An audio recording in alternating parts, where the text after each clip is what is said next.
Because then it's just really, you just know what their tendencies are. Yeah, when you have a strong knowledge of exactly what somebody's going to do, then you can always change the game, you know, skew the numbers into your favor. Yep.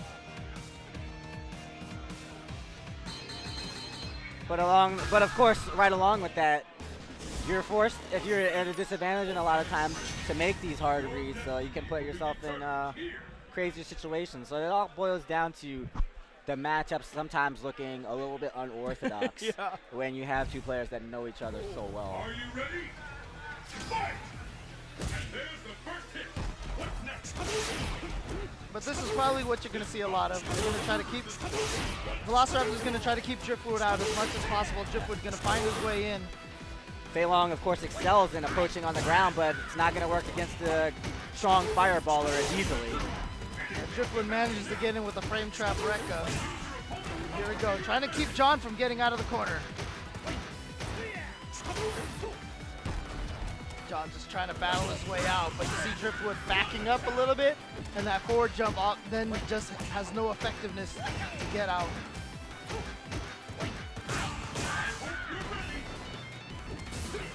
Oh, here we go. Tries to get out. Nice. And uses the command throw to put him back in the corner, but drops the combo, unfortunately. Definitely one of those sequences that we were talking about. Kind of crazy between the both of them. Driftwood gets the best of it, though. Oh, again, command throw. And this time he doesn't miss it. Not quite dead yet, but huge life advantage for Fei Long. Things are looking good for Nick right now.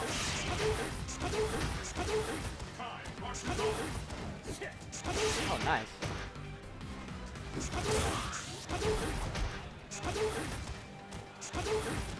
Trying to get him to jump into one of those, but only 20 seconds left. Yeah, he's got to make a hard read now. Okay, trading there, but Driftwood will obviously take that as he takes the first round. Nice, good punish. He inched back just a bit at the 99 seconds. He's probably expecting that exact exchange. Driftwood going with a level 3 focus, gets him with a chicken wing followed up by a throw. So many meters for Driftwood now. This is a crucial time for Velociraptor to make usage of the screen space that he has. He only gets 1 meter out of it, dashes up, and gets himself a grab though. Bit of an equalizer. That's safe. Safe again. Oh, didn't anti-air. Surprised he might have thought it was coming in with a parry, but that should have been a good anti-air opportunity. Yeah, Big jump in. That's one of Driftwood's weaknesses. Okay. That he's not very good at anti-air, Okay. and you know, Velociraptor's gonna know that better than anybody else. Right about that. Overhead goes through. Oh, gets him to burn meter. That's huge. Because if he can take this round, oh, he gets in. Still an opportunity for Driftwood, but barely. Don't throw a fireball. Oh, here we go. This could be it. Yeah, That's there it. it was. Velociraptor was very much in a great position there, but Driftwood chipping away little by little, takes that one, takes game 1. And you put him in that situation there where I think EX counter would have been valid, but there's a slight delay and you don't want to wake up with it. Right. After he wakes up, then you're safe, pretty safe to go ahead and fire the EX recta. Very well played from Driftwood. Good response to the focus staff. Doesn't get too much out of it, but it's scoping. Do what you can. Wow.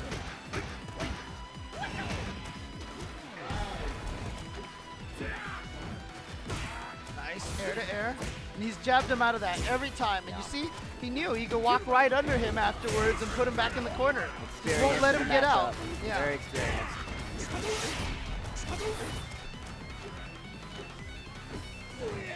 Try to win. Oh, the Velociraptor Well, I was steps going to up. say exactly that, dude. Gets him on the second turnaround like he's Guile or something.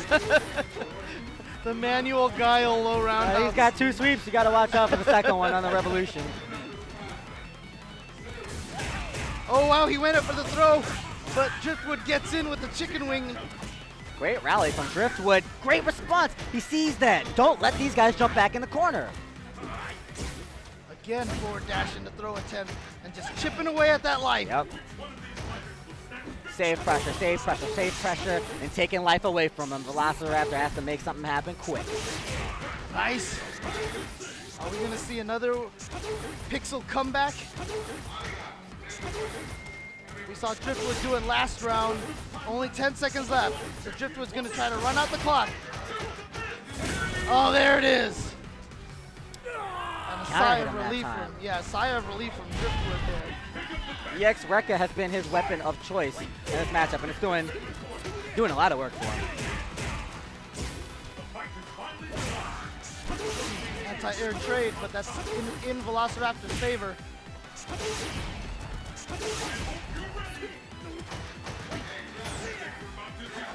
There you go, good punish. And now Velociraptor's going in. But from that range, really hard for Goken to really get any significant combos. Yep. This Goken things, focus dash through the sweep, it's pretty fast on the recovery, but here's Driftwood with one chance to go to work with 1 meter here. If he lets Velociraptor free with all of those stock meters, things can go bad very quickly. And Driftwood spends a couple of meters himself. I like it. He forced Velociraptor to use meters himself.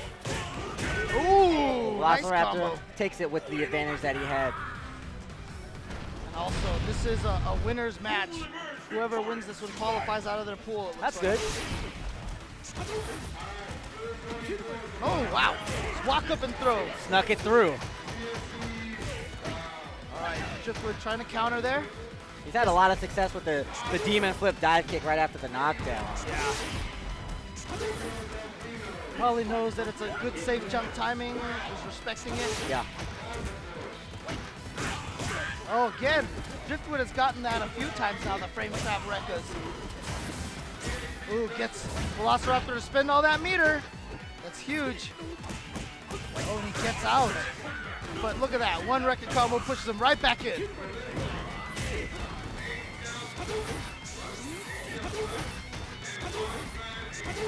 Driftwood's doing a great job at responding to Velociraptor's actions, especially on the defense. Oh, gets in and gets the throw, trying to push Velociraptor a little bit more into the corner. Nice counter. Ooh, and he uses the FADC to make sure he can finish him off. Smart choice. Ties it up 1-1. Velociraptor staying alive here. Winners finals match of their pool. Looks like Driftwood got just a tad bit impatient there with that jump strong. And that was a pretty free one for Velociraptor to counter. And jumping in against Goken like that, putting a button out pretty much seals your fate against most characters, but the empty jump is definitely one of the threats. So instead of going with the empty jump, he just went for the jump strong, hoped for the best. Oh, we got the push-up matches. They both lost, push-ups. so they both have to do push-ups. They're both doing push-ups Yeah. right now. When you lose, I think I know this rule with these guys. The loser has to do push-ups, but they both lost, so, you know, I respect it. It's a real gentleman's game of Street Fighter right here, James Chen, and I like what I'm seeing.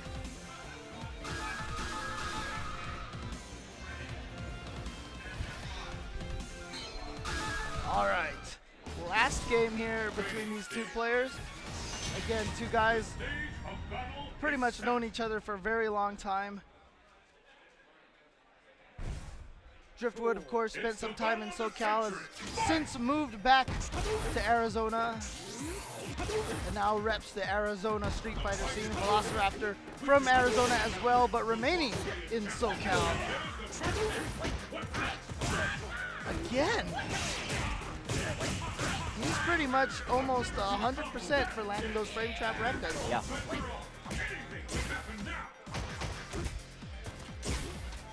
Really rough round for Velociraptor. Tough to make anything happen out of the corner. He's got 1 meter, and he's going to have to use it eventually. He wants to get out of here. This was giving him no space. Here it is, right there. Finally blocks it. Totally worth it. Totally worth it. Gonna spend the meter right away. Look at how much damage it did. Right in there already. Backdash though off of that FADC, so wasn't gonna be able to land the chicken wings. Gotta watch out for Chip.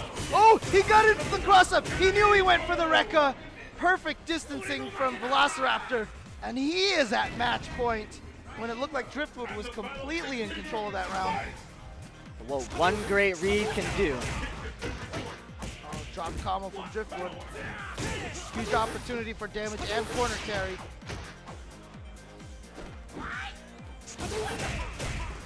Alright, Nicely timed, nicely placed, goes through the fireball. Stay long standard stuff, and he's got another meter stock right after it. Velociraptor has to be afraid to throw fireballs.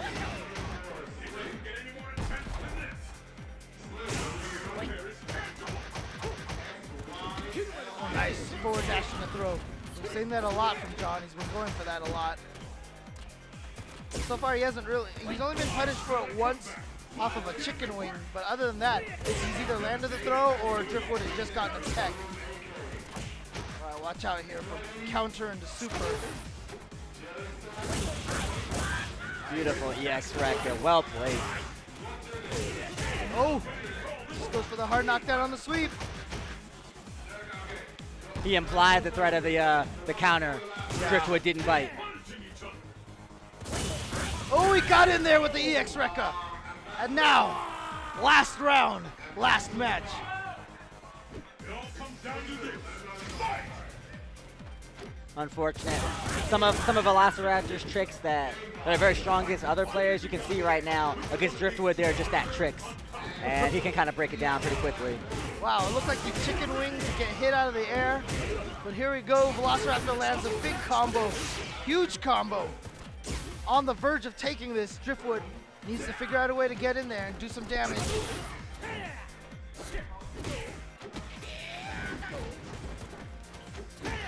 No Oh, he could have got him anti-airs, there. yeah. Stand roundhouse with a flame kick.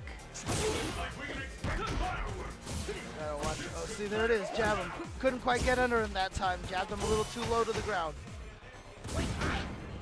Safe. Nice. He's in. Oh, wow. Counters with the full strong.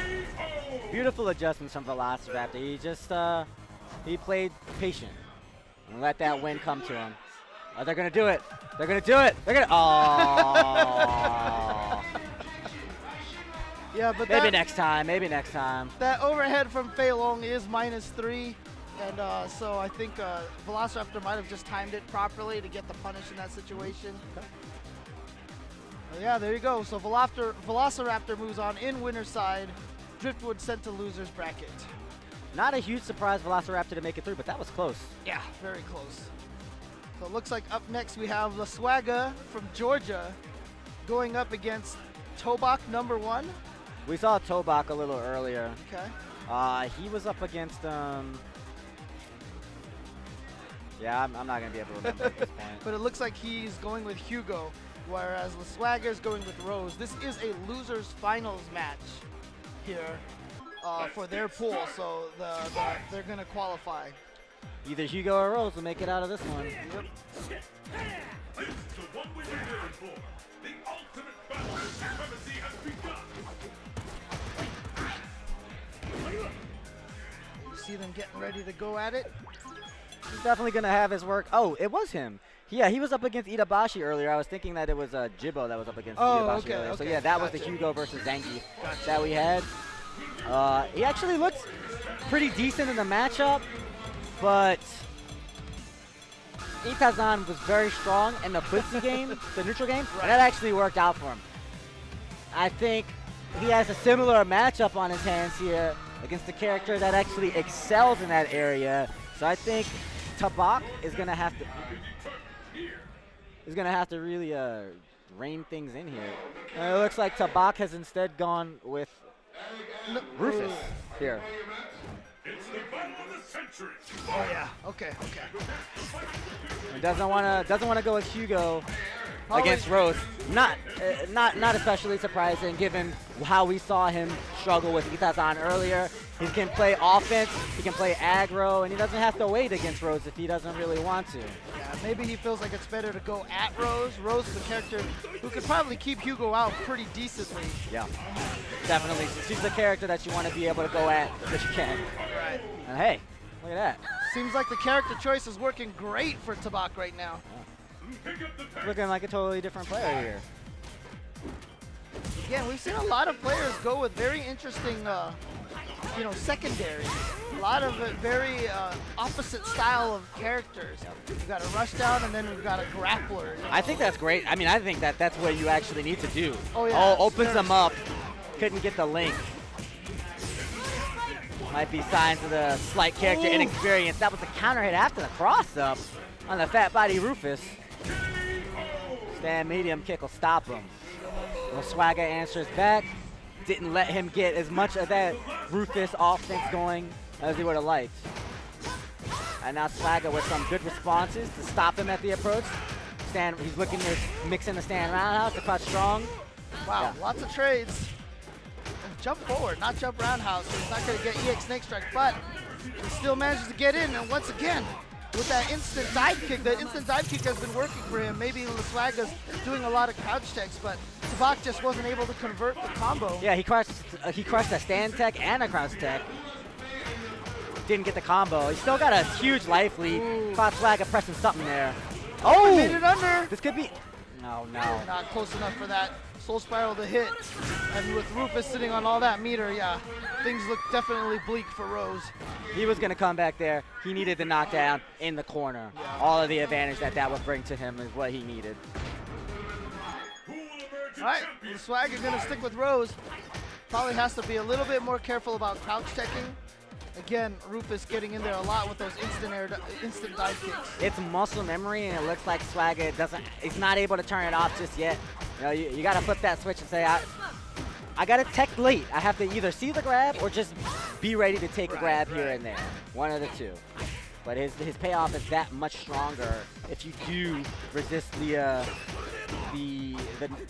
idea to not tech so often. Oh, got in there. Yeah, that's the other thing too. Nice about instant dive kick is it beats the slide, so that's another move that Swagger has to be a little more careful using. See right now, Tabak, I mean, he's got that read. He's got the read that instant air dive kick is working really well. Swagger really hasn't punished it yet, so he just keeps going for it. Swagger just wants room. He just wants space to breathe. Finally, he'll activate. No. Guess not. Okay. Oh, he wants to might have been actually hit? get something off of the activation, but Yeah. that's not going to be it. Very fortunate timing on that low fierce for Tabak. I don't think he thought she was going to activate at that point. I think he just didn't want to give her an opportunity to Right. do so, and hey, that worked out for him. Oh, okay, here we go. Still an opportunity. Oh, just There's chips her the out. chip. Yeah, smart. Knew that wasn't going to hit. The Swagger was scared after the slide, like, oh my gosh, I need to block because he might punish me in time. So I'll block to be safe. No meter for EX Soul Spiral. But the blocking did him in because the bot took advantage of it with that EX Messiah.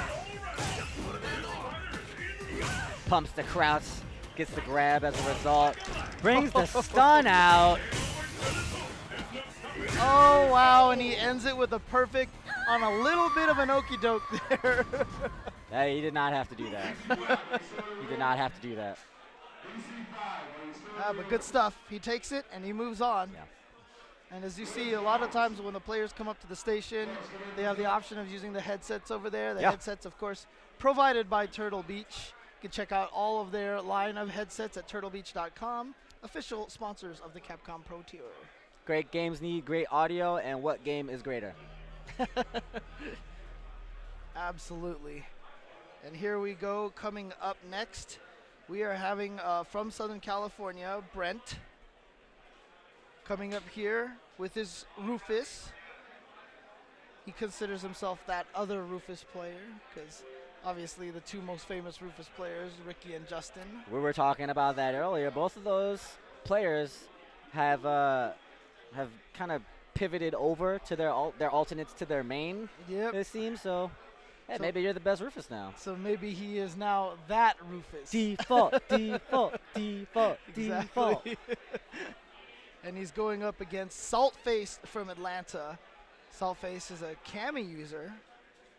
This is an interesting matchup because it's one of those situations where Kami has much better wake-up options than Rufus. But yeah. Rufus has a better dive kick, For sure. so it kind of balances itself out. Mhm. But they kind of both want to do the same thing to each other. Figure out a way to get on top of each other and just start applying pressure. Yeah. Cammy could probably get a lot of those safe, meaty, light attacks that if Rufus does wake up EX Messiah, she can probably block it in time. Yeah, for sure. And his dive kicks are great, but where they're really going to shine is when he gets in close so he can start working the mix-ups. But Cammy does have tools to stop the approach. She may not keep you out completely, but she will do damage to you on the way in. Right. She can go air to air with great normals or air grab. She got stand roundhouse with decent range, and then she's got an uppercut. She's got a DP. Yep. And you know, crouch fears can be a decent option select throw tech button to pair with, so right. that you can catch instant air dive kicks. It's a little slow though, so it's a little dangerous. A little slow, but it's got a nice angle on it. Right.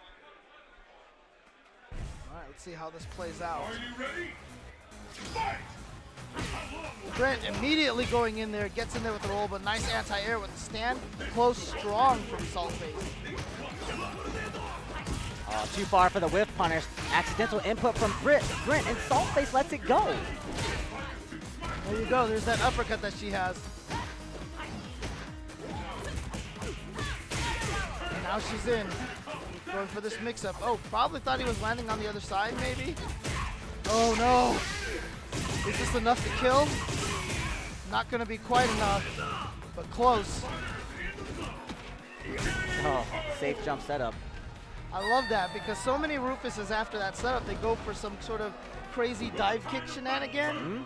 And so that's what Saltface was looking for, trying to think, should I block forward or backwards? And he didn't need it. He had a much safer setup, and he got a lot out of it. Smart stuff from Brent. Oh, he fakes the cross-up dive there, stays on the same side. Doesn't punish the backdash, but he's still close to the stun. Nice rally from Saltface. Oh, here we go. Not a lot of stun points for Rufus. Oh, good punish. Oh, started as a good punish, didn't end up as one.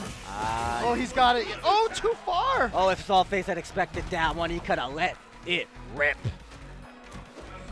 Maybe Brent should have FADC'd it, dash in to get the full combo, and here we go. Saltface is gonna go in. But see, he went for the same mix-up. That was the same mix-up as last time. Cross-up, jump short. Did the exact same thing, so Brent was able to block it again. Yeah, and the real issue after the cross-up short, because the cross-up short at least avoids the Messiah, but then he went 3 lights, right? You needed to go 1 or 2, and then pause for a sec, make that other guy think about EX Messiah, and then you can continue. But once you commit to that many buttons, the other guy feels so much more comfortable throwing out invincible attacks. Oh, there it is, beating out the crouch tech. Not juggling with the other Galactic Tornadoes, a better setup. You got a stun. Going for resets. Wow. Answers back with impunity. Yeah, Brent takes it with a perfect. Wow. Let's keep it up. Fight! So Brent looking good right now. Saltface has had a few good sequences. If he can just try to keep that pressure up. Last time, basically every time he's gotten the pressure going, 1, he went for the cross-up short both times. 2, he also uses a lot of meter for just Hail Mary EX dive kicks. Nice. Looked like he knew that EX Messiah was going to juggle at a height that the EX Snake Strike was not going to. There it is. Finally gets that full range crouch medium kick punish. I think Saltface, the execution is there, the dexterity is there, but Brent is ahead in the decision making. Yeah. Just a bit. You saw Brent do the delayed flash kick ender, just a trade with Cammy's uppercut. Oh, he got in. But with a nicely placed EX Messiah, breaks right out of that. He's definitely looking for that target combo if he could find it. He'll take free hits to stop your approach, but he wants that light kick roundhouse. Tiny character, jab doesn't get her. Saltface can still do this. He will have to take a risk. He wants to build that meter, it looks like. He's got it now. But what's he going to do? He's probably going to try to go for an EX dive kick. Oh! Caught him with a surprise roll, and he went on the defense. Brent read it, got the throw. Brent's gonna move on. He beat him to the punch while he was still deciding how to make use of that meter. Oh, I got you. Catch him asleep at the wheel just for a second. I'll show you how to use that meter. You Uh-huh. don't. You don't. Take it home. Take it home with you. All right, so upcoming next, we're gonna have Nice One, Kit Nice One from Alabama, Kai player. He's gonna be going up against, looks like Champ. I guess his name is Champ. Could be Champ or Chomp maybe. Oh yeah, it could be Chomp now that you mention it. You guys got to know that Hanzo Gonzo has terrible handwriting. It's like terrible. Dude, It is. He should be a doctor. Yeah, it's true. It's true. He's very smart, and he has It terrible looks like handwriting. it looks like a prescription. Those you are the know? prereqs, Yeah. I think. But Chomp or Champ is from Louisiana, going with Fuerte. I'm just gonna assume it's another Champ. Louisiana Champ, El Champ. KIT, nice one. Pretty strong guy. Did very well at KIT. Let's get started. And I've seen him playing for a while now. You know, good, 2-3 years, if not that. Just that I've noticed him, and he looks better every time I see him. He's got a great attitude about the game, about leveling up, playing strong players, and just climbing his way up the ranks. You know, a lot of getting better at fighting games really does come down to exactly what you said, the good attitude towards it. Oh, yeah. Understanding that you need to learn, understanding that when you do lose, that it's largely your own fault, and, just leveling up that way. What could I have done to win that match? Exactly. What could I have done? Should always be the question that a strong player is walking away from. How did I lose that match? Absolutely.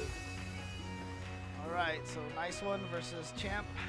Champ, we'll call him Champ. Champ. Yep. Difference between F Champ and L Champ here. Yep, there it is, Champ.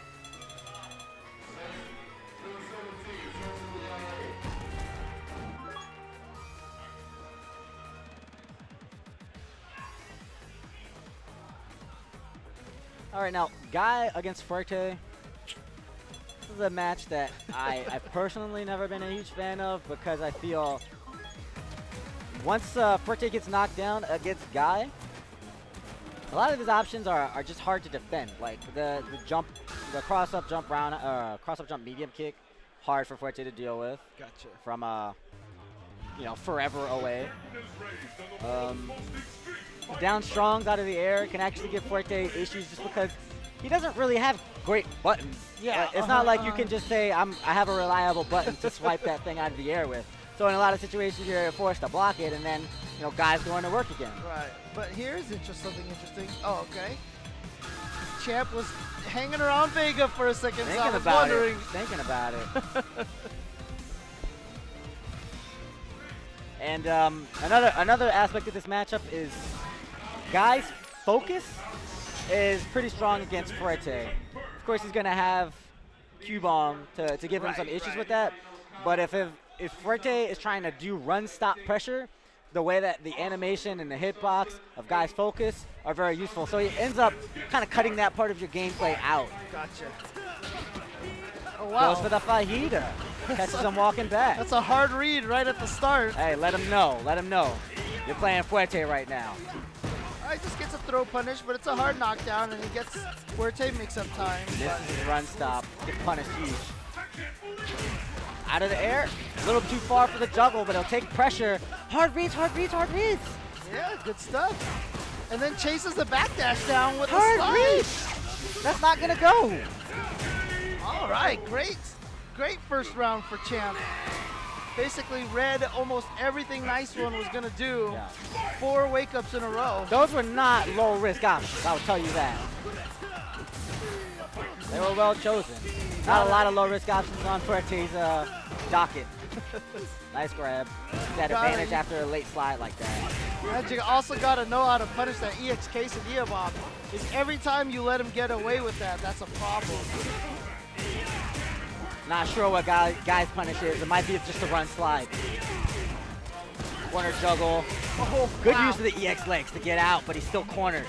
Wanted to get over. Remember, Fuerte has the off-the-wall jump, but he's not having time to get his feet off the ground. Yeah. Good throws from Nice One. Got a couple of throws there in sequence. When you get 14 in the corner, then the Oki grab on his wake up is really one of your strongest options. EX run is no longer valid. He's gonna run into the wall. Really, all that he has is, I mean, he has EX Q bomb, but you can try to eyeball his kick charge, and then the EX leg to get out. Cross up. Oh, another hard read Hard from read. Champ. Thought he was gonna knock back. Jump back. Nice. Avoids the overhead from the Bushin run. Here we go. Gets that cross up just like I said. Oh, wow. Nice.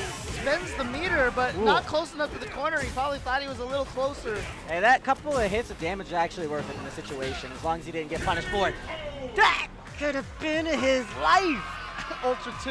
Yes. Ultra 2, And, yeah. and being as high, Guy has a pretty lofty jump with Ultra 2 set up in the corner right there. It doesn't work if you're too close to the wall. You actually need to lay back a couple of pixels, and I think he had the time to do it. Starts things off with the tortilla, though. Champ hard reads, 99 seconds or 9 seconds. He's in there fighting. Slide was not meaty, got grabbed out of it. It's 17 frame startup. Backdash in the corner is very risky with Spread. You will get easily punished. Nice ones. Looking real strong in this round. Working up that stun. Forte's second least amount of invincibility frames on his backdash. Here we go. And it's a short one, too. He doesn't go very far. See that? Obviously a lot of hits, so not a lot of damage, but the throw will take it. So after a great first round from Champ, which he had all the reads, Nice One has taken 3 in a row and is at match point. Nice one, repping Alabama.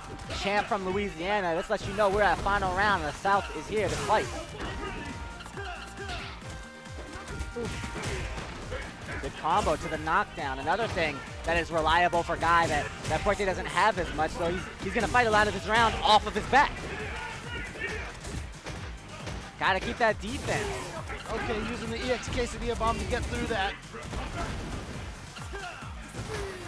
Oh, is that reach? Yes!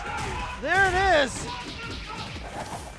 Hard read, flip by the sword. You die by the sword! Nice One moves on.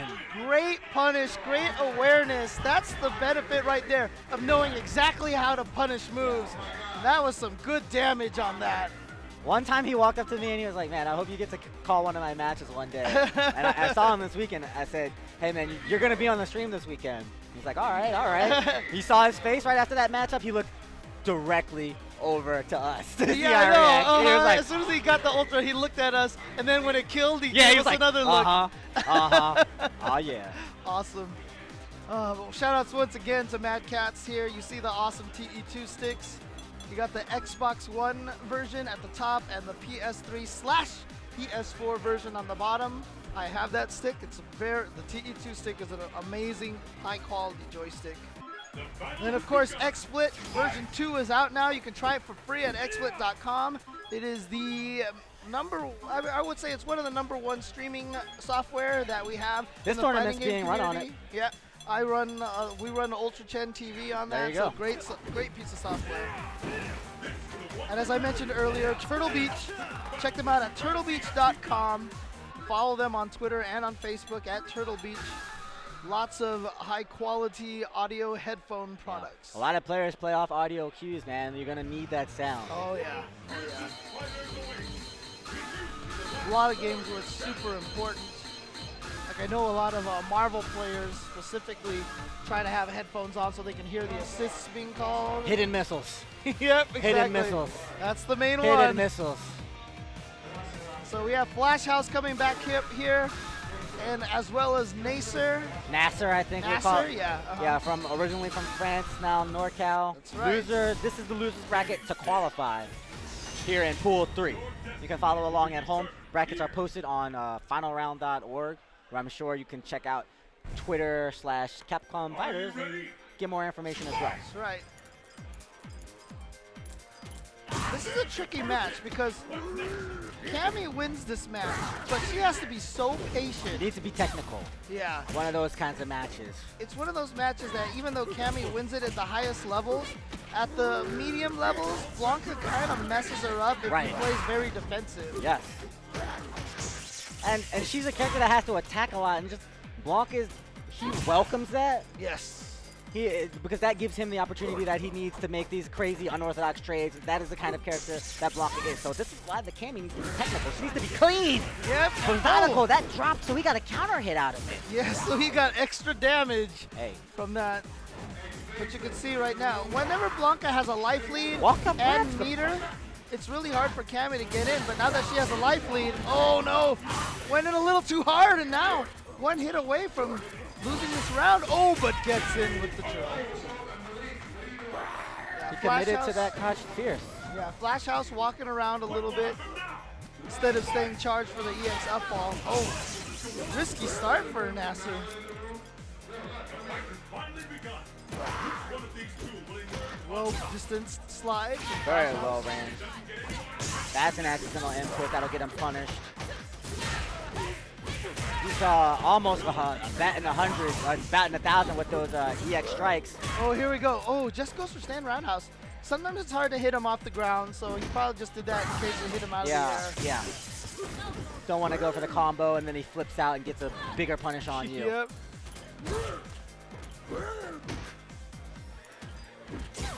Nice little walk under. Yeah. And puts Blanca into the corner as a result. But Don't slide. see him how far he walked back? He gave Flash House a lot more room.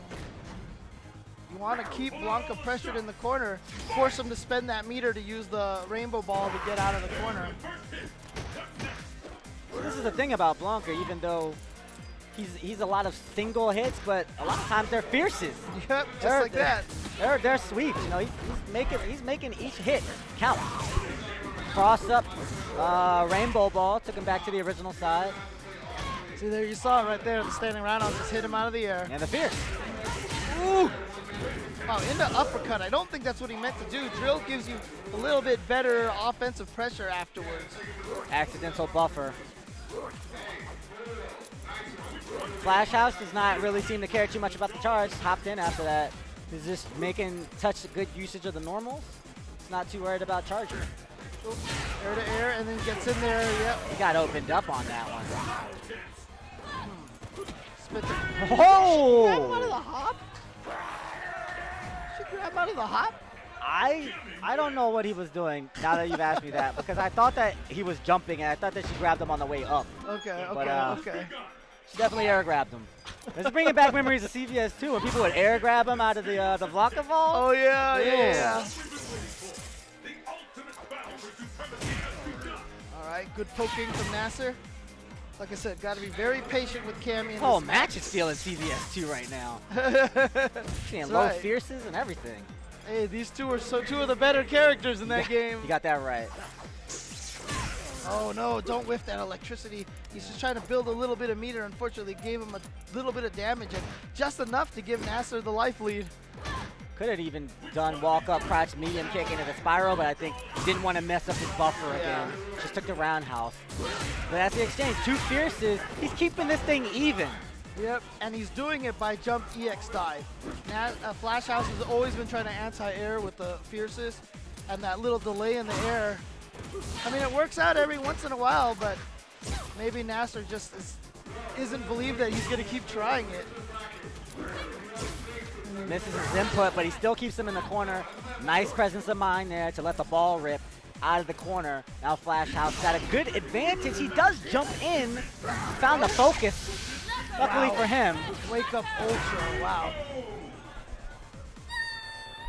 But yeah, he barely threw that focus before it got him. Yeah, he just walked across the screen and jumped. Pretty gutsy call.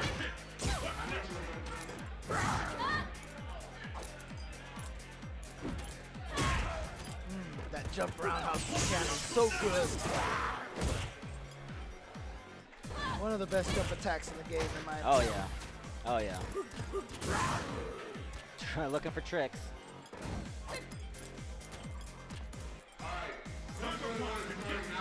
Okay. I like the way Nasser was playing that, but just got ducked in the face by that Blanca Proud Fierce. I mean, this patient neutral game should really be in Blanca's favor. Nasser needs to find his way in and really go to work. That's where he's going to get all of his damage. He's not finding it in this round, though he is up a game, still playing his style. He's 1 for 1 on those rainbow balls, and they've all been from the front. Wow, what a confirm! What a confirm off of Jump Fierce! And that's gonna be enough to take that round. Wow! That is not easy to do because there was no indication that he was gonna get hit by that Jump Fierce. He was looking for it. He was looking for it, and that Fierce was placed so perfectly to keep it as low risk as possible. Now look at that trade. See, this is what we're talking about. That's a Fierce versus which wasn't short. Cammy responds with the stand roundhouses to get a bit of an equalizer. 4 out of 4 with those EX rainbow balls.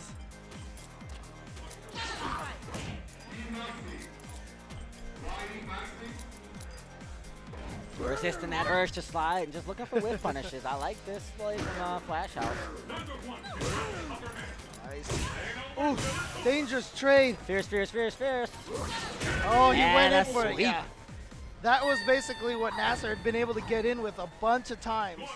And nice backdash in Flash House, just not to even be in that range and to be in a range where he could still punish with low roundhouse. Flash House worked up some frustration on the part of Nasser there, just slapping him so many times as he went in, and he says, I gotta make my way in. Go for EX strike. Same side with the electricity. Oh, baits it out, yeah. Could have gotten a bigger punish off of that actually, but you know, we'll take it. Oh, you can always punish that.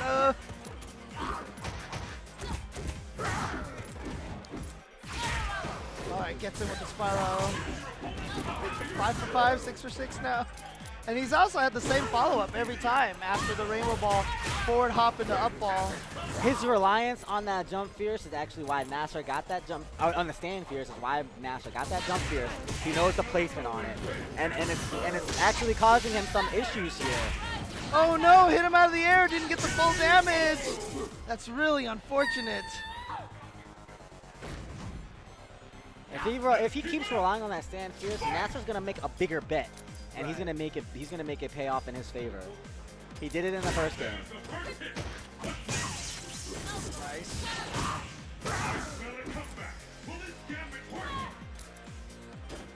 All right, Flash House looking really strong here. Has over half a bar life lead and 1 round away from taking this.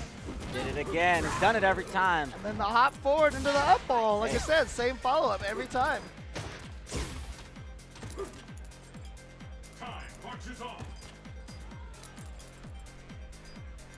Huge enough life lead for him to want to slide. I think he should resist it. Oh yeah, Good patience. Back to the fierces and the cross fierces. That's the game that you want to play. Catches are out of the air, and it only takes 2 more. One more. Here we go. That's the bet. That's the bet. But that's the enough. problem right there. Blanca has the EX up ball, which which you can't make him lose his charge on because it's a flash kick motion. Side independent. Yep. Oh, wow. You can see who's coming up here. BJ Unchained going up against Tokido. This is going to be a pretty high-level match here. Tokido, of course, we just saw last week at South by Southwest. Really strong performance there. BJ Unchained spent some time in SoCal. Got very strong there. Eventually moved back up to NorCal. He was down in SoCal for school. Younger brother of Kelvin. I just found that out this weekend. Oh yeah. I didn't even know that. Yeah. So that's why you see Kelvin sitting up there right now, gonna try to give some advice to Brian. Kelvin Gotta help out. Kelvin John and Brian John, yeah. I mean, you want to help out yourself. I don't know if I would help out my brother. But Man, you're mean to your brother. You're mean to your brother. Are you the older brother? No, I'm the younger brother. No wonder. He was probably mean to you. Exactly. And now you're paying it forward. Exactly. Basically, he used me as his human slave when I was a small child. Dude, I was there. I'm a Luigi of America. You know, we all have that green hat somewhere deep down. He somehow convinced me that little brothers are supposed to serve their older brothers, and so for a few years there, I fell for that. You know. Man, the stuff that my brother used to have me doing. He used to have me like look out for our parents so he could play video games. Because he would be punished, and I wasn't punished because I was a good kid. He was like, you go upstairs, sit at the window, and wait for mom to come home. I'm going to play this video game. Yeah, I was a slave. I was the little brother slave. I do like that term, though, the Luigi. Yeah, man. No wonder I play Luigi. No wonder I like Exactly. Luigi in the Mario games. All of There us you go. baby brothers of America, we know those feels. Probably not just America now that I think about it. Yep, that's why, you know, when that whole Luigi death stare became such a thing, I was like, yes, let's do it. Finally, we've come into our own. Yeah.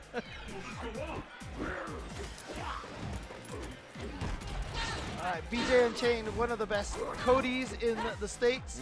Tokido, one of the, if not the best Akuma in Japan. Yeah.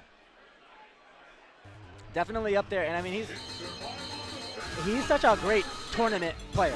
I mean, he has results comparable to really anybody.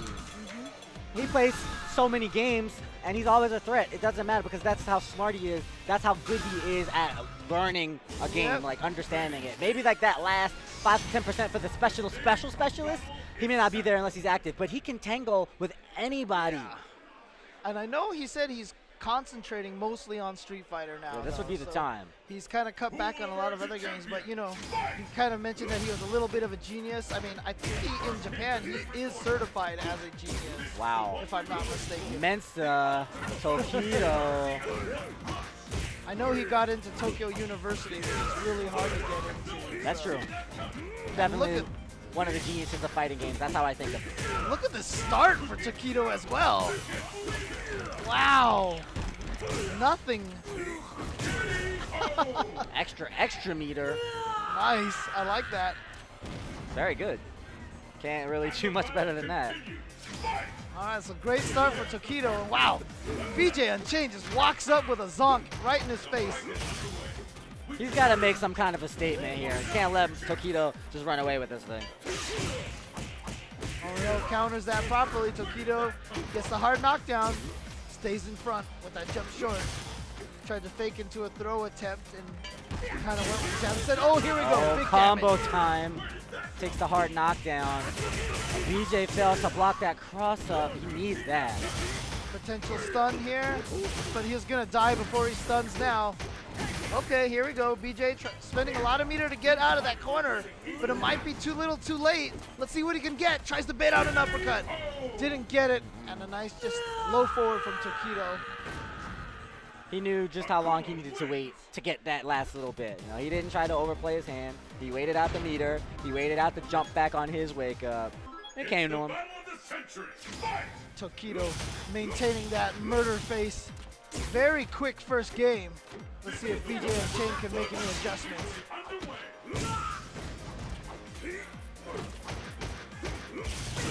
Nice. Nice. Gets through that fireball. He converts it to something else. He gets a throw. Tokido's got some momentum, but BJ's doing okay in this round. Oh, punish time.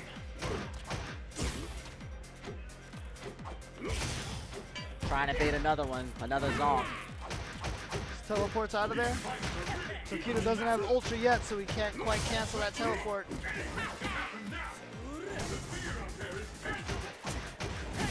Alright, BJ looking a little better this round, but here we go. Tokido gets the knockdown. A nice backdash from BJ to get out of that situation. Oh! A small punish there from Tokido, though. Yeah, it's almost like he just didn't know quite how close he was to him. Yeah, just slightly misranged. Nice preemptive stand roundhouse. And then, oh, too far for the medium roughing kick.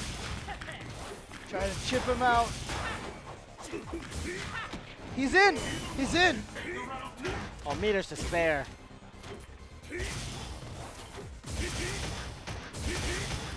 Overhead one. Oh, and now he has a life lead. Be careful of throwing fireballs at the Kuma. Oh, never mind. Yeah, Cody doesn't have like a crafty approach, nothing like an EX demon flip Right. to come over there very quickly.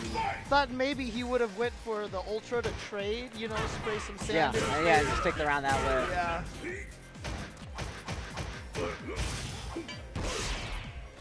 Ooh, could have let that rip. I was afraid Tokido was probably going to buffer that low forward into an uppercut. I was surprised that it didn't come out. Here's Tokido, full combo off the FABC. Again, BJ fails to block the cross up into the corner. Oh, try to fake an overhead, it looked like, with that stand fierce. Not sure what that would have given to him if he did fake it. That's it. Yeah, pretty much. You throw that meaty fireball. It is a unwinnable situation. You see Tokido jump forward and then just immediately neutral jump.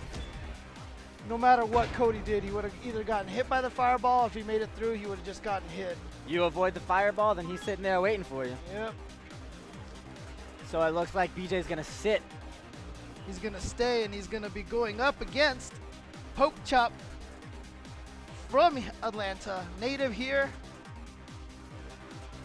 Of course, super strong Tekken player. You were just reading his shirt, I understand. Yeah, I know, right? Not your fault, not your fault. It was on his Those shirt. subliminal messages, man. That's what happens, man. Oh, man. What if people just start holding signs up in front of us during commentary? That will totally screw with Dude, my that game. would mess me up so bad. I'm already confused all the time. I know, so, right? you Please, know. please don't do that. Don't do that.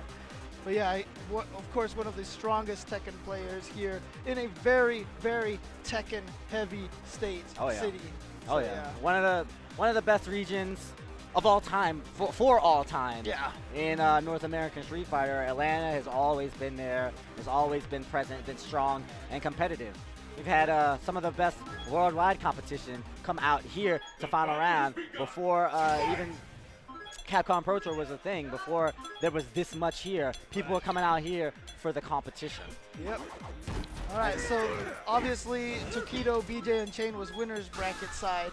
Tokido qualifies on winner's side, but now here we go, loser side. BJ and Chain really didn't get a chance to try to get anything going against Tokido. So let's see what he can do to Poke Chop here. Poke Chop is not just a good Tekken player, though. He plays every game. I mean, he's like one of those guys like Clint from here that I come down here and then I find out, wait, I'm playing you in 5 games that aren't even your main game, and you're good in all of them. What's going on here? He's just a strong player. He's really one of those players that shows how well skills can translate throughout the games. You know who else is like that? Who's that? Combo Fiend. Of course. Not a lot of people know that anymore. Oh, no, man. That guy's just a threat. Oh, wow. Great start from Poke Chop. Gets 2. And then BJ tries to put a stop to it with just a nice Zonk Knuckle. And then an EX Criminal Upper. Accuracy from Poke Chop so far. I love that anti-air fierce. Trying to get it with his Iron Man suit. And here we go. He's got the Ultra. Connects in the corner now. Poke Chop looks like he's just prowling, just looking for the way in, and he knows once he gets in, he's going to work. Kaboom. A really strong round from Poke Chop. Let's keep it up. Just sneaking up on BJ, and BJ forced to jump back, try to create some space to get this grappler off of him. All right, great start of the round for BJ. Ooh.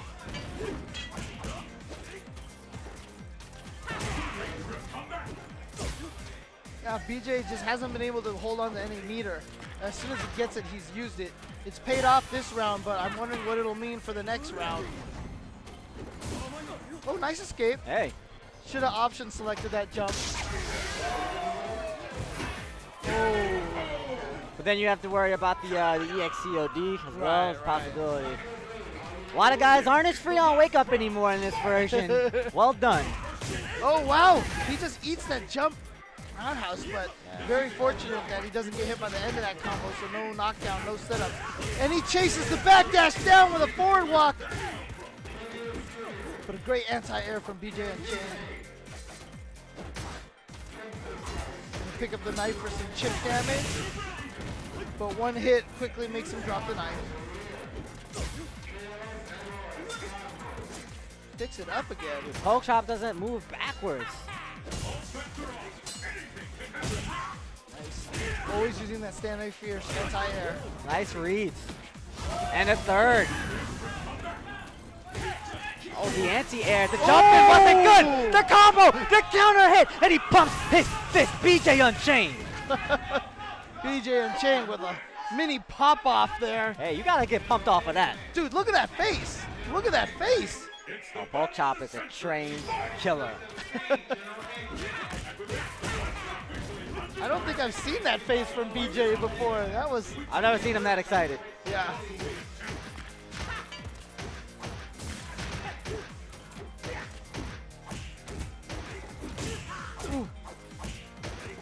Look at this pressure here from Pokechop, and he Yeah. gets in there with the full change of direction. Unfortunately, throws him out of the corner. Didn't recover fast enough from that wheel kick and punish. Just looking for something significant here. Pokechop is playing it slow, finds it. This is what he wanted. Doesn't have Ultra available, but guess what? COD puts him back into the corner. Here's a tornado throw. And Another. one more to close it out. All right.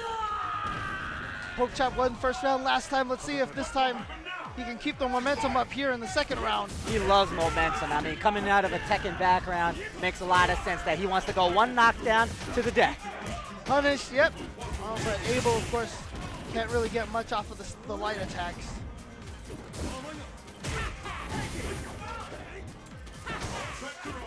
Well spaced. Perfectly spaced. No punish off of that rupturing kick. Oh, chases them down.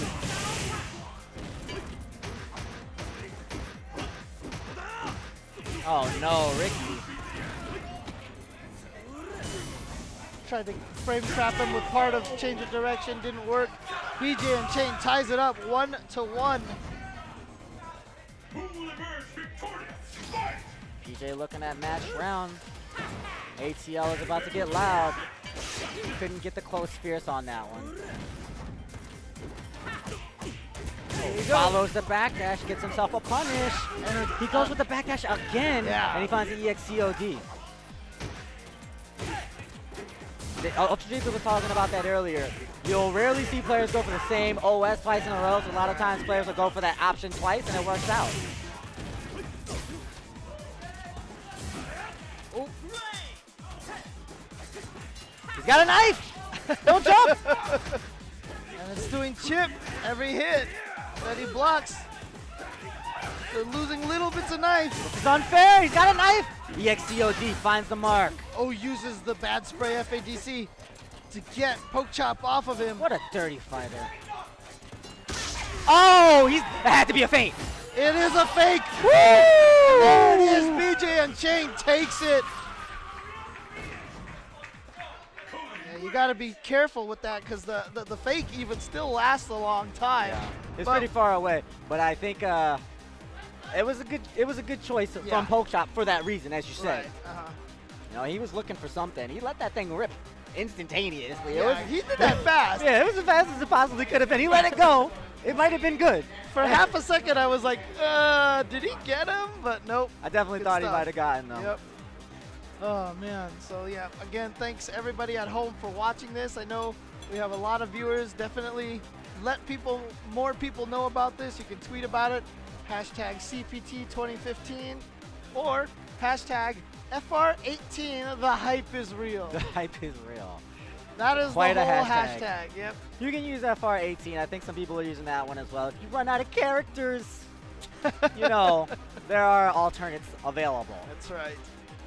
All right, so up next we have a player who last week was invited to South by Southwest.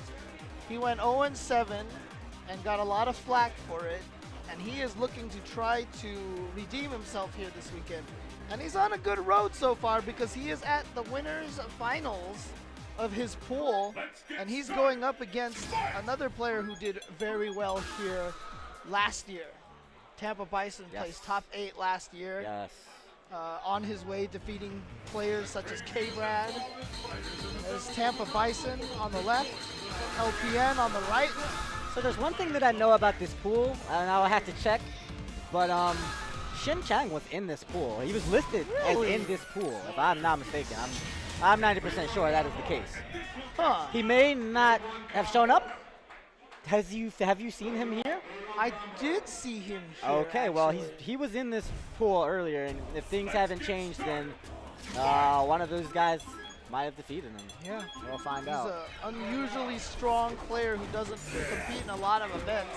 But you know, as a result, maybe he has trouble in tournaments, you know? But I think it's one of the best tournament players that we have, especially for somebody Yeah. that doesn't enter that many tournaments. But then when he does, it's well, you lost to Shin. Well, right. really, you don't have to feel too bad about that. Well, one thing though, you know, the tournaments that he used to enter and place, you know, very high in all the time, very different than tournaments are nowadays. there's so many players now. Yeah. It's not as if you can come in with a pedigree and feel like you have an edge over the field. There are going to be so many strong players that you don't know anything about. Right. One of the valuable lessons that LPN learned from South by Southwest was it really did feel like he had too many characters, and he wants to kind of narrow that down a little bit more. I think that's a smart choice. I mean, it's good to have multiple characters, don't get me wrong, but For sure. 2 or 3. Yes. But LPN played like, I mean, he played like half the cast. Seriously. Uh-huh. Yeah, that can definitely run you into some problems. But it looks like LPN is going to go with Rolento here. If that's going to be one of his new mains, that's a good choice. Oh, yeah. He's very good with his character already. He's a strong character, but look at this. Tampa Bison already in there, draining about 1/3 of his life. Yeah. It's a good choice, but this is one thing. I'm not sure about this matchup in this game. I think traditionally, Bison has the tools to fight Rolento. Tampa Bison looking so strong here. Nice. I always like it when you hit the guy out of the air when they jump over you like that. Tampa Bison going in. Says there will be no redemption for you here, LPN. Nope. Just me trying to get myself back in the top 8 like I did last year. Trying to get his mojo working with Rolento, but Bison's in his face already. Oops, meant to do staying strong, but had to save himself with that FADC. Gotta respect that. Yep. Nice. Oh, here we go. Big damage time. Oh, nice. Shades of Nemo with the combo into the EX Stinger. Had a counter hit. Might have been able to link the crouch forward, but I guess he didn't like the range on it.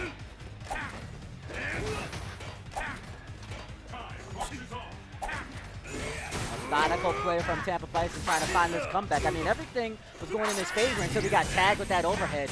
The Mekong Delta Air Raid. I never remember which one's which. I've been studying. Oh, nice neutral jump there. Take out the scissor kick. All right, LPN coming back this round. Looking good. Okay, EX Psycho Cluster, but of course, Tampa Bison now out of resources. Getting in there with that pogo. And here we go, Tampa Bison keeping the pressure up. Reload short from the scissor kick, but here comes LPN. These neutral jumps, they're looking for baits. Tampa Bison found it. He baited the slide and got a punish. Ooh, he could have punished that as well. Very unfortunate that he accidentally cornered himself. LPN went for the throw, was a little too far.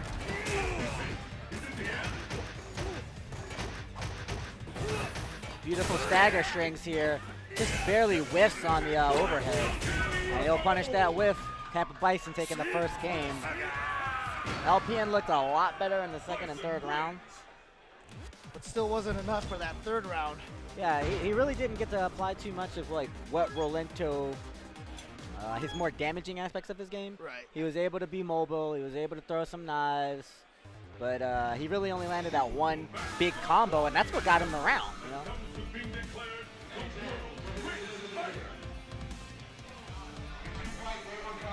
Saw Nasser come up there, give him a little bit of advice. Like I said, Nasser now NorCal resident.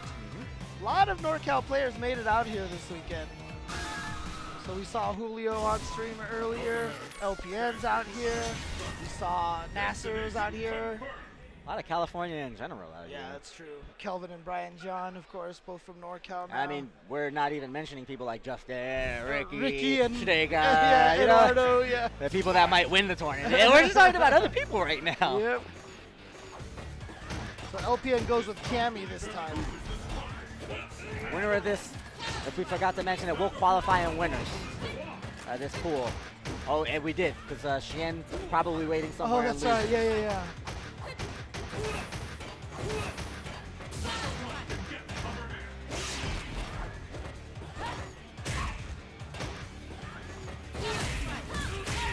All right, LPN gets in. And then Tampa Bison with an immediate EX Psycho Crusher to shift the momentum away. Cancel the momentum of LPN. Again, that jab out at, the anti-air on the crossover jump. You don't have to worry about that ground game when they land. Are they going to throw or what's going to happen? You just hit them out of the air and you give yourself all the pressure. A little too high up for that combo after the dive kick, but a missed dive kick from LPN. Trying to find a way in to threaten with that cross medium kick past the big steel toe boots that Tampa Bison uses so effectively. Great reactions from Tampa Bison. Didn't get the whip punish, but he's there. He's playing fast enough, and he's one step ahead for the last sequence. Great read that LPN was going to jump back. That's what EX head stomp is for. Every Bison smiles when he lands that because it's so much damage, so strong in the corner. And he played right into his hands. Yeah, and you just feel like, yep, I had that read. Yep, I got you. I got you. That's what he was looking for earlier. He's punishing the whip strikes. He's punishing a lot of whips here. Bison's playing a great reactive game. LPN going with one of those old school cannon tactics. Ooh. And there's that new buff for Bison getting some extra damage. And meter as well. I like that. He gets the roundhouse scissors, which puts some further, better corner carry. I don't feel like LPN is making any kind of bad or wrong choices. Bison's just getting the best of him. Tampa Bison is playing very solid. And there it is. Tampa Bison is going to advance in the winner's side. LPN going to the losers finals. He still has one more chance to qualify. Right about that. The Tampa Bison looking very strong here this weekend. So congratulations to him. Immaculate zoning. Control was the name of his game. And LPN really never got to get in and get the party started, so to speak, with either of his characters. Yep.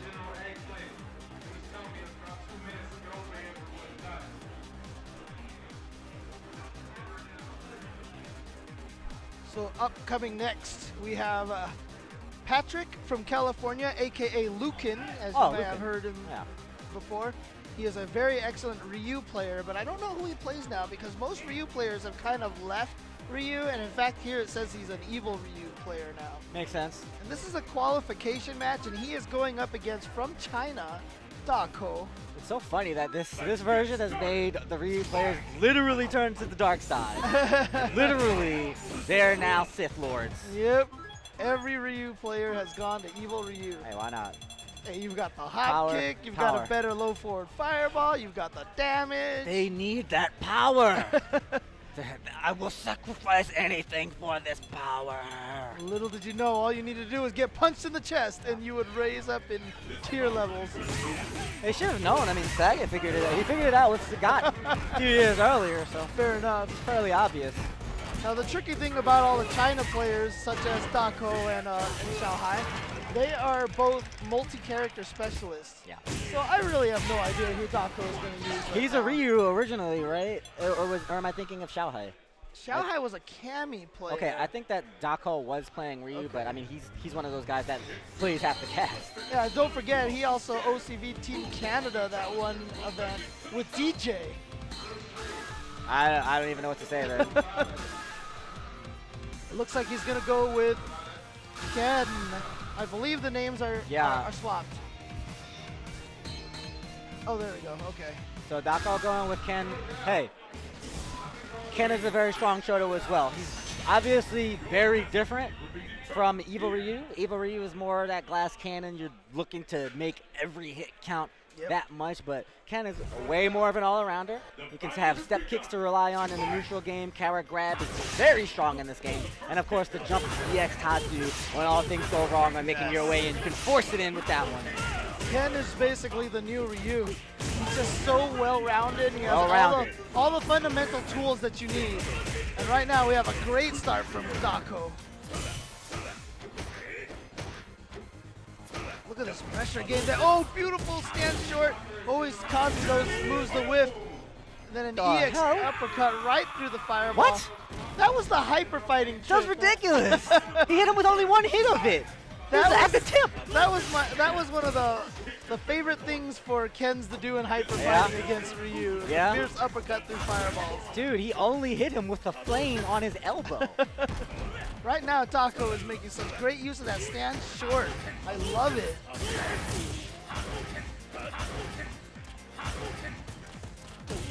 Both of these characters sacrifice a step in the fireball game for the damage that they get. Not going to see a lot of fireball wars here. They're using them to establish something, you know, positioning, advantage, what have you. Did you see how Taco after? Oh wow, he just went for it. Oh, and then Lucas drops the He combo. just lost the game. Yeah, not much you can do in that situation. Really unfortunate drop. That was the round or not the round. Yeah. Right now, Taco's step kick game is really, really strong. I think that move is so strong. And you see the way like I said, afterwards he'll throw out that standing light kick. You saw him do that to avoid moves, and then last time he did it, and it looked like he was still so far away, but then a carrot throw still reached from that range. Oh, Patrick with the opportunity again. It's like he's missing his link. As you said before, he was originally the Ryu, and he's recently switched to Evil Ryu, so just a little bit of roughness around the edges. Here's a chance. Strong link, full combo, finally. Oh, it's a little bit too far for that low forward fireball to reach for Taco. Otherwise, that could have been some good damage off of that. Oh, Set him up. Gonna make it through. He set him up. He set him up. Too many fireballs. Did you see what happened? He did the stand light kick to bait the fireball, but he got hit with the fireball. Uh-huh. So he's like, since I got hit with that fireball, I bet you're going to throw another one. He knew exactly what was about to happen there. It was a good bet, but here comes Lucan. Good start.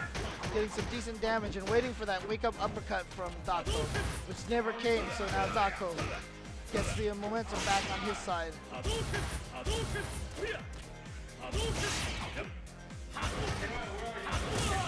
Jumps into the fireball. Taco trying to build up a little bit more meter. Now he has an ultra, so now Patrick has to be a little bit more nervous about throwing those fireballs. Nice! Good cancel.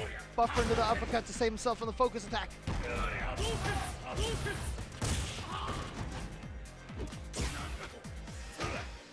Patrick woke up with a grab there. He actually got Taco. Fearless on the wake up. Not gonna be a crumple. Match round for Taco. Patrick's got to fight his fight with his life on the line. Ooh. Thunder kick. Taco making that comeback. Oh, good response there. You read that one. And then a wake up low jab and nothing afterwards. He doesn't have Ultra 1, but hey. And then he wins it with the cross on Hurricane. That was all Taco. Yeah, you see Chris Tatarian was sitting there trying to give Lucan some advice. You can imagine as a Ken player trying to give him some tips. And apparently that was to qualify on winner's side. Oh, this is exactly what I expected, because I saw Flash Metroid's team, or Flash Metroid's pool earlier, and I was like, either Shy or Daco's going to end up in that one. I saw it before they entered, I knew it, and it's Daco. Now, interestingly enough, I know that Gamer be in the back there. Flash Metroid has played at least 5 or 6 or 7 different mains over the course of Street Fighter 4. He made top 8 at EVO with Zangief. And I don't know who he uses right now. I'm just going to go with Viper. I think he's going to say, you know what, I'm just going back to Viper. He used to be a Viper player. He used to be a Gen player. And there it is. Like he's called it, Viper.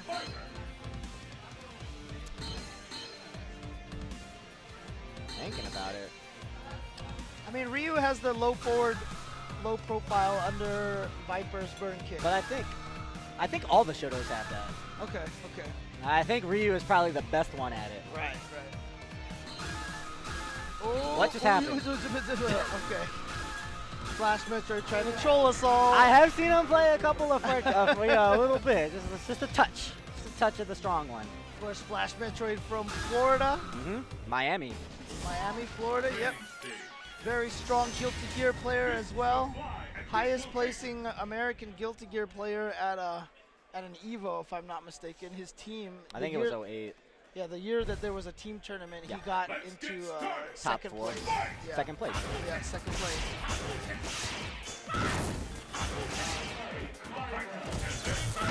So already Patrick. Daco is already qualified. Patrick here sets the tone with his fireballs and walking down Viper. Flash is more of a conservative Viper player. Doesn't want to go into the just like set the tone with cross-up burn kicks and make you react to them.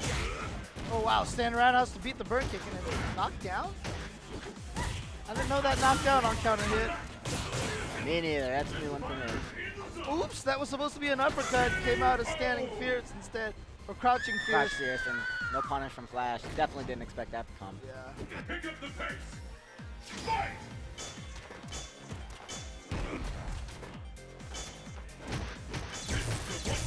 Actually got Lucan to jump, but it just wasn't at the right range to punish. Very conservative Viper player. Flash, he doesn't really like burn kicks. He likes side smash. He's always said that. Huh, interesting. I mean, that's fine, but burn kick's so good. You telling me? Nice. This is what I'm more expecting from Flash. Great sequence here. Yeah, he's working his Seismo game, Seismo feint game, forcing Patrick to take risks and making him pay for them. Didn't like the look of that anti-air. Gotta watch out for all the meters on the part of Patrick. Flash is gonna want to close it out. Gets him.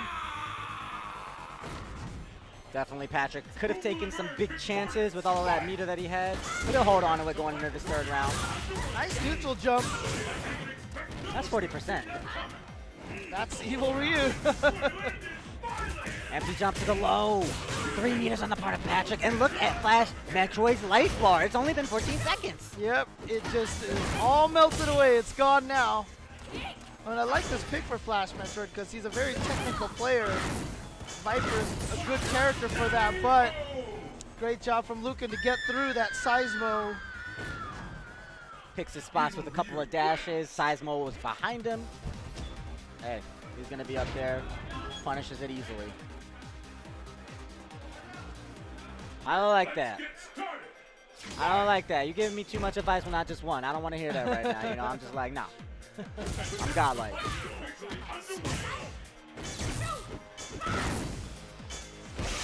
Oh, gets the crumple. And that's just going to be good damage for Evil Ryu. Look at that. Start of the round, mid-screen crumple, 1/3 life. Doing a really good job of maintaining advantage. Not a lot of stutters. Just making it really tough for Flash Metroid to react to the pressure. Oh, he thought he was going behind. Thought he was.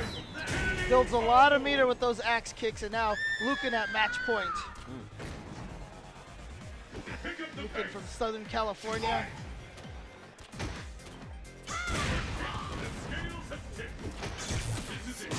I like that little classic Viper throw setup. Well placed. Doesn't like the looks of the anti-air there. Thunder Knuckle would have gone. Nice. Oh, I like that. Very nice.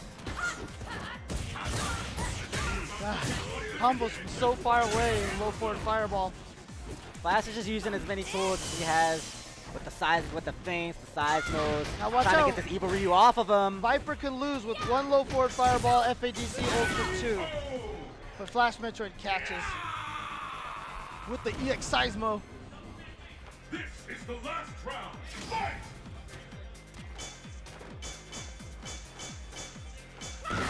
What Flash wants to do, like his most desired game plan is to mix up from advantage. Mix up from advantage, you know, put that in his favor. But once Patrick gets up close and starts working this Evil Ryu game, the advantage is gone. It's melted away. 2 good throws from Lucan, 1 from pretty far away. Nice! Gets over with the footsies of the hop kick. He's getting Again! completely countered. Every button was on the mark, and it was actually a counter. The hop kick went over the low. The hop kick beat the stand throw. It was all Patrick in that one. He's going to eliminate Flash Metroid, and we're going to see Lucan qualify. He'll be Losers representing bracket. SoCal in the losers.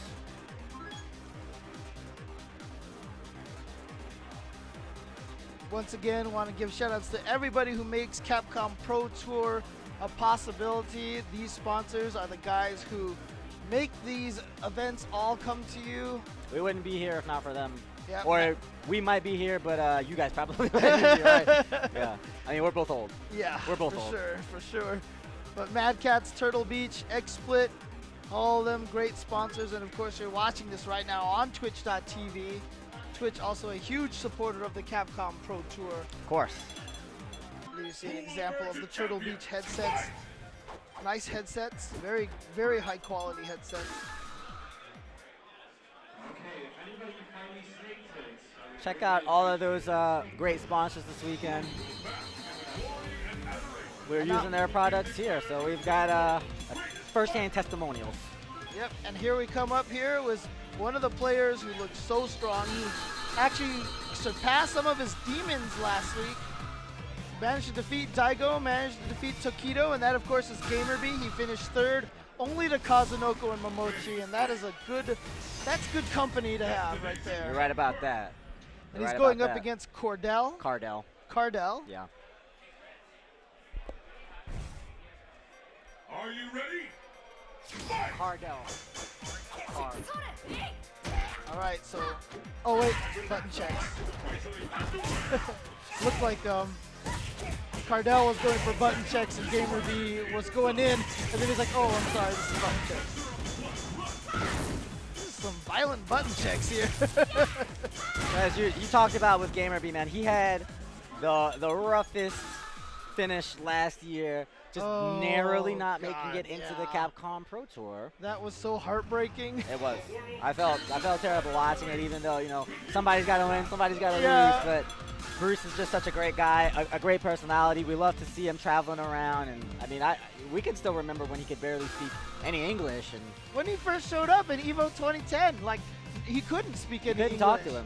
And then literally after that was over, he stayed in America for a while, and I saw him like maybe only a couple of weeks later, and he was already speaking like sentences. He was telling jokes and everything. Yeah, he's interfacing. Very first thing I heard him say was trash talking Mike Ross, so I was like, all right, good stuff. Yeah, so we feel a great affection for GamerB at this point. Yep. Now Cardell actually looked pretty good yesterday. I saw him in the team tournament.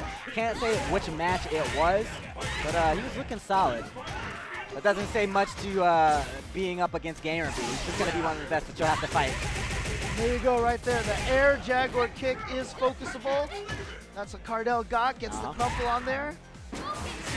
Nice reaction with that. Stays in. Safe jump, roundhouses. Another focus. It's pretty risky, but he's taking a hard read, and it's working out for him. That same combo that he got twice was pretty much the only damage that he's gotten on GamerB so far. And it's not too bad.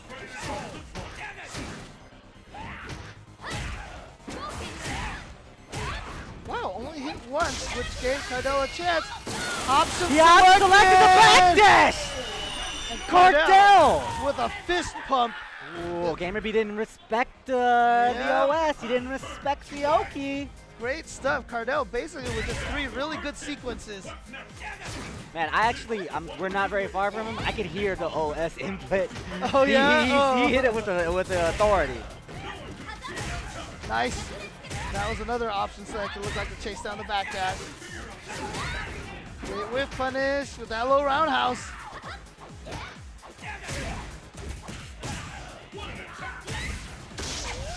All right, GamerB gets the uppercut FADC.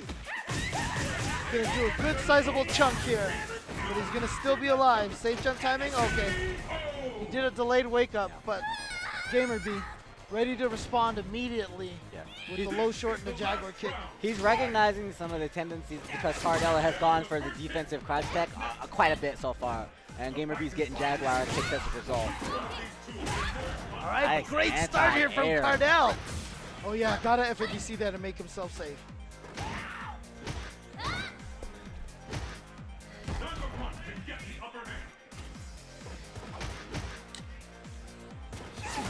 All right, nice dash under, out of the corner. Oh, gets right in there with that Jaguar tooth.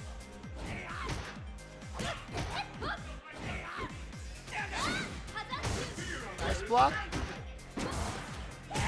Oh, he just walked into it. He gave that to him. That neutral jump roundhouse from Adon just hit so low. Didn't respect the Oh, he's got to watch out, yeah. Unfortunately, GamerB was planning on how he was going to approach. You know, he was taking his time. Cardell then just gave it to him. Right. Of course, that wasn't much damage. Oh, fake cross up. Could have comboed off of that instant air Jaguar kick. Didn't matter. Cardell had such a decisive lead, but he brought the fight to GamerB when GamerB was figuring out how to bring the fight over to Cardell. Right. Yeah, he kind of helped him out a bit. So even after that first round, that Cardell took, like you said, very excited. And Hey, there was a it huge technically there was a- sound. yeah, there was a huge fist pump from him when he won that one. His teammate kind of reached over and like pat him on the back, and Cardell knew though, even though he won that first round, he like turned to his teammate and was like, not yet, not yet. Like, let's not celebrate too much yet. Just like that, Gamerby takes game one.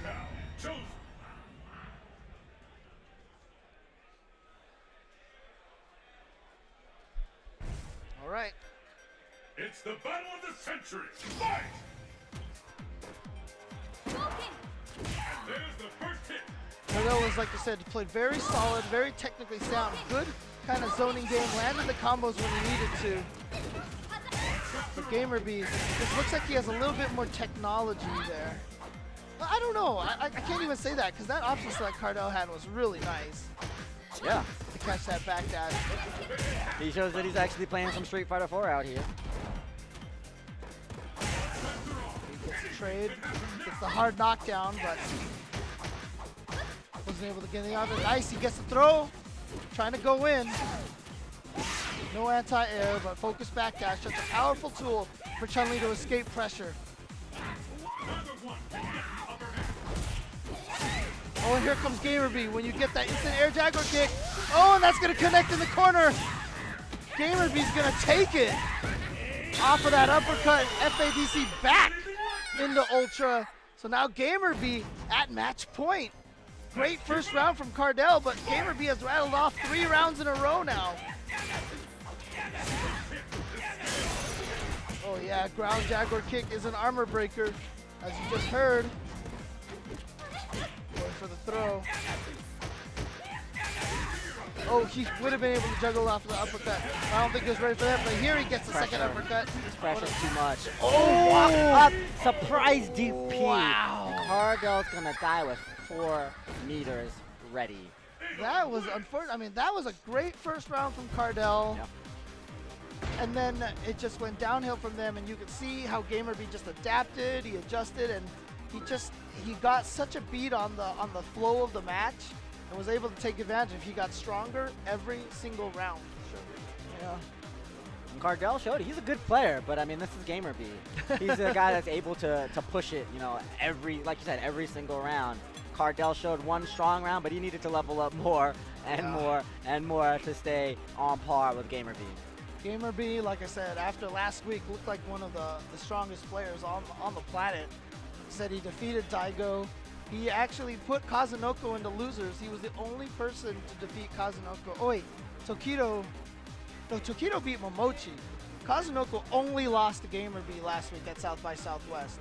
Of course, Kazunoko then fought Gamerby in losers bracket and got his revenge, but that tells you one thing: to say that you defeated Daigo, Tokido, and Kazunoko in one tournament, pretty hefty thing to brag about.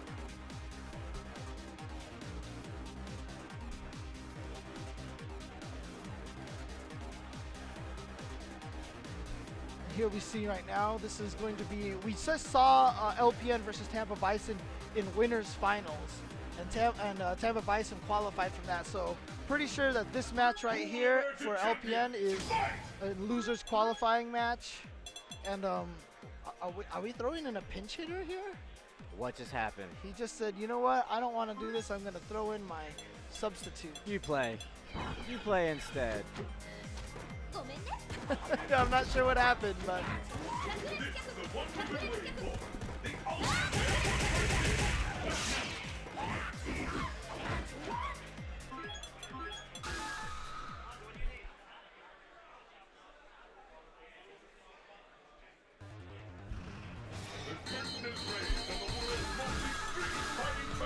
Like you said earlier, LPN had a rough go at things last weekend. He's out here at final round trying to kind of wipe that one from history. Yep. And I mean, he's had like I said, he got to winners finals. Even though we saw him on stream and he lost to Tampa Bison, he still made it all the way here to winners finals, right? And now he's here in losers finals. So, it's a very strong player. It's just unfortunate that a lot of people haven't been able to see it just yet, but let's see how he does here. Again, this should be losers bracket to qualify. Yeah, okay, that is Integra. Integra, the Ken player from Texas, very, very strong Yeah, Ken player. it's true. And this was before Ultra. It's true. He was really good in all the other versions when Ken wasn't as strong. Yeah, notable Ken player going back. Yep. LPN has chosen to go with Cammy against him. Oh, baited that one out. LPN going to work. Stays from the front.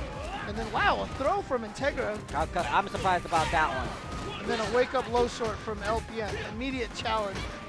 Knew that Integra wasn't going to go for immediate attack. Yeah, hard to focus against Cammys. Cammys will be ready for that and get the drill against the focus every single time. Low forward drill, you cannot get a focus attack through it.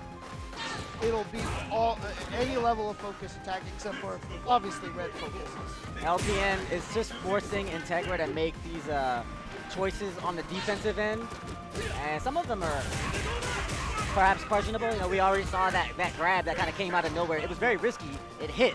But I mean, if he sticks to decisions like that, you got to expect LPN to blow him up with these counter hit setups that Cammy has in spades.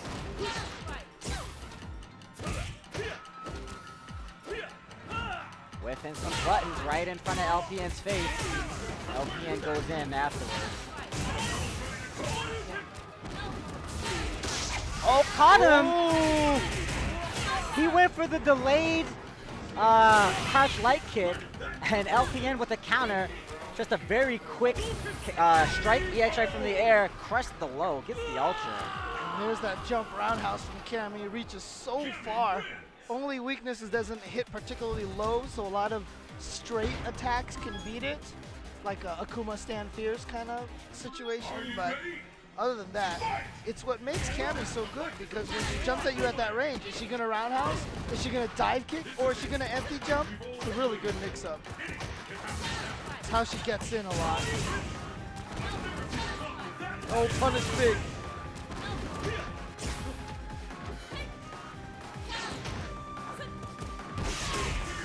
Gets a crumple. That's a rough one. He was just doing crouch light kick. Nice. 2 throws. Oh, stayed in the front. Just looked like it was going to go behind, but if you haven't seen that setup, and LPN actually he's really good at that corner mix-up with the dive kicks. Match round for LPN.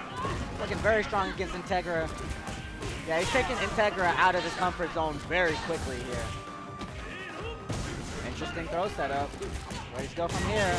The cross up is good. Into the Sharyu. All right, it's corner situation. What's the mix-up? Okay, this time he blocks it correctly. Gonna go into the ultra, not full animation, but good damage anyway. Oh, nice escape with the dash and then the back throw. Now here's that setup again.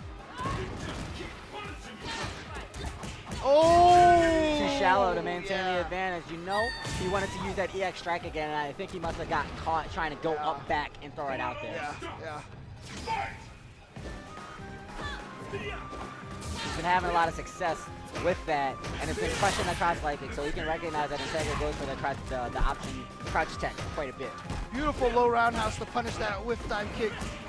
Oh no, an accidental whiff jump roundhouse. Not sure what he was going for, but it gave LPN some good damage on that combo. Nice. Uppercutting there, not letting him get behind. Beautiful spine. Great DP. LPN making some great decisions here to possibly close out the set. That was great. He delayed the uppercut to get the autocorrect on it. Right on the mark. Oh, and he's in with the jumping. He created that. He created that. Threw out some buttons from right outside of range and said, hey, guess I'm going to walk in now and do that again. Or so you thought. Yeah. Just basically kind of baited him into wanting to hit a button. And then just caught him with that EX dive kick, and LPN advances in loser side, so we're going to see him in top 64 tomorrow. He did a beautiful job of controlling the game where Integra is known for, his comfort zone, that neutral game, that ground game. I don't even know if we saw any step kicks the whole set. Right. Not too many. LPN advances. All right, so from Dallas, Texas, we've got, it looks like Onisan And he's going to be going up against one Mad Cat Daigo.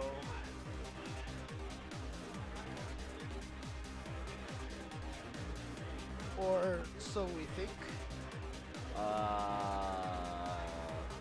There we go. That looks different. Oh, okay, okay. So we had to flip the paper. So that's not Onisan from Nope. Dallas. Nope. That is Realistic from Louisiana. That looks like a fair reading of that.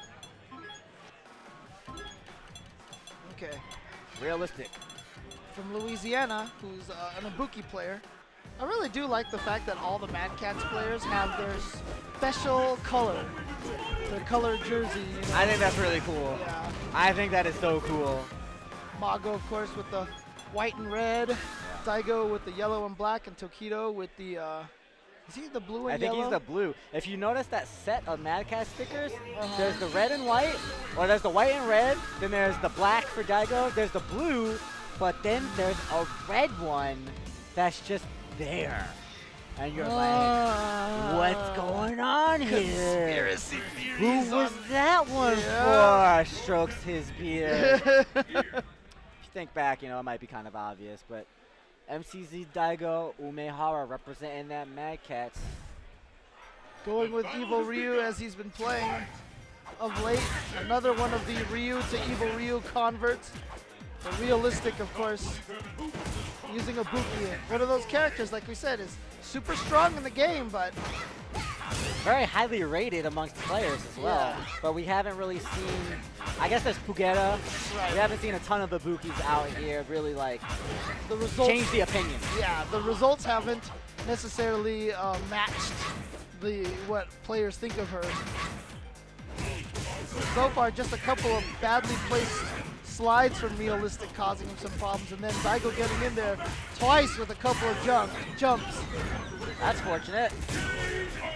First round of Daigo, and he's almost got a full meter along the way. Yep, because Daigo loves to save his meter, so he can do, guess what? Hop kick and a Raging Demon. He does land quite a few of those. It's his new specialty now. Oh, there it goes. He actually spends the meter. But it is one of the two. He spent 2 meters and almost built that whole bar back. Good point. Very economical play.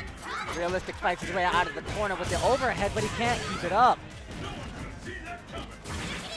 Oh, baits it out. Yeah. That was perfectly timed. Yep. It was just one of those situations where the desperation uppercut felt like it was coming. Daigo felt it as well, and so he said, you know what, I'm just going to block this and then punish you. He walked up in his face to the last possible second to get the back dash out. That's why Realistic did it, because he said, I can at least FADC. He's right here. He can't get away from me fast enough, but the back dash came perfectly. Daigo, first game. There you go, once again. The Just cross ups. getting that slide out of bad range, and then Daigo was able to punish with raw uppercut because of that. Look at this. It didn't spend the meter on low forward fireball because he knew he was close to stun. It didn't actually stun, but then he got it off of the low jab anyway, and so now the combo's going to do a ton of damage. Daigo, match point.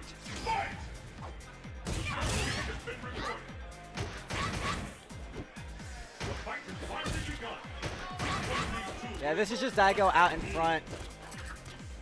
It seems obvious that he's pretty experienced in this matchup, but even in the opportunities that he's gotten, I feel he's gotten more off of it than he should have. Realistic has not been able to block these cross-ups very well, and against Evil Ryu, that could be curtains. Ooh, a little too far for that to connect.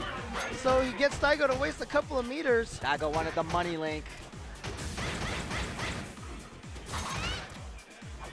Chance for Realistic to seize control.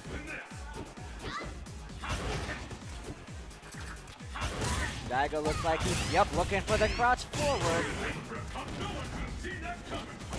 Oh, trying to catch him with that, but nice low jab from Realistic. Realistic not too out of this right now. He still has an opportunity. Ibuki has that power. Oh no, but again, poorly placed slide. So many times cost Realistic the matches. That wasn't the risk that he wanted to take in that opportunity, but he was backed into a corner and he had to do something. He had to take some risk. So it's just going to be a slow death. at the hands of Daigo. But you know what? I mean, that's how a lot of players, you know, they have to learn, right? So top players can get a lot of the you know, other players to get nervous, panic, and do stuff. When we watch someone like Momochi play, like there was a couple of matches where the opponent got in his face, started hitting a bunch of buttons, and Momochi just said, you know what? Just block, block, block, block. Found that one opening and then got through there, right? Yep. Yeah, it's patience, right? Right. Uh-huh. And that's kind of what you were talking about when you were breaking down the option select. Right. This is just forcing you to block and be uh-huh. honest for like a few extra turns than you wanted to. Yep, right? yep. And then you get to play. Yep. But at this point, you're going to have to defer to block for a lot of these situations until you have a 100% knowledge of how things are going to go. Yep.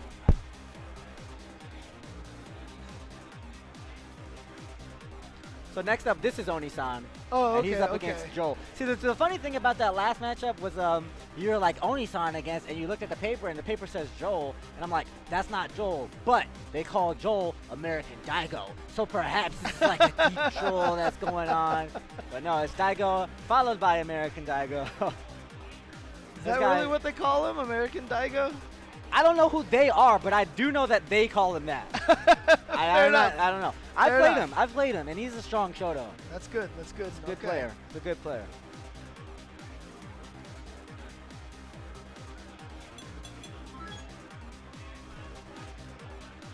Very strong Shoto. Are you ready? It seems like American Shotos, they'll tend to pop up out of nowhere, and then you're like, well, that guy's actually legit. And this guy's one of them. Yeah, me and David were talking about this earlier on stream. It's like there's 400 plus people enter this tournament, and really, honestly, there's so very few, like, players that you can just say, you know what, I bet you I can get a free win in this situation. It's most of these players are pretty good now. Yeah. So the level of Street Fighter play in this country overall is at the highest that I've ever seen, I think. So Yeah, I always picture like a pyramid of skills, like Daigo's at the tippy top, you know, with a few other players down there, and then you have everybody that started the game in like 2009 at the bottom, right? Right. But through the years, the shape of that pyramid has gotten pared down and down and down, so that there's much less of a gap between the top and the bottom. You see what I'm doing here, James? Yeah. You visualizing it? All right. I got it. I got it. All right, Joel, Joel, up against Oni-san. Oni-san going with Abel. Nice little standing fierce anti-air. Well, if he's the American Daigo, he should be playing Evil Ryu now. I know, he's honest. He did not sell out just yet. Oh, gets the crumple off of the step kick, dash cancel. Oh, nice. Wake up stand fierce. Great challenge. And this is a good start for Oni-san. Gets him in the corner. What's the mix-up now? Ooh, That was a hard read. Ooh. Joel needs to be careful here. What looked like it was gonna be a round for Joel is getting down to the wire. Yeah, looked like a lot of scaling. I don't think this is gonna do it, but he's got the FADC available. Look at that, Get it's out just of a the sliver. corner. You gotta, oh, what a smart What a play yeah. from Oni-san, but Joel, he doesn't have ADZ. Oh, you're right. He didn't do it. He was one step ahead. Oni-san is 2 steps ahead. That's what it boils down to. Oni-san Goes for the reset in the middle of that combo. And I like Joel just going for the uppercut again. Rolls out of there. breaks the glass. Smart reads coming out from Oni-san. Jump over, the jab won't go that time. Joel sees his advantage with the tick grab, and that's 2. Now he's got the life lead. Empty jump to the low, that's good. Oh, just catches the forward dash with low forward hurricane. Takes round 2. Beautiful sequence at the end there from Joel. Pull out all the stops. Fight! Using that classic Shoto stand short feint. Oni-san doesn't bite. FADC forward. Took a risk with the tornado throw, but I have beautiful choices at approach from Oni-san. He finds it this time. But again, a wake up uppercut He did a from Joel. fierce one. Yeah. Get, stop it. Stop it, I don't have a meter. Who cares? Oh, that was a little bit of a shenanigan. That Oh, was tricky. Oh, missed the too ultra, far. and he looked so angry Sorry, yeah. when He missed the that. ultra. Yeah. He just missed it. He looked so frustrated with that. I saw him Yeah. basically pound his fist in the air. Yeah. It's just one Thinking of he those- was going for the Shoryuken juggle because certainly I wouldn't have expected him to miss the ultra, but he did. Yeah. I'm sorry, Joel. That's just one of those huge frustrations. I mean, that's from winning the game to losing the Yep. game. Just like that. I didn't finish my motion. Well, it's like I said, though, you know, if fighting games didn't have execution mistakes, somehow I don't think they'd be as interesting. No. I wouldn't have nearly as much fun. I wouldn't have much to blame, so, you know, I need that. I need that in my life. This is not a team game. I don't have somebody else to blame. Exactly, So I need a way right? to blame myself without it being blaming myself. I was smart. I outsmarted him. I Yeah. just messed up my combo, you know? You know, it's not my fault. Joel's got a commanding life lead here. He slowed the pace down, and he's actually getting something off of his tries here. I mean, that's important because of the way that the last game ended. You could fall apart so badly at this point. Yeah, I like the choice to slow the pace down a little bit, try to get things back into his favor, break the momentum. Same side though, crouch fierce, falling sky. Oh, beautiful low fierce anti-air. Wow. He knows that that's not a safe jump, and he knows the counter.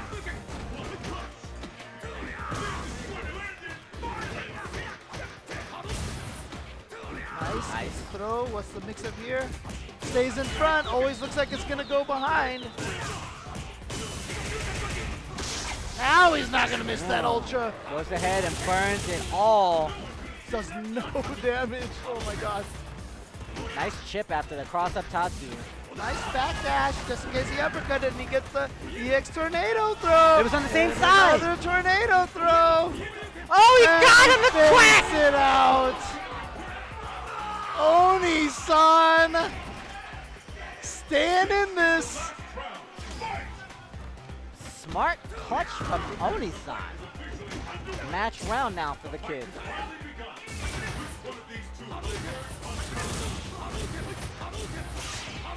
It's one of those situations where when you feel so good when you pull something like that off. 2 tornado throws into an avoidance of the uppercut and full punish. And here we go, Joel with a good life lead, but we've seen what Oni-san can do. A nice backdash from Joel to escape that tornado throw. Joel can't feel safe. He doesn't have any meter. He didn't want to get knocked out so much, but he doesn't care. He took the read. Yep.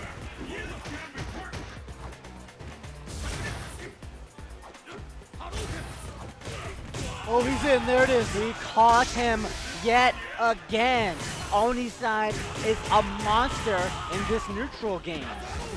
Is this enough?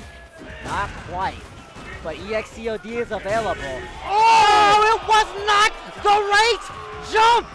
And I mean, it was, but the thing is, he did not reversal. He did an auto. If he had reversal uppercutted, it would have went the wrong way and he would have died. But he waited just long enough to turn it around and uppercut the opposite direction. Wow. Wow. It's really smart stuff from Joel. Things going on behind the scenes. Ooh, there we go. He really wanted it with that TT. Finds a step kick yet again. Joel can't get comfortable playing that Shoto walk you down with crouch strong game.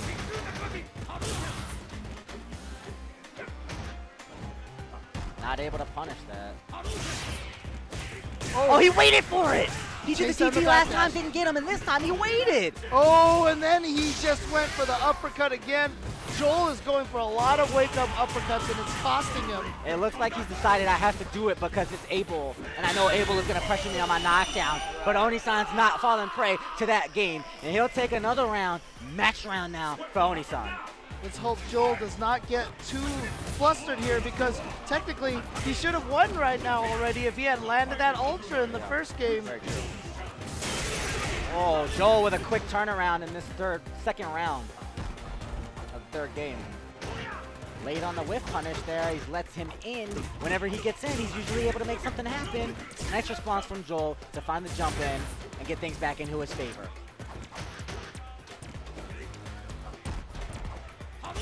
Oh, he perfect prediction.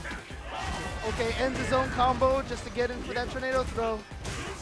Waited a little bit to see if Joel did a wake-up uppercut again. This time Joel did not.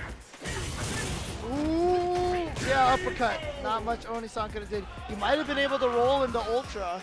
I think it was a block string. was He went for probably, even the yeah. light one. Because he also had the jump roundhouse, yeah, so that causes way more blocks done. All right, last round, last match. Of course, Oni-san, sitting on a lot of meter, uses the EX, change of direction to go through the fireball. Joel now out of meter with that sequence. Here it comes. Is he gonna go? No, is a not yet. monster. Again, no wake-up uppercut from Joel. Oh, he missed a step kick and he let Joel out of the pressure. The Oh! double, into the corner. Again goes to the EX Tatsu. Oni-san will not fight. Got ultra. Oh, you really gonna throw it? He's not gonna throw it. Oh, and he's gonna dash forward because he's not gonna throw it. He missed it. He missed it.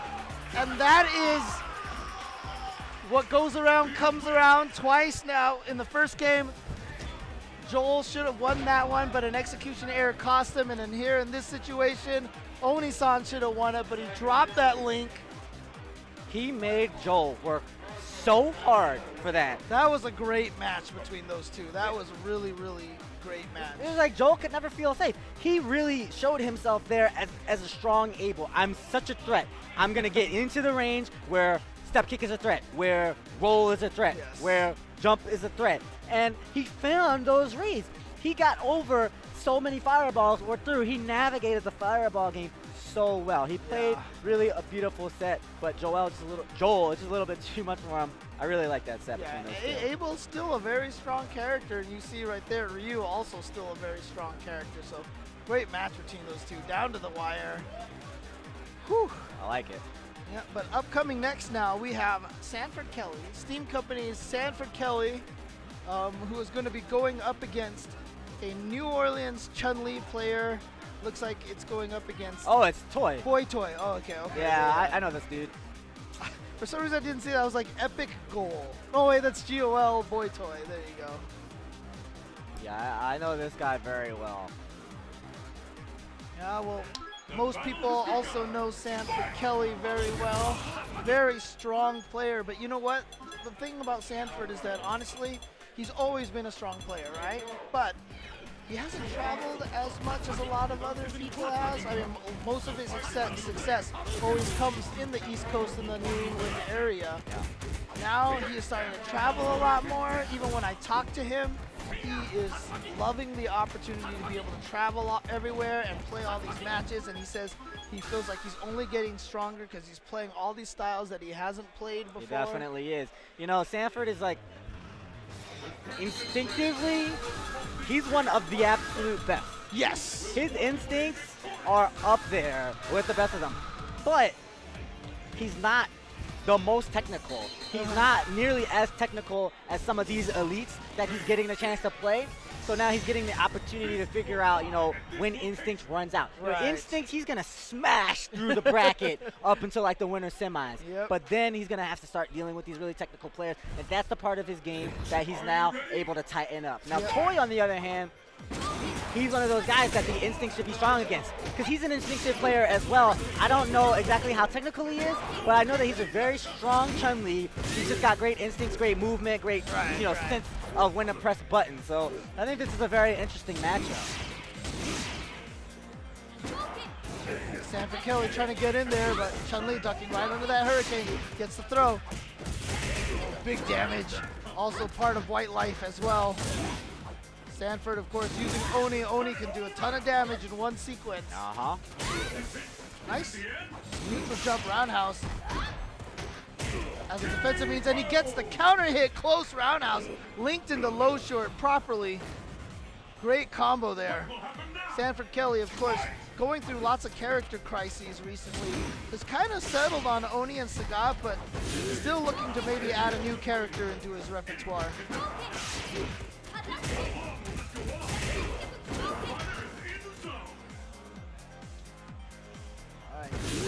Trying to play this walk back and forth game. Sanford bit first, and a great whiff punish from Boy Toy. What? But no punish from Sanford. There we go. Good damage. Ooh! That worked out for Toy. Oh, and he's got the ultra ready. Great presence of mind. That's what I said. Damage. This kid's got instincts. my house now. Oh, yep, EX Fireball right there, Boy Toy. Slam the door shut on him. First game to Toy. Let's see if Sanford Kelly decides to switch over to Sagat. That, of course, is his original main. No, he's gonna stick with Oni. Same opening. 2 games in a row.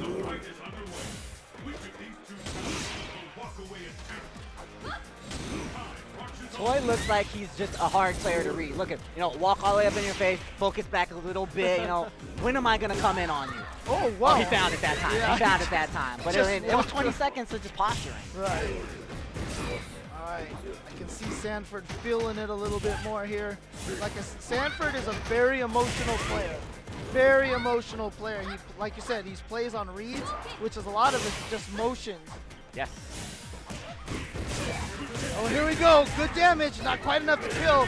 But chases down the backdash again. That's the reads that we were talking about. Don't do it. Just block. You're gonna have to just block. At least make him use some meter or something.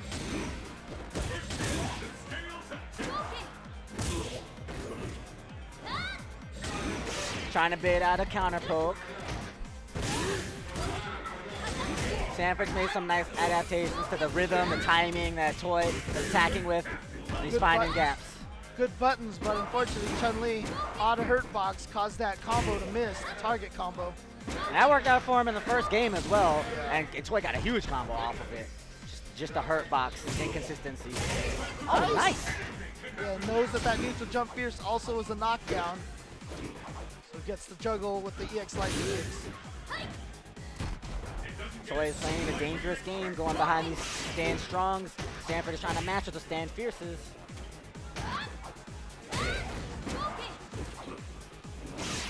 Oh, not quite a crumple, and he drops that. That was for the win. Oh. This one is for the win. There it is, great neutral jump. What a read. Yeah, That was reads a hard, all over the That was place. the hardest Yeah. possible read. He did break up jump, dude. Match round for Toy. He's got a game to give, not a round, but that means that he can continue to play his style, a little bit extra aggressive. All right, gets through there with that EX fireball.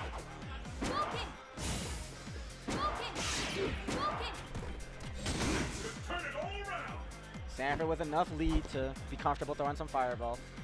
Of course, if Chun-Li gets over them, besides the ultra, she doesn't usually punish you huge. Threw the fireballs, trying to bait the Hazan out, waited for it, and punished it in kind. Now, Toy's going to have to think twice about how he's going to counter these fireballs. He's not charging. He's not charging. He's just walking up. He needs more damage than he feels like this ultra is going to give him. Finds himself a counter hit. Yeah, knockdown on that fireball. Here it comes. Rally, huge rally possible for Toy. Gotta be careful, because once you're in that corner, that Ultra 1 can tack on a ton of damage. Sanford is doing a beautiful job at eyeballing the charge, only throws the fireball after she walks forward. Yep.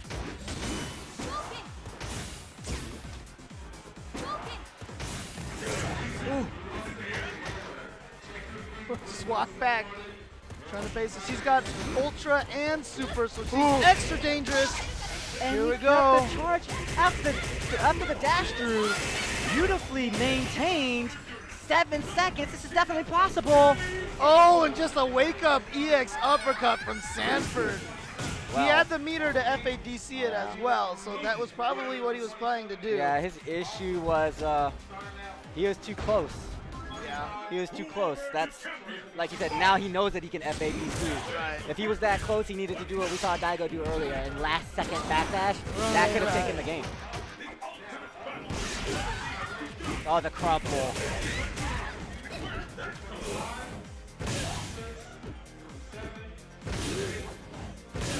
Ooh. These whip punishes, and wow, just an empty jump into a stare down. Oh, counter hit, stand strong. Beautiful stuff. And just like that, evening the match up.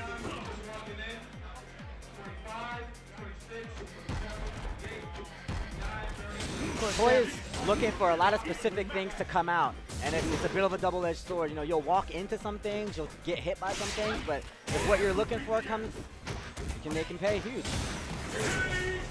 Just catches him with the ground pound. Now Sanford, who didn't look too strong in the first game, stuck with the character, and now he's at match point. And if you consider, a lot of guys are going to be looking for that dive, and they're going to react and try to block it. The one time that he did counter it, he anticipated it, punished it huge. This is the style that Toy is playing. Sanford has to figure out how to get around it. He's doing a pretty good job.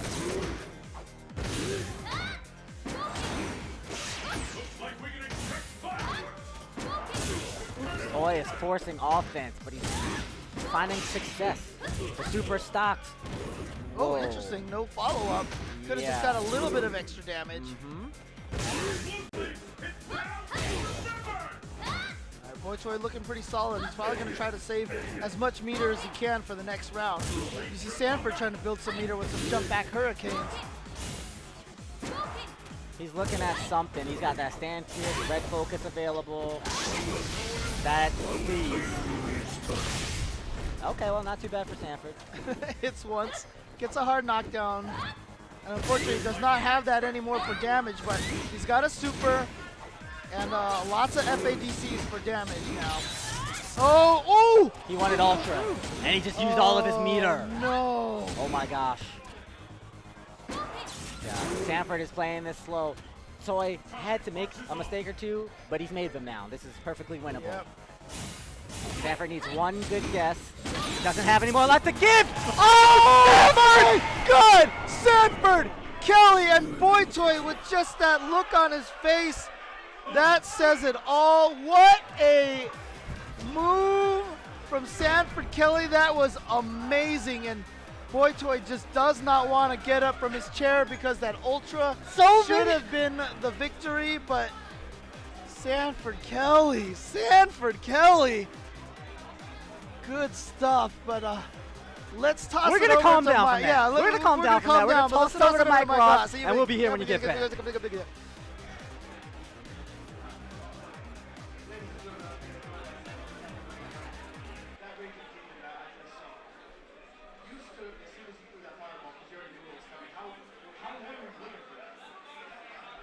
Expecting that, so. It was just instant the reactions of Sanford Kelly. Nah, it was a read. It was a read. It's just a read.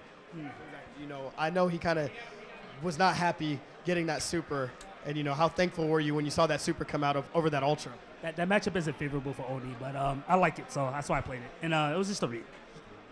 You're coming off of a very strong weekend right after Austin, Texas. You've been traveling all over the place. How important is it for you to make a statement here this weekend at Final Round? It's not about just me making a statement. It's about the U.S. making a statement. Are there any specific targets here? I mean, at South by Southwest, we know you kind of had a matchup difficulties against Shin's Poison, even though it was extremely close. Are there any particular players you're looking forward to playing this time around? Everyone in the tournament. Everyone left in winners. Excellent. Well, best of luck to you, Sanford. Amazing performance. We're going to go. Oh, snap. Oh. Well, anyways. Oh. It's all right. I can tell jokes. I can keep them going. Why did Mike Ross cross the road? Because I got banned from tournaments? You guys need more time? Just a little bit more time. Well, let me give you my thoughts of what's going on thus far. How about that? You don't have to zoom in on my face or anything like that. Anyways. My personal predictions is I'm very happy to see some of my boys still doing well in this tournament thus far. Some of the people, can you please stop zooming in on my face? He should just walk forward.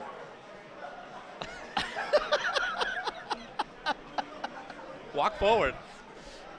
I don't want to walk directly into the lens. We're going to go right back to James Shin and Ultra David. I'm tired of don't even look at me anymore. I was trying to get him to just walk forward and just look, if you're going to zoom in, just get in there yourself. Just get in there yourself. Why not? But thanks to Mike for letting me walk in here with all my food and stuff, and basically buying time for that. So. Yeah, pretty much so. Good stuff. But what a great match there. That was a crazy ending with Sanford. I was hanging out there with Mike. We were watching that, and right before that happened, this is true, Mike says, Sanford's going to do a Raging Demon. And Fireball Raging Demon. It was like right then. Yeah, I mean, it wasn't even just doing the Raging Demon, but throwing the Fireball, first to erase Chun-Li's Fireball. Yeah. That was it was really good. That was genius. It was really good. It was an unfortunate situation. You could see the pretty much the look of death on Boy Toy's face because he came out with that super instead of the Ultra. And that's just really unfortunate. But Definitely. me and Ski were saying earlier, you know, just execution errors happen. And honestly, if there weren't execution mistakes, I don't know if fighting game events would be as interesting. You know, they really do cause a lot of things to happen. They happen all the time. Yeah. And sometimes, you know, they are the tie turner or your only hope. Like, That's true. When you get hit by a combo, you just have to count on execution errors. Yeah. And how many times have we seen it happen already? Yeah, that's this right. Yeah. weekend, right? So there you go. Okay. And I swear it looks like it says Eric or Savannah. It strongly says that. Oh no, he's from Savannah, Georgia. Oh, okay. So it's Eric M from Savannah. Okay, we finally put it together. It only took a minute and a half. I feel like I'm like in the middle of like National Treasure or something, like trying Oh, we to have like this. We have this decipher- big old pile of papers for who's been coming up next. But I'm just like trying to decipher ancient texts, you know.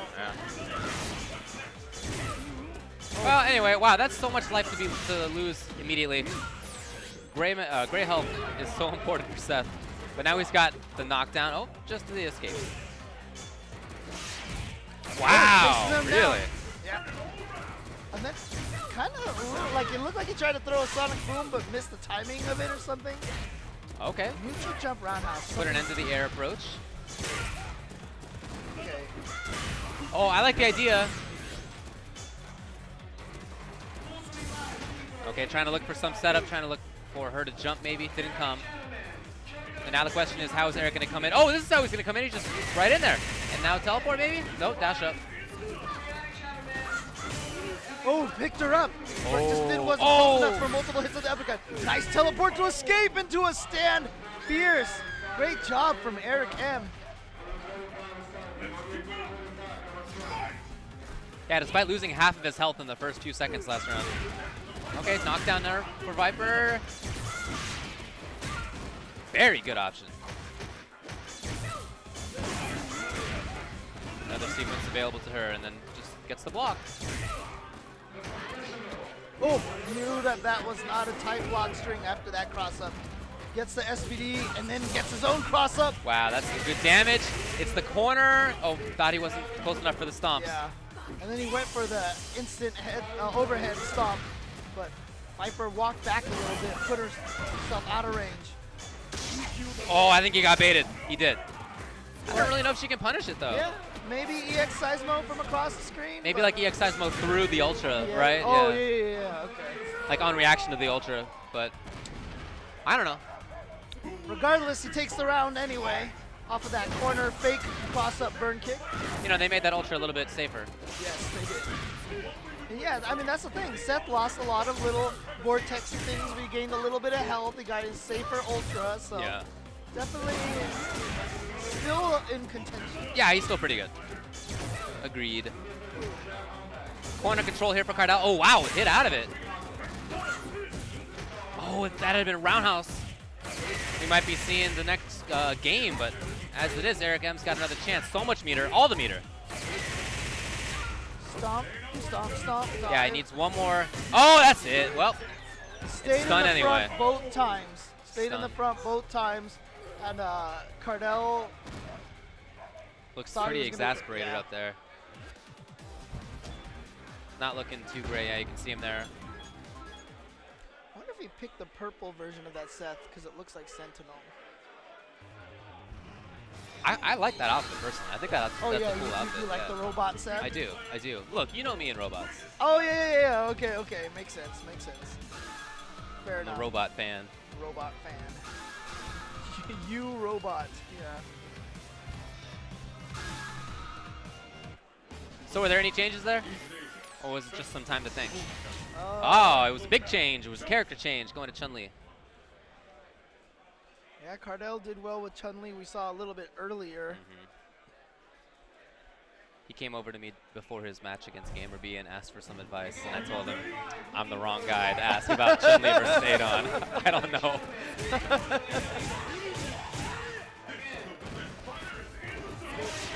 Oh, wow. And just sets up a little bit of a wall. Nice. Just getting the uppercut. Yep. Oh, okay. He did get away. Oh, that's actually great for Cardell. He can get the link. Oh, that was not Did, EX. but yeah, he wanted to get the EX. And he's jumping a lot because Eric M has anti-aired him a bunch of times already. Yes. Nice chase on the backdash. Here we go. Didn't quite get the link off of the Hazanji. Seth, yeah, I think Seth was looking for her to jump again.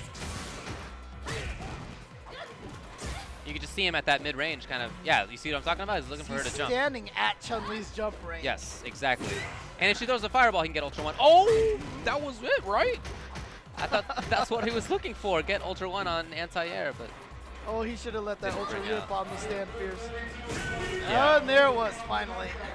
There was a lot of patience out of Eric M. second half of that round, just waiting for Cardell to jump. You know, Cardell did a good job of not doing it, and then cracked eventually.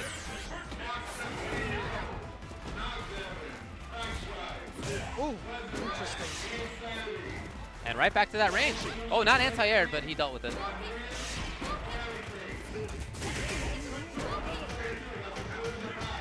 Cardell trying to come in. Working on super meter. Okay, good with finish with that sweep. Getting in there.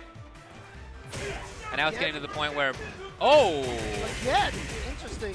He should be able to just get the Ultra, Just even needs if a it's couple not of corner hits. enough. Yeah. Oh, well, hey, it is corner. Oh, okay. So it all worked. Good call. And still has most of a super meter.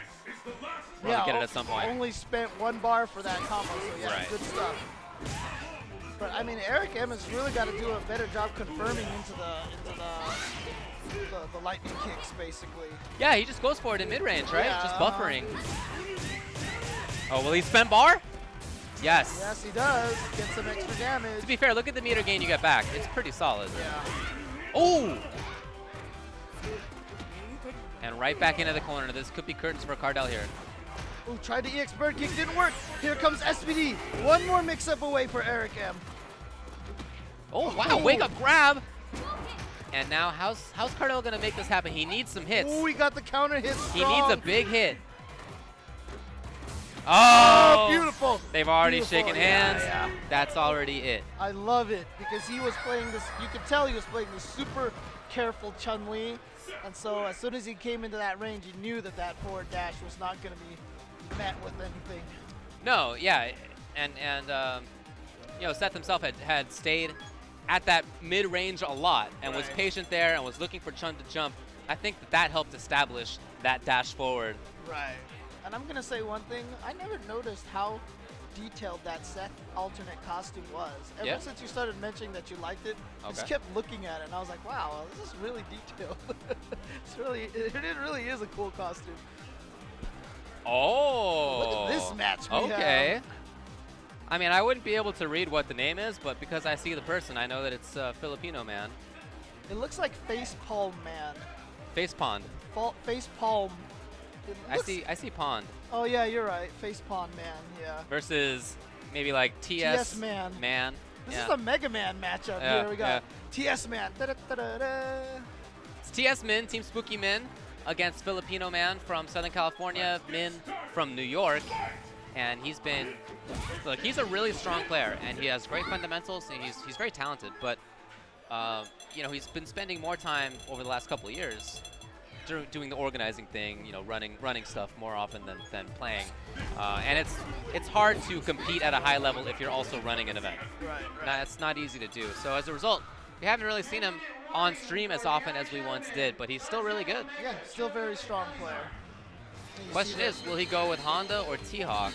see the Min there adjusting the volume with the little headset, the Turtle Beach headset controller. So it is Honda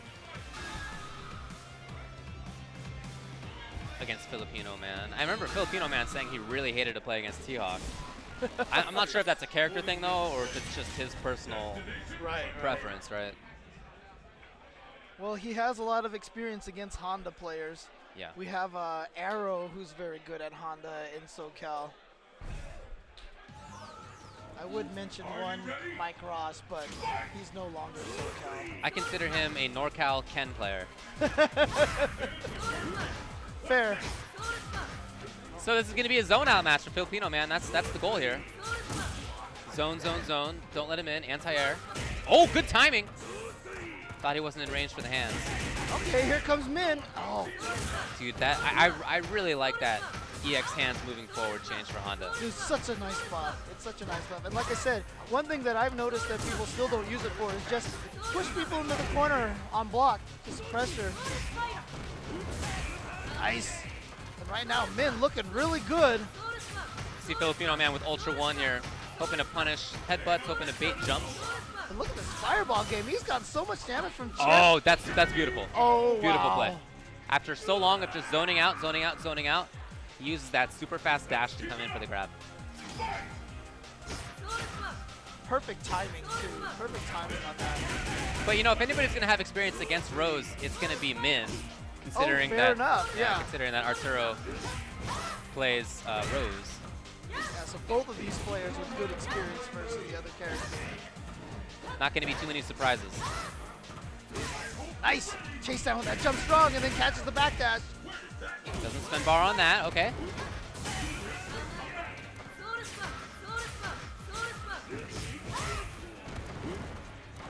Oh wow, she just escapes. Yep.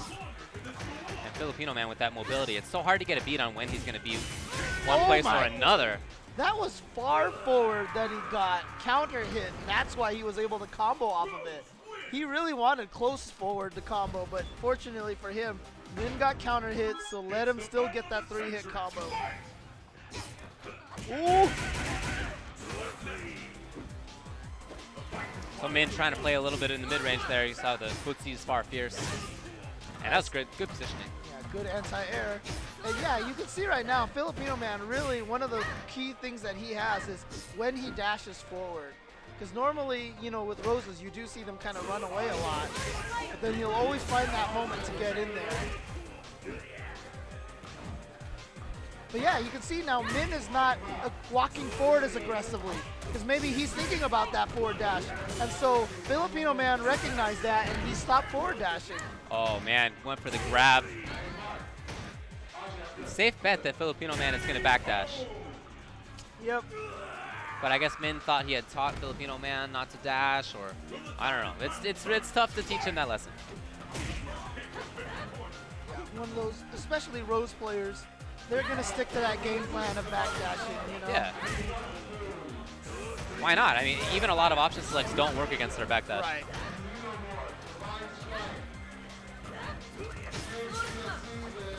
Min slowly moving forward here. Ooh.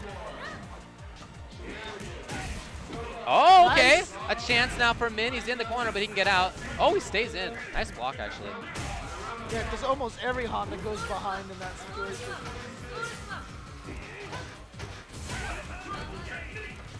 Min trying to walk right back in there. Nice timing. Looking good for block. frame traps. Oh, he Oh. found it. Wow, he FADC'd. Oh, I bet it worked. Does that work? What Wow, the heck? whatever. That was crazy. I understand the read. You're looking for backdash, backdash, backdash. Yeah. Uh-huh. But you know what? That was the one time when Filipino Man did not do it. There's the handshake. Oh, looks like Min's going to stay up. Or, oh, no, he might be unplugging his controller. Oh, man, he's going through the Wednesday Night Fights gauntlet, right? Oh, no, maybe not. No. He's not playing. He's taking off, yeah. Okay. So this is going to be another Wednesday Night Fights player, though. Chris Tatarian, just sat down on the right there. And his opponent looks like it's going to be Xiao Hai. Yeah, so yesterday in the team tournament, Chris's team, along with Brent and Velociraptor, got 3rd place. 2nd place was Filipino Man, Chris G, and Ian Sanity. And 1st place actually went to Shin, Dako, and Xiao Hai. So, kind of a little bit of a run back here in this situation. Let's see if Chris can handle Xiao Hai. But interestingly enough, this is a winner's qualification match. Oh, okay. The loser of this plays Yipes Is that so? to qualify on loser side, yeah. I know Yipes has been putting time into this game Oh lately. yeah, he's been putting time into a lot of games. I know CD Jr. has been teaching him a lot of Killer Instinct. Oh, so good stuff. CD Jr. also won that earlier this weekend, so congratulations to him. Shout outs to him. So Xiaohai is going to be no stranger to Ken.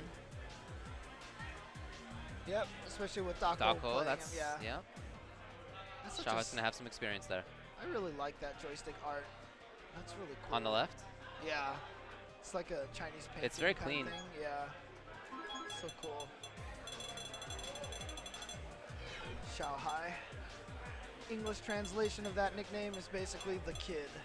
It's the best way That's to, cool. to say it. The kid. I wonder who he's going to go with here. Yeah, I mean, he's been mainly mostly Evil Ryu of late, but yeah, you're right. He can go with all sorts of different characters. Maybe Cammy. I mean, we'll see. Like I said, I'm sure he's practiced up the matchup a lot, so he'll have some ideas going into it. It's not going to just be fresh. Yeah. Ah, it is Cammy, yeah. Yep, you're right. Good call. Probably feels a little more comfortable in this matchup. I mean, because interesting enough, I've heard this from some people that Evil Ryu, even though he might be the best Shoto, doesn't necessarily do well against other Shotos. Yeah, I don't think he beats them. Right. Yeah. Yeah.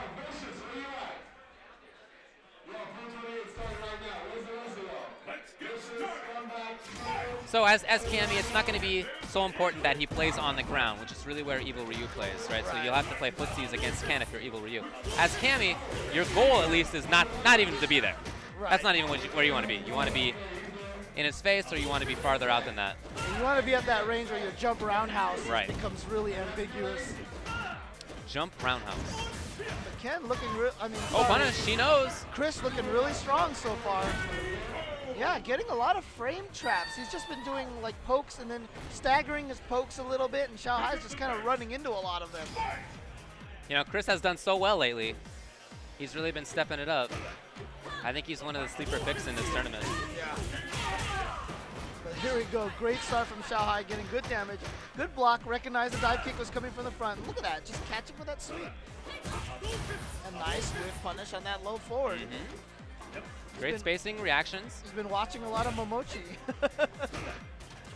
Oh, no. Oh, that should have been an uppercut right It looked there. like it was going to be. Yeah. Okay, Xiaohai finds his way in. Nice. Makes that safe. But now has no more meter. Oh, Great the stuff. reaction. It's not a lot of damage, but it gets her in. That's the biggest advantage of doing that. Oh, wow. Just uppercuts. Sometimes you gotta. And Ken keeping a range for himself. That was perfect outside of that crouching medium kick. Right. But Xiaohai with a significant life advantage. Oh, nice air to air. I love it. Now he's got to worry about fireballs because that's good reactions. Oh. No! Oh, that's Okay. really. Oh, did he get him? Okay, just got good damage. She dive kicked so that it would delay her in the air so she didn't get hit by the key hit. Oh, Chris is in, and he crouched. He crouched and got hit by the second hit. That's really unfortunate there for Xiaohai. Yeah, I understand that expression because, you know, he had that round. He could have taken it. Execution errors, man. I'm telling you. Xiaohai's not somebody who I think of as having execution errors or cracking in that kind of situation. Oh yeah, for So sure. that's really rare. And now we'll see what he does. Is he thinking about switching characters? He's gone here to character select. Let's see what he decides to do. I don't think it was a character problem. No. I mean, he basically won that round, right? So Yeah, I think if you're him, that's how you have to think about it. yeah. Like, look, I mean, obviously you lost the game in reality, but you were so close, and it wasn't the character's fault that you lost. It was your own hand's fault.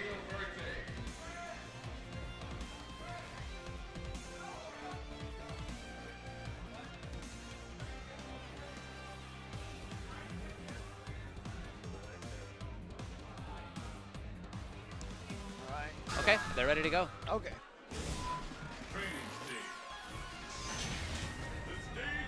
Chris up a game. As you said, this is to qualify from this pool in winner's bracket. To make it into top 64. And that path through that 64 is so much easier if you are in winners. He seems stagger that target chain. It was really interesting.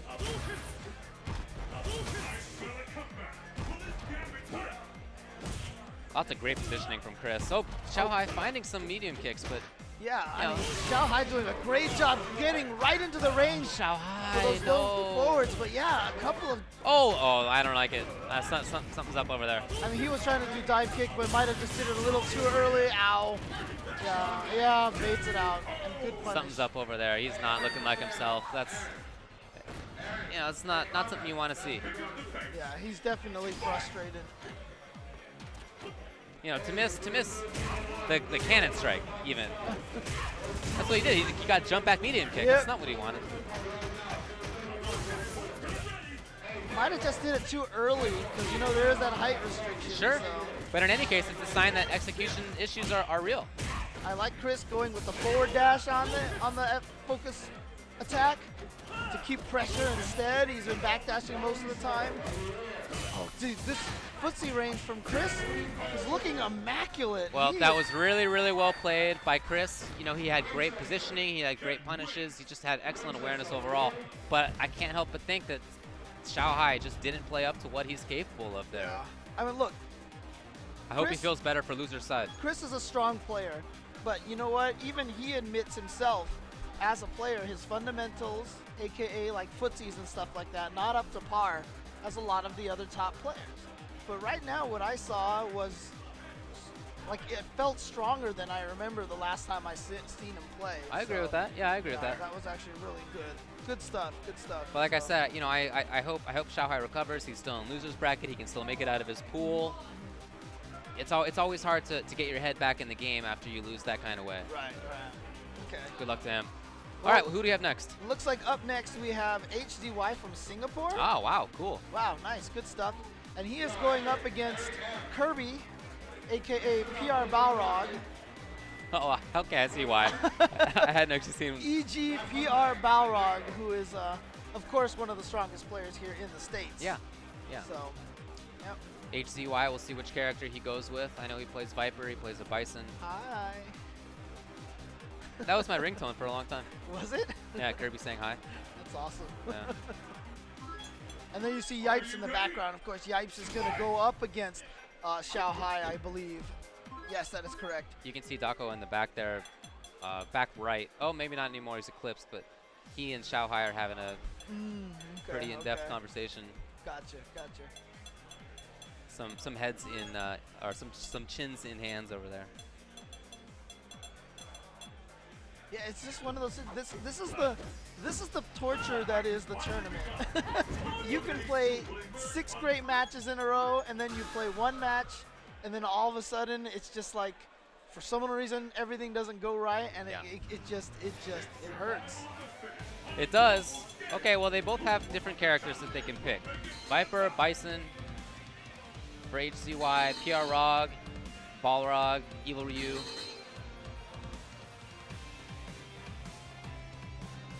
And we'll see which ones they've gone with in just a bit. Balrog, he's already there. Oh, but he hasn't. Has he locked in? No, he hasn't locked in. Oh, are we gonna we're gonna go back and forth? Oh, is he Oh, playing no, no, Poison they're nowadays? Interesting.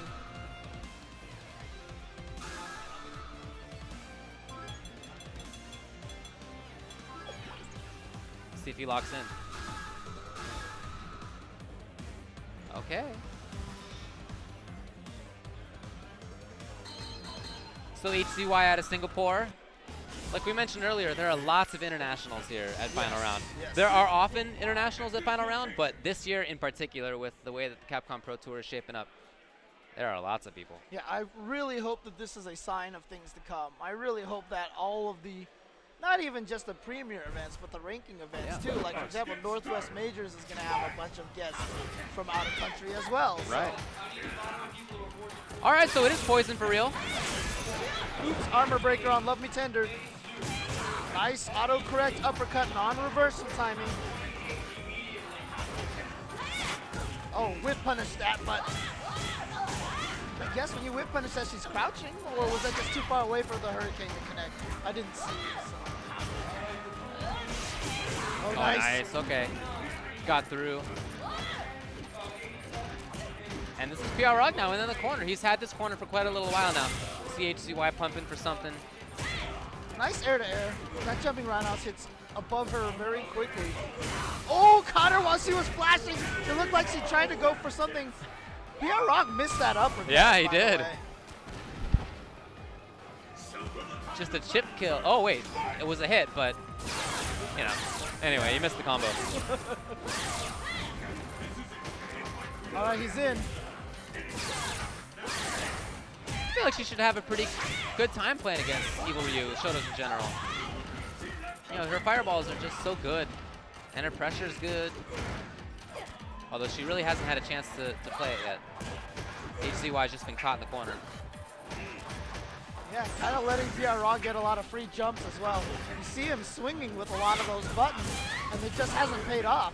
Yeah, when she got caught by at the end of Love Me Tender, she was crouching again. So, but here we go. Oh, nice. That'll be that. Game 1. HCY considering. Evil Ryu wins. See him on the right side of your screen there. Does it look like to me that Eduardo was trying to repress some sort of smirk or something? Yeah, it does. It does.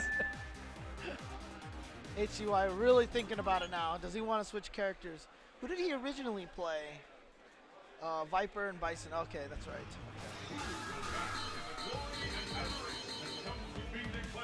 Oh, yeah? Ah, interesting. Even more interesting. Is that going to be the lock? Ultra combo double? Did he go Double? with? W? Did I just guess. see I that? mean, if you're in the air, maybe you can use Ultra 2. Right? Anti-fireball Ultra? Yeah, we'll Guess see. so, yeah. Maybe he knows something, you know, a little trick that we don't. Well, we don't see Viper very often nowadays. So That's true. maybe there's interesting stuff. It's rare to see double in general. Yeah, I mean, one of the things about Viper too also is that whenever she does hit you with Ultra 1 in her normal combos, it's so good because it does so much damage. But here in this situation with Ultra Combo W, obviously it's going to do less, but like you said, maybe just wants to threaten with that Ultra 2 so that PR Rog is a little more careful with chucking fireballs. Well, let's see if it does that. He has the W Ultra stock. Spins the meter on the FADC. Oh, drops it. Good Oh. challenge. Oh, that Ultra! Oh! Yeah, that was it right there. Yeah, I think that was it. Well, it wouldn't have done a lot of damage, obviously. Yeah, no, but it's more about having control. Right, and the momentum. Yeah.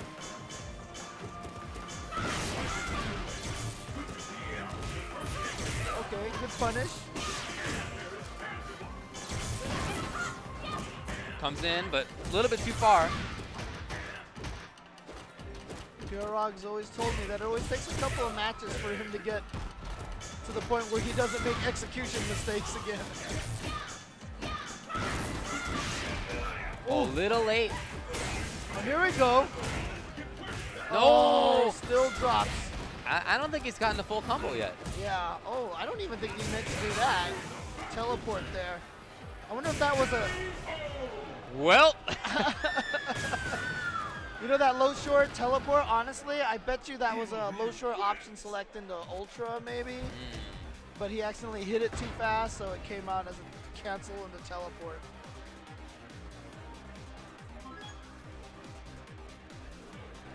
All right, so PR Rog is gonna move on. He advances in the winners bracket. We have another interesting matchup to see who gets out of winners in another pool. Razor Fudo, who's walking up on stage there. You see him on the right. And his opponent is Tempo Storm Chris G. That's right, Tempo Chris G.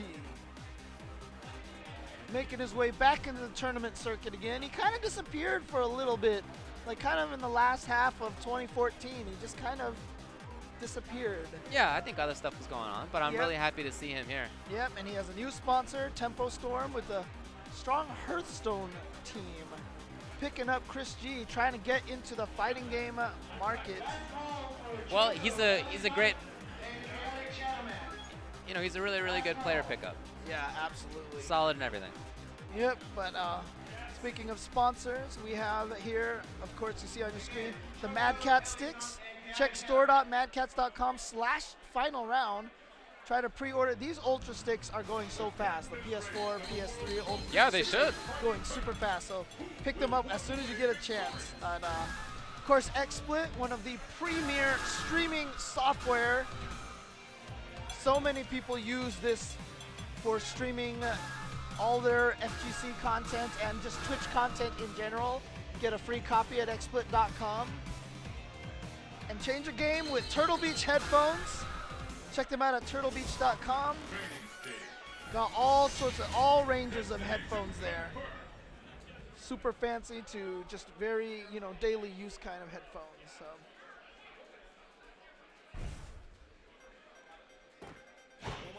All right, I guess they're checking buttons here. Fudo, I'm sure, is going to be going with Faye. But, and Chris, is it Sakura or what? I guess we'll find That's out. a really good question. Yeah. At this point in time, who knows? Right, yeah, it's been a little while, so I wouldn't be surprised if he picked up a new character. Not that I think he needs to. Right. Sakura, obviously a great character, but he also dabbled a lot in Elena before we, you know, saw the end of that. So before he disappeared for that little bit. So yeah, I really am genuinely curious to see who he's gonna go with here.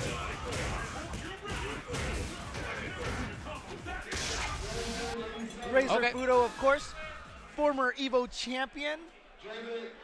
First champion of Street Fighter 4 since Daigo, well after Daigo won 2 years in a row. Then it was Fudo who took the crown. And it looks like, okay, Very good pick. this is a good pick because it's a good character for Fei Long. Yeah, against Fei Long, yeah, definitely. She has the ability to punish Rekka's really well. She has a walk speed that can, you know, leave her outside of Fei's range. She has, I think, quite a bit going for her in this match. Hard for Fei to punish some of her stuff. At least how he's used to playing. But Fudo is the best Fei in the world, and we'll see how he deals with it. I'm sure he has experience in this match. It's not what Chris needs at the very start. Yeah, just a drop combo there. Yeah. Gives Fudo a chance. And there it is, that low roundhouse, which is really hard to punish with Rekka's. Just kind of goes over her during the recovery. Okay. Just blocked though, and no anti-air. Doesn't have meter yet. Gonna have to rely on normals. Oh, there's the bar. Yeah, so now Fudo, you're gonna see him standing a lot more. The tricky thing about trying to block standing against Elena, oh wow, he comboed that. But Well, Chris tried to punish that first Rekka with crouching jab, but Yeah. Faye just kept going. like I said, one of the biggest problems about trying to block Elena's EX mallet smash is that you end up walking backwards if she doesn't do it. So it's hard to keep your position. And here comes Chris. Nice little sequence here. Some pestering going on by Chris. Faye caught in the corner. But I do like that Chris hasn't gone Oh! crazy with EX mallet smashes until now. Yeah, there he got it. Boom. But yeah, so you saw how Fudo was basically standing up to block the EX mallet smash. What Chris did was not do the EX mallet smash, and in a way, that kind of pushed Fei Long into the corner, interestingly enough.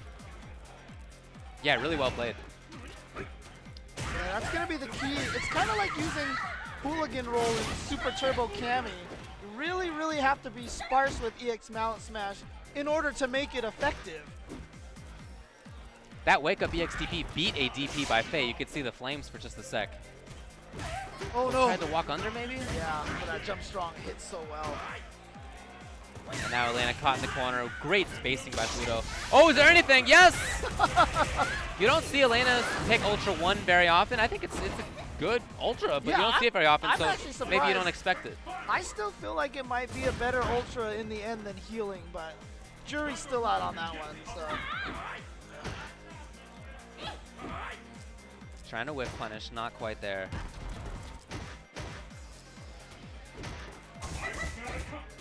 Oops. Okay, well that's safe though. The EX one is the one that's super punishable. Okay, finally came out with Rekka's, and it's a safe one. Good block on the overhead. Try to punish. It is punishable. It's a -3 on block. Ooh. And now Chris getting to the time where he's going to need something to happen. You Yeah, see a lot of stand blocking, as you said, out of Faye. Ooh.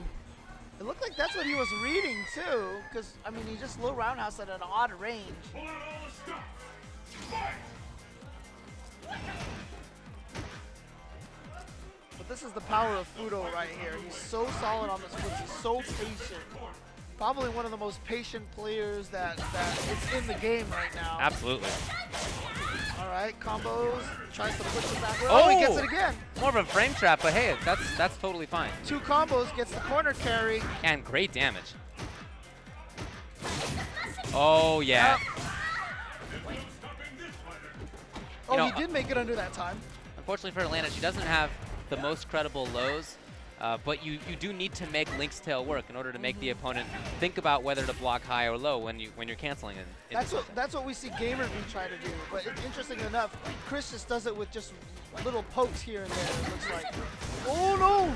Didn't get the punish properly. Oh, that was crazy. And then he's been going crazy with that mallet smash now. It hasn't worked. He needs one to hit, and then he'll take the round. But he has no more meter. Right. Getting close, but Faye gotten all the way to the corner, has the life lead now. Going for chip, and it's right. And Fudo breathed a sigh of relief because even he probably wasn't 100% sure that was going to chip. And when it did, you could see him lean back and it was kind of like, whew. Yeah. But Chris played that really well. He played that really well. You can see I feel like Chris lost it himself from going for a little bit too many mallet smashes at the end after being so patient with it early on.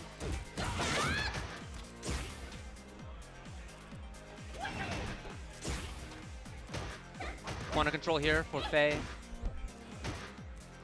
You know, he really can't pester with what he wants to do, which is the regular, because she can punish.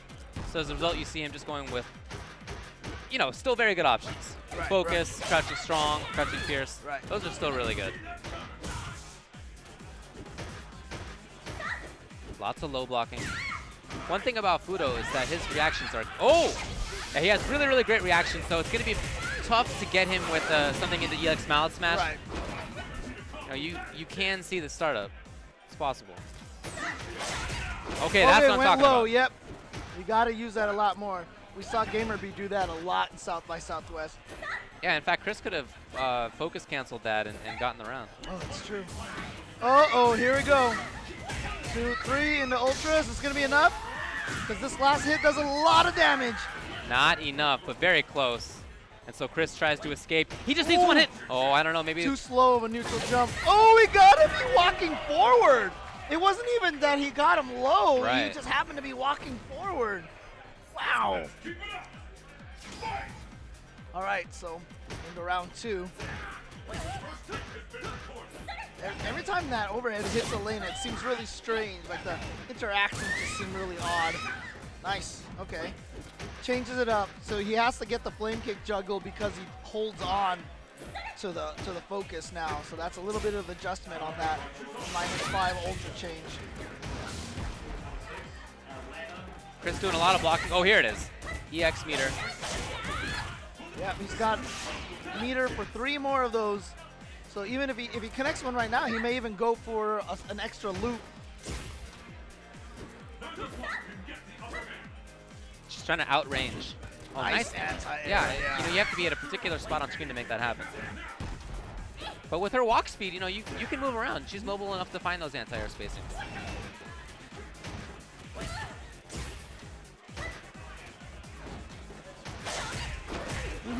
Low. Need to do it.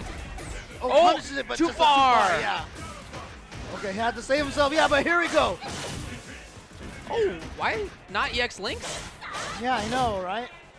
which can go into Ultra? That's surprising. I think that's a curious decision. And now Fudo has a chance. He's got the corner. He can make this comeback. 13 left. Oh, one more hit. Either way, really. Chip damage.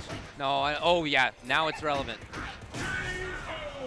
And Chris, so angry, shaking his fist in the air.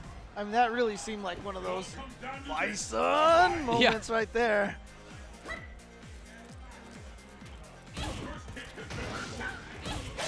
There's a punish with Elena off of uppercuts when you do have Brave Dance Yeah. that I've never seen any Elena do. Yeah? Yeah.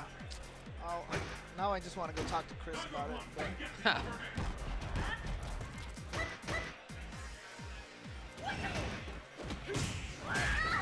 Little off on the crouch tech.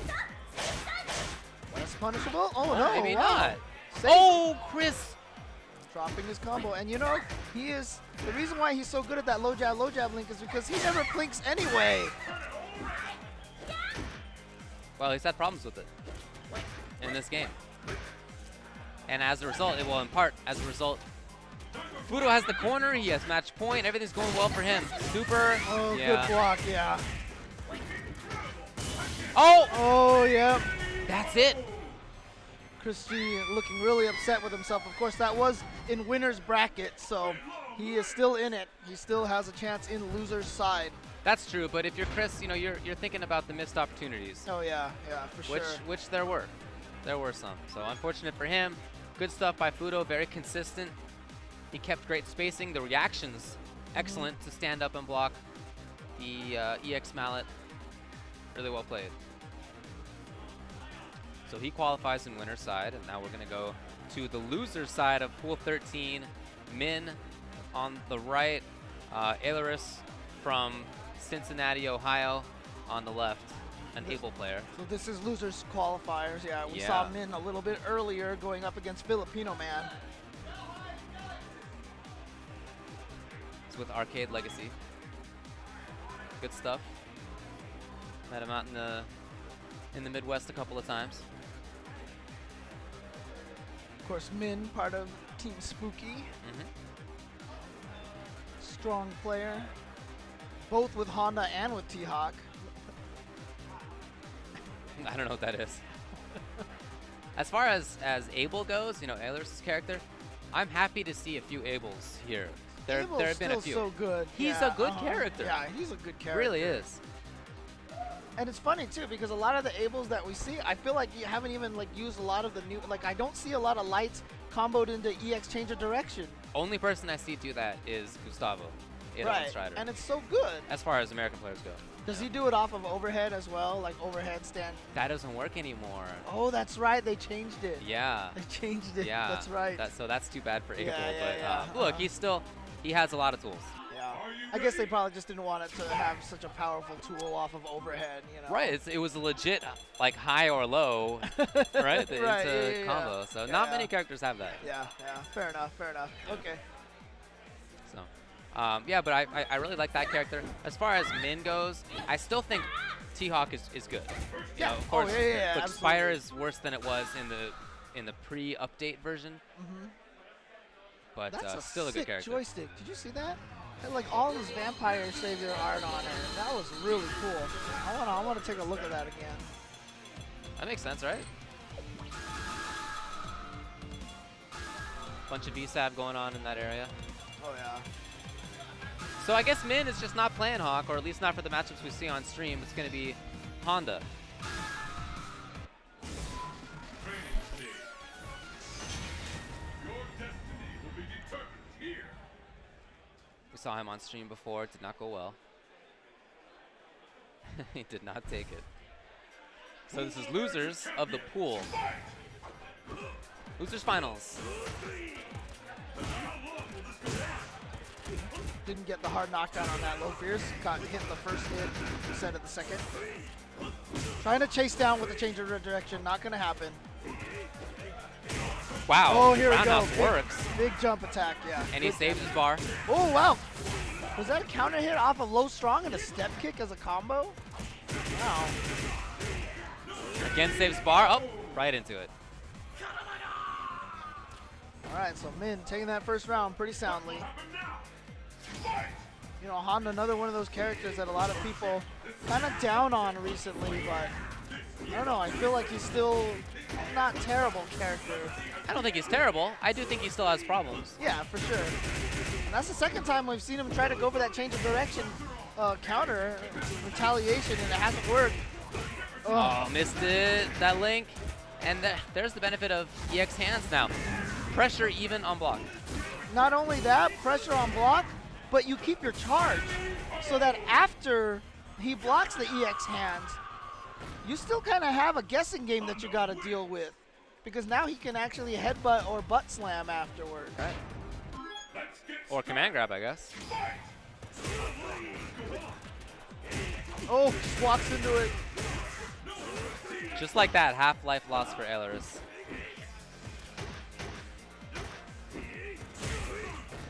Yeah, this is just total control by Min on the ground. And when Min jumps, Ailerus hasn't anti-aired yet. So pressure series here for Ailerus. Didn't work. Oh, got a punish. Nice. Very important to let Min know that you can't just do that stuff. Interesting reset there. You saw that little low short juggle. Wasn't sure what the setup for that was though.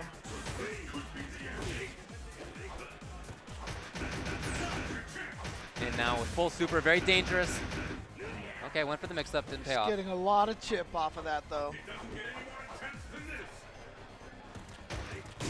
Oh, he finds the hit! Not sure what Min was trying, but he obviously hit some sort of button. There we go.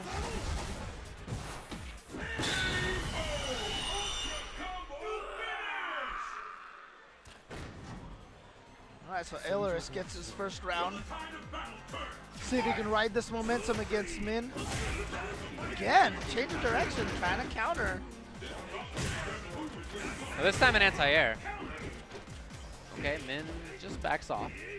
Back to this mid-range where he has had such success. Oh. Yep, get out of the corner there. Oh, nice read! Okay, baited him, but just got nothing off of it. Just wasn't at the right range, threw out too many attacks. Here we go. He's gonna need, 3 or 4 guesses in a row right now. Oh, this is a good, oh no. Okay, there's 2. Yeah, but he uses FADC, so now he has no combo into Ultra anymore. Well, Min bet it, and it paid off. And he did Falling Sky too, but he just did the regular one, so did not have any invincible frames to outlast the EX up butt slam.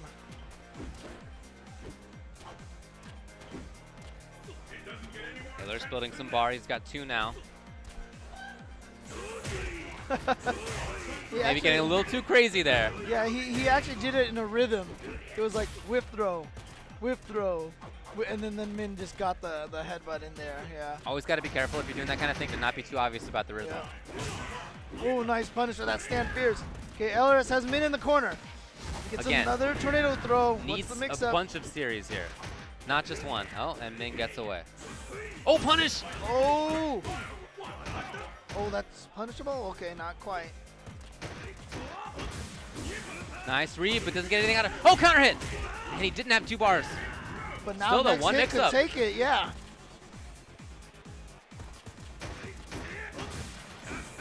Good read! And a beautiful punish. He had the exact right punish. A lot of Abels might have just went low strong in the change of direction, but he had the low fierce all ready to rock, and he gets it.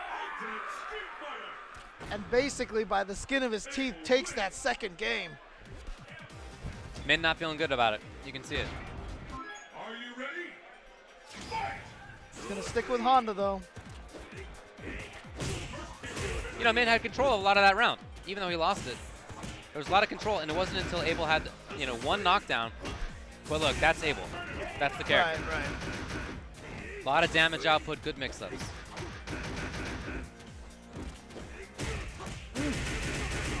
Every once in a while, Min just gets that jump roundhouse in there. It's like maybe Ailerus is trying to anti-air with Fierce, just a little bit too late. Yeah, so one of the things that Ailerus actually, really got away with a lot in the last game was just forward dashing at Min. And so Min, you saw right there, looked like he was a little more prepared for it, caught him on his way forward. Okay. That's what he wants. Oh, misses it though. Huh, interesting. Min having none of this. There you Nice. go, yep. And now 1 hit away, but we've been here before. We were here last game. Oh, Yeah, but not gonna get it. not much with that much health. Right. Not with that much health. Min had just basically all of his life there to burn. All right, so Min qualifies in loser's side. That's right. Good A job lot to of him. cheers about that in the crowd. Of course, a lot of people are here supporting New York in general. That's right. That's right. Yeah. Quite a few New Yorkers here. And Ailers is out. So we're going to move on to the losers finals of Pool 22. We mentioned that this would be Yes. coming up. It's going to be Shanghai against Steamco IFC Yipes. So Yipes has been playing Evil Ryu. Yes. Uh-huh. I like that character a lot for him. He is such a good player when it comes to understanding space control. You know, of course, in Marvel, it looks a little bit different. It's not the grounded footsies, but he's definitely doing similar kind of thing. Right, and not only that too, but Yipes, just great execution in general, right? Execution. So, Evil Ryu, heavy execution character. So, like you said, fits him really well. Yeah. Used to be a Bison player, but Bison requires to stand still a little bit more, charge every once in a while. I feel like this kind of a character gives Yipes that freedom of movement because, let's face it, when you see him play Marvel, that's what he's about. He's about the movement, right? When you rewatch his Magneto, it's all about, like, in MVC2, his Magneto is ridiculous, right? So I do like the fact that he's moving away from a charge character. Yeah, I think that's a good call. And as for Shanghai, he's actually played on purpose the Evil Ryu mirror in the past. Remember, we saw at Canada Cup, we saw him play against Daigo in that mirror match, and he won. Yeah, He won that first 7. So he's gonna feel confident playing Evil Ryu against anybody. Yeah. Anybody else's Evil Ryu. If you beat Daigo, you feel confident. We'll see if he does that. But of course, I mean, we've seen other characters from him this today is also, don't forget, coming off of that match with Chris T. And Chris T just kind of ran over him. Let's see if he can recover from that. Because like you said, we saw him in the audience over there. And he had that sullen look to him. So, but a couple of smiles already from him while talking with Yipes. I hope he's feeling better. Yeah. You know, you always want to see people play up to their potential. And he has a high ceiling for sure.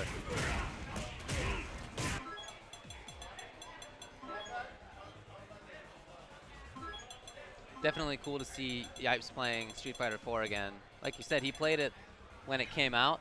And then there were a few years there where he didn't really touch it too much. Yeah. In fact, when it was on stream, or in a building, he often wasn't in that room.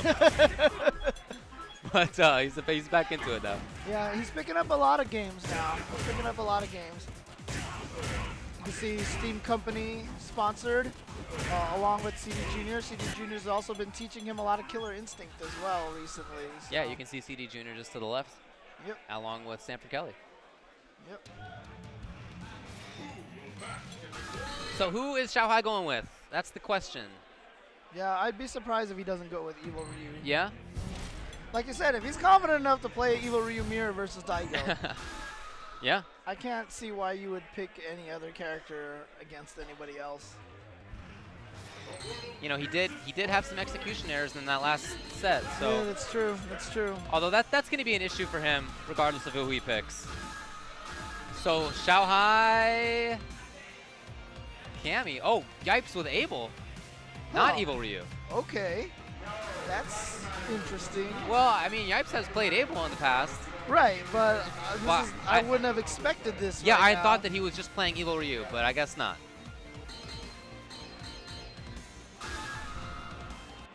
And so the Cammy pick against Abel, I like a lot. I think that's an excellent pick for Shanghai. But as before, we'll see if he can put it together. You know, there were some problems for him the last time he was up on stream. Losers final of the pool.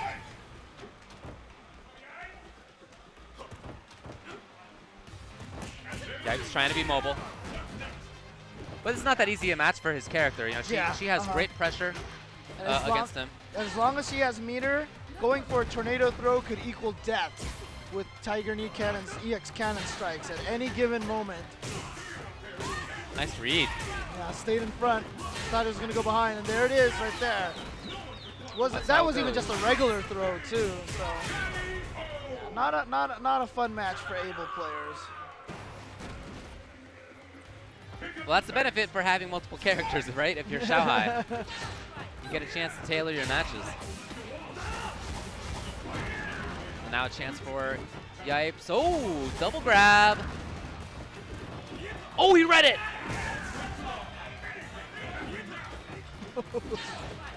Looking for something that didn't come. This is what I mean from Yipes, this movement that he has, I love it. He is so good at pressure, but here comes Xiao Hai again. Getting away. To a more comfortable spot now, Yipes. Oh, wow. I love that stand jab, take control.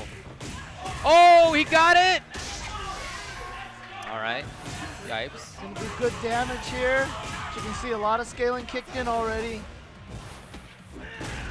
Still needs another hit here. The roundhouse. Oh, yeah, there it is. Come on. Right? Come on. No, but good stuff by Yipes.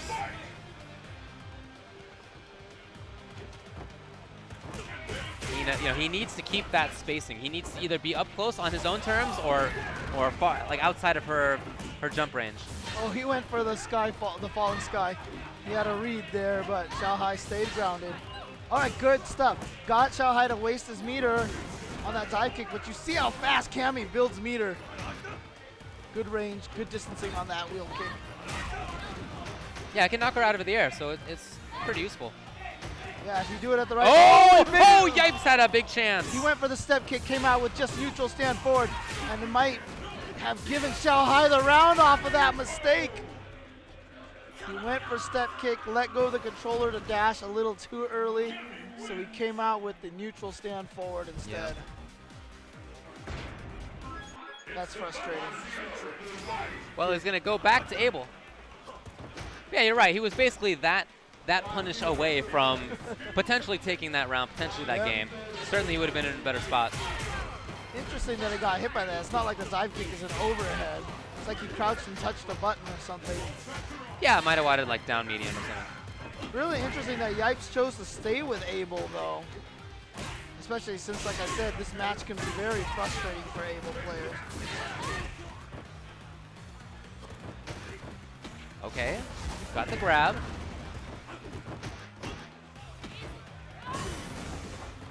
And now where's Xiao Hai going? Oh, who knows? Who knows? Yep, nice placement on that dive kick. Match point. Xiao Hai, he's made a great recovery.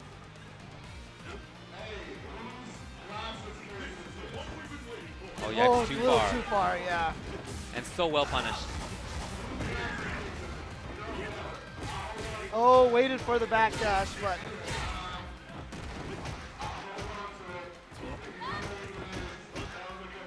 oh wow, nothing. No FADCs to make it safe or anything. Oh, he got the crumple. So it goes for the low roundhouse after the backdash, yep. Good read. Xiao Hai is looking really strong right now. He's maybe one hit away. Oh! Nice reaction from Yipes. Now Yipes is very close. Oh, there we go. Yipes. Too early? Oh no, okay. He's still gonna need something. That's not gonna be it. Again, very similar. Oh, got him to waste the Oh, meter. Xiao Hai can still take this. Oh, what a great throw tech. Wow. Abel not the best at getting the chip. Oh, Oh! he was just a little too far for that. Good stuff. Xiao Hai moves on out here from China. Oh, And he qualifies from his pool. That's IFC Yipes' elimination. yep. So that pool went to Chris T and Xiao Hai. That's right. All right, good stuff. And we'll get the next match up for you in just a little bit. Ah, right on time. And I can read maybe half of it. Yeah. HZY. So it's definitely HZY from Singapore. Yeah, I And know. then, Jun In from Atlanta. yeah, I think I agree with that. Jun In, okay. Yeah. Hanzo claims it's not his handwriting, but you know, who knows if that's We're just actually making fun true. of you. Don't worry about it. Oh, yeah. Yeah. He's trying to read my lips. Hanzo Gonzo. Well, there are the players. HZY from Singapore. We saw earlier Poison and Viper. Against PROG, didn't do so well. Nope. And, oh man, June In is going to be going with Chun-Li. Right? Yeah, that's what it looks like to me. Well, we'll see.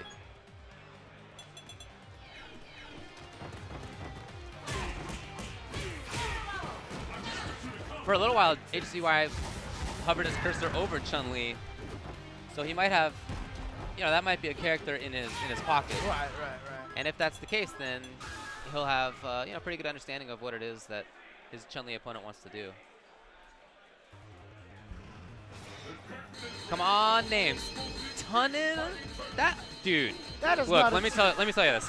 The letter T has a line at the top. It's a horizontal line at the top.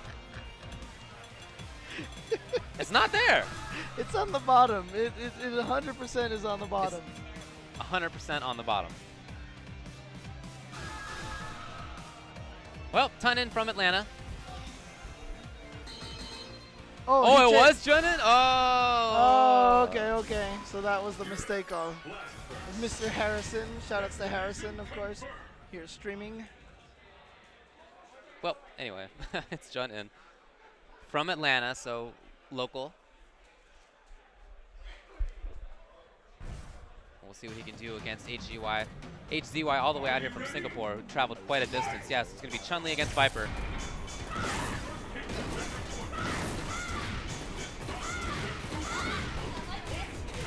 It was too low to get hit, so here comes Junin now.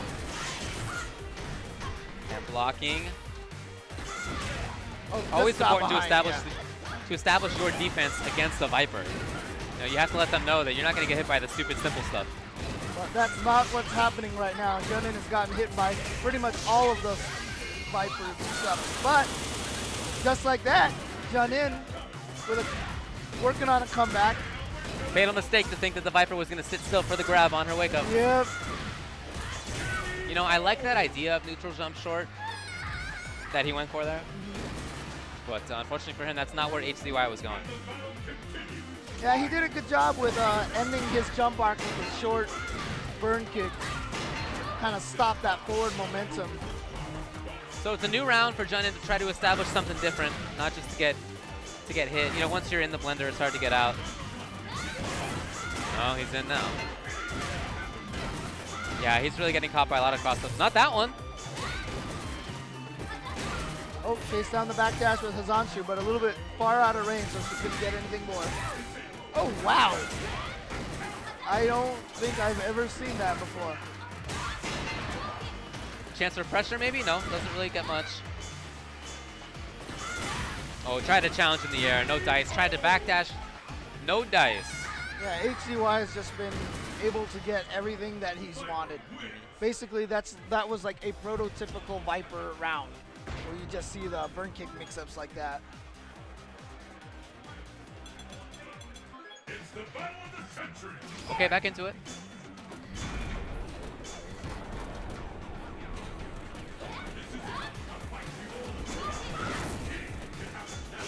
So important for Junin to not get hit, to not get knocked down at least. Getting hit from full screen, okay, fine. But he hasn't been able to deal with the mix-up, so best thing to do is just not be there. HCY even had a read on that backdash chase, just wasn't able to get anything off of it. Accidental, heavy Thunder Knuckle, only give him minor damage, and he goes right back into his offensive swing. Wow, did he just whip punish with EX size though? Pretty nice. Yeah, all these little mix-ups from the front that time, and he's looking to the heavens. We have not seen a lot of Viper players, so we haven't seen that in a while, but that's just classic Viper. I remember seeing stuff like that since vanilla Street Fighter 4 days. And look at this, it's going right at him, close to stun. There it is, stun, HUI. Should be able to finish this off with a perfect, except... Or not. Jump over. Oh no. That does a lot of damage when it's by itself, Yeah, huh? I know, right? Well, Junin is still in this as a result. Oh, what? What was that? That was an autocorrect. I mean, he was just doing crouching medium kick legs, but I don't know why it autocorrected to face the other direction. That was that really was strange. really weird. Some strange stuff happened there, but HCY is gonna move on. Not an easy match. Good pick by HCY and well played. It's one of those weird things. Like, because there hasn't been a lot of Vipers anymore, I feel like that Viper mix-up, which was like, you know, people started figuring it out and they started learning to block it. But because people have stopped playing it, when you run into it, it feels so oppressive all of a sudden. It was kind of like the year that Yipes lost to Duck Doe in Grand Finals of MVC2 when he lost to the Spiral mix-up trap. It's just that everyone had stopped playing it. Yipes had not that much experience against it, Right. and so it worked. You know, just because it was a tactic long forgotten almost. Right, you know? right. I feel like that's kind of where Viper is now. Maybe so. Maybe so. Oh man. Okay, so we're gonna line up the next match. That is between Craymore from New York, That's right. That is along with Guy. Chris Landon. That is Kevin's brother, I'm pretty sure. And his opponent is Ram Masama from New Orleans. He's been going with DiCapri since she came out. You know, he was going with Rufus for years. Right. Yeah. But in Ultra SF4, he's playing DiCapri. Yeah. Very good DiCapri as Oh, well. yeah. So, Chris Landon, like I said, Dominian's brother. Craymore has a lot of talent. You know, he's a really good player. I'd like to see him playing and traveling more often. He hasn't done it quite as often as his brother has. So, you know, I hope that happens more often. I really like his Guy. I really like his jury. Yeah. I almost kind of consider him the Harvey Grant to Kevin's Horace Grant. Basketball reference. Oh, I don't get it. No, it's more, okay. Is this like the Brent Gretzky? Is that the joke? Yeah, it could be. Yeah.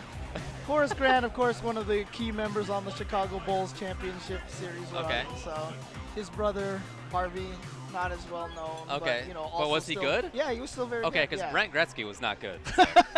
Okay, so this is not like Brent Gretzky. Okay. So there you go.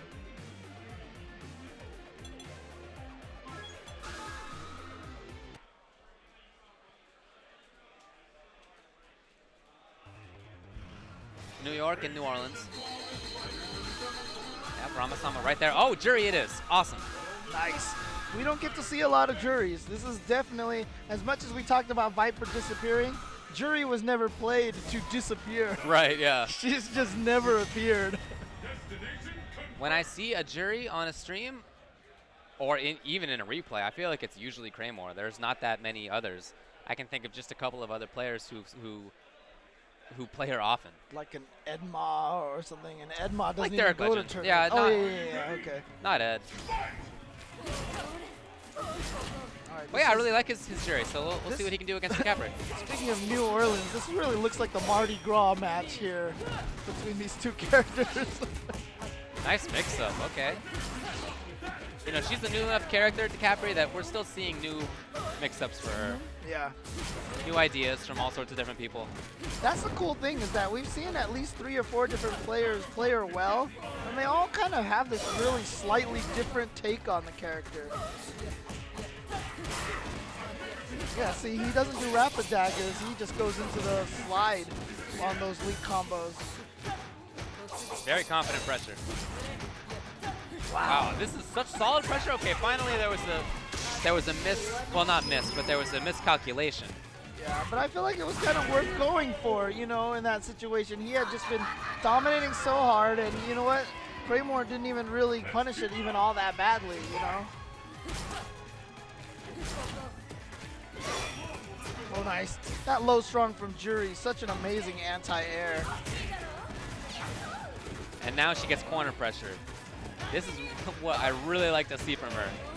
Such good corner pressure. Wow, that said, just escape. Yeah, that's the scary thing about DiCapri is that, you know, getting out of corner situations is not exactly difficult for her.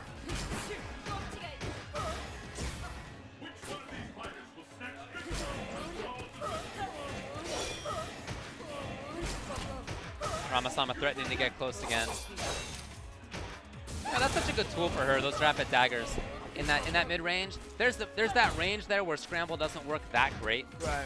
And so at that range, you can stay on the ground and pressure with daggers. Nice patience by Craymore.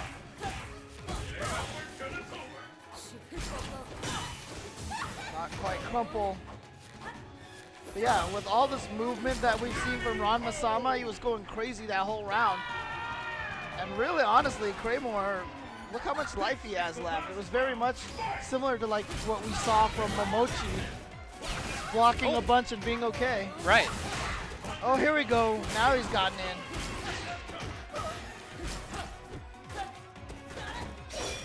I really like how Ramasama plays the game with scramble, like right in your face. Yeah, going for the slide hard knockdown, ender a lot, set things up for himself. Ooh, into the corner, unfortunately for him. Gotta be punished. Nice, using that meter for a good FADC combo. Wow. Getting good damage. That was too sick. Even though it stayed on the same side, I definitely would have woken up blocking the other way. Oh yeah, delayed. And look at that, Ramasama, who looked so solid that first round. But Kramer coming back here. The character Taking has it a lot really of potential. convincing, yeah. Jury's just one of those characters that I just feel like is so underexplored. There's a few characters like that in this game. That's true. Khan. No, yeah, that's never gonna happen though. I've accepted it. If Khan was a Korean girl like this, then yeah, it would have. But maybe that's not even true because Jury hasn't even played that much, to be honest. Oh, I really like that knockdown. You know, again, he keeps ending in that slide. And now Ramasama has exactly what he wants. Well, not anymore. Okay, gotta be worried about that feng shui engine. Oh, he got opened Wow. up. Oh, still pressure. So much time. Oh no, still can't get away. And that's another reason why I think Jury is so good, because honestly, Feng Shui Engine might be one of the best ultras in the game. It's so good. I'm not gonna lie. Okay, look. Dude, I agree. I agree. Wow, that was really smart. Because like in every version, they kept buffing the Feng Shui Engine little by little. It's so good now.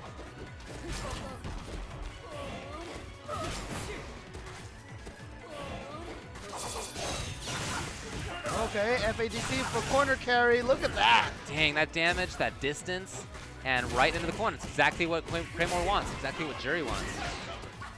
Oh yeah, a little bit too high up.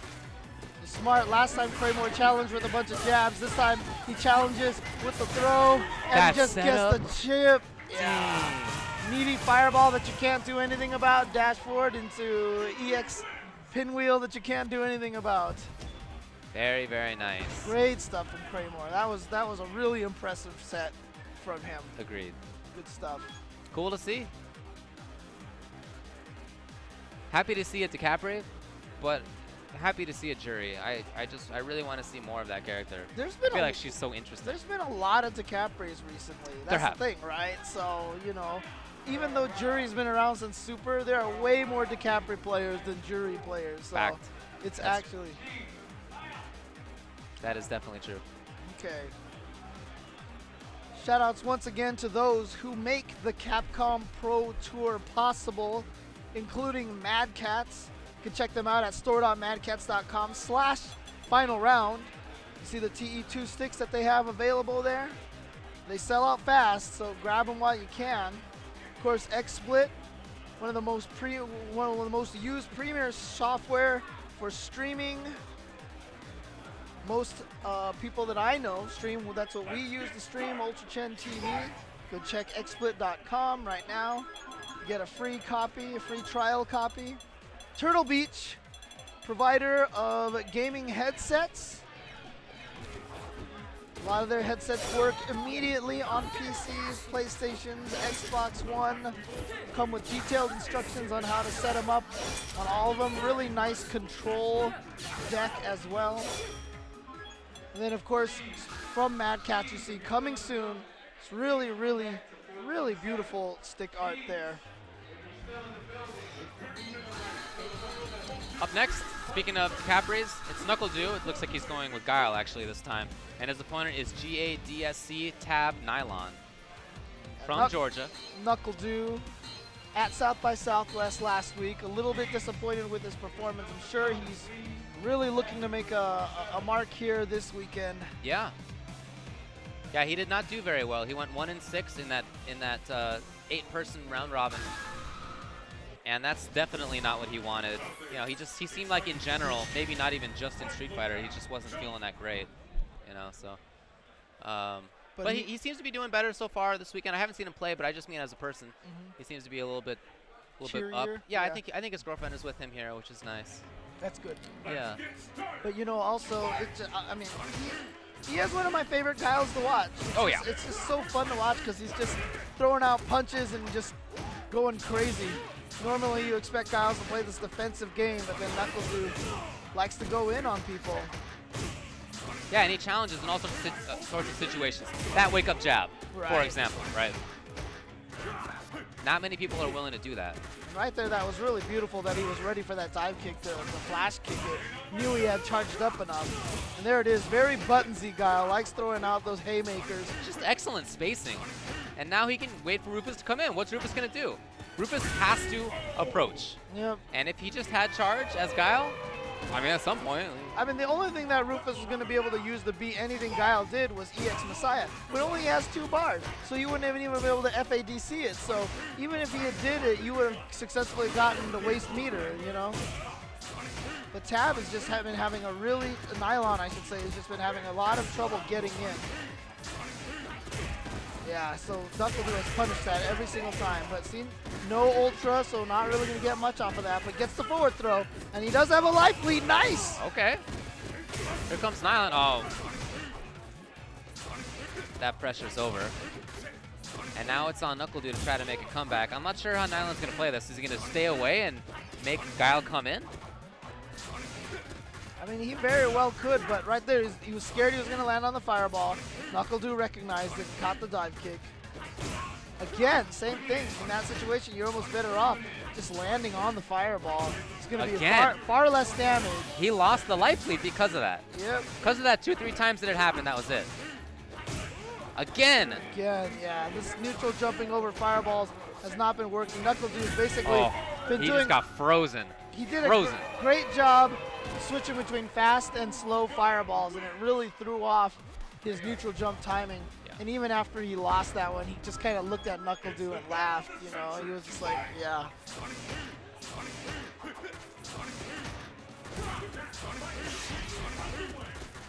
Wow, Nice. okay. Still has the boom. No, not anymore. Corner pressure now for NuckleDu. It's exactly what he wants. He loves this space. Especially with no ultra or no meter on Rufus. There's the NuckleDu specialty. Low roundhouse FADC dash forward. Because nobody FADCs normal buttons except NuckleDu. He gets a counter hit setup out of it. How nice is that? I mean, on block too, because a lot of people FADC on hit to extend combos and stuff.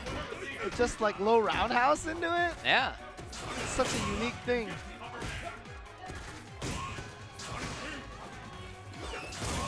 Oh, what? At the end of it. Yeah. Yeah, it doesn't have projectile invincibility the whole time. Little early on the grab, unfortunately for Tab Nylon. Oh, he gave up the corner! And now he's got to fight to get back in. Feels like a long road.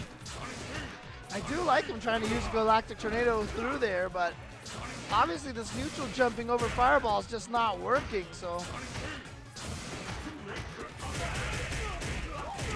Didn't quite get the meter for FADC Ultra, but gets the forward throw, and NuckleDu used all of his meter. I think NuckleDu just kind of accepted that hit right there. But he's still at match point.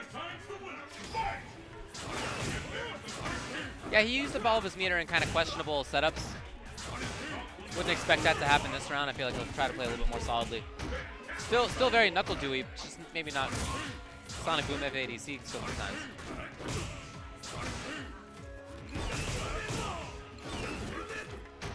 Oh. What? That was bizarre. I can't imagine that's what he meant to do. Nice flash kick.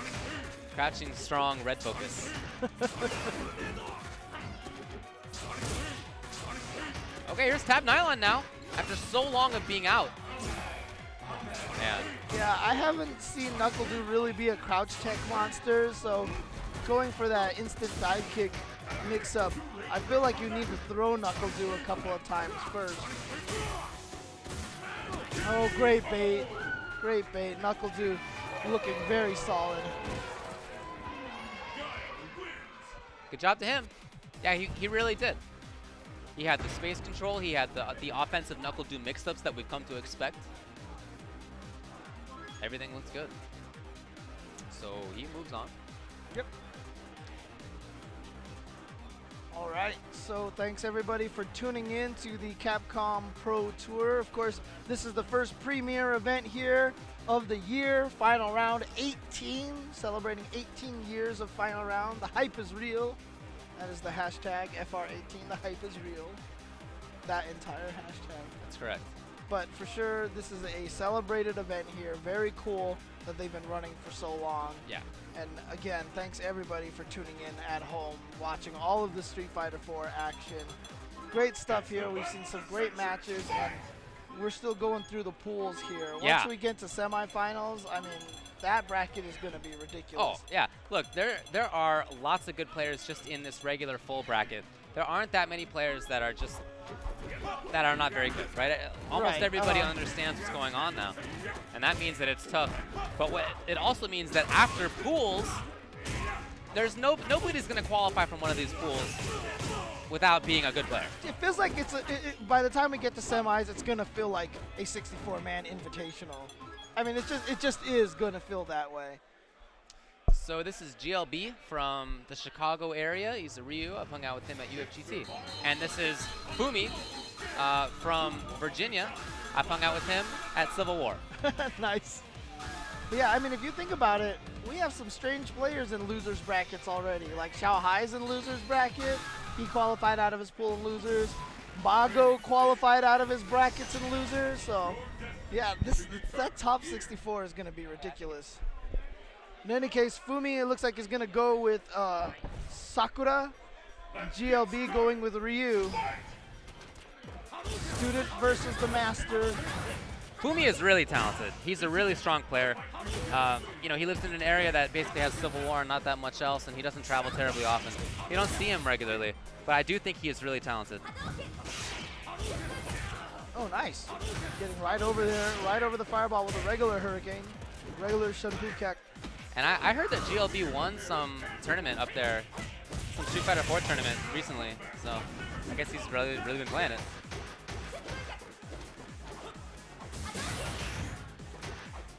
Corner pressure here for Fumi.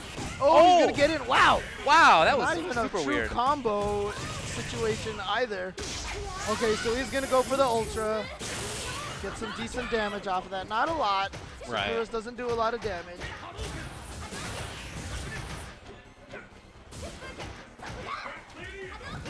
And GLB just getting away. I really like that control. Yep. He realized at that point in time he had all that space behind him to just kind of backdash, and then he threw just a well-timed EX fireball and took it there. Oh, wow. Great prediction on the fireball, but interesting. Low forward Hurricane a little bit too far away for the Hurricane to connect.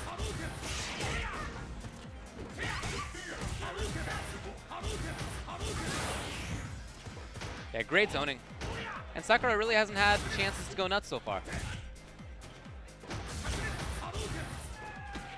Nice. GLB playing really smart right now. Just he's been able to exact his will essentially. Overhead and then AX fireball to catch that backdash. Really good stuff. Really good stuff. Yeah.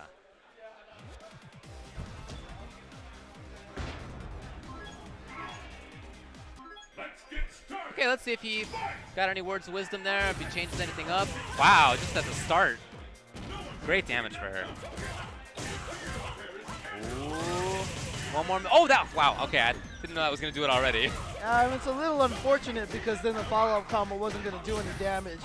He ends up dropping it anyway.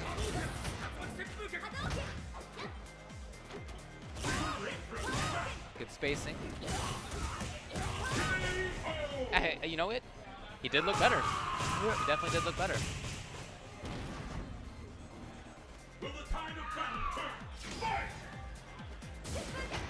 Trying it out, didn't work. And GLB just playing patiently. Nice. Second time we've seen that after Sakura forward jump. Get that throw in there. Oh, the old shenanigans, So yeah. why not? It's been a while. Unfortunately, you lose all positioning as Ryu when you do that. So like it's cool. You get a little bit of damage, but Yeah, you know, if you know it's gonna stun, maybe. right, right. Nice. Oh! Big opportunity. What timing? And he went with the uppercut rather than EX like Hurricane. yeah, Hurricane, right? Nice. Turn around uppercut when she jumped over, and now GLB at match point. Yeah, Fumi had that great round 2 rounds ago, but despite that, I mean, outside of that, GLB has just been looking really solid.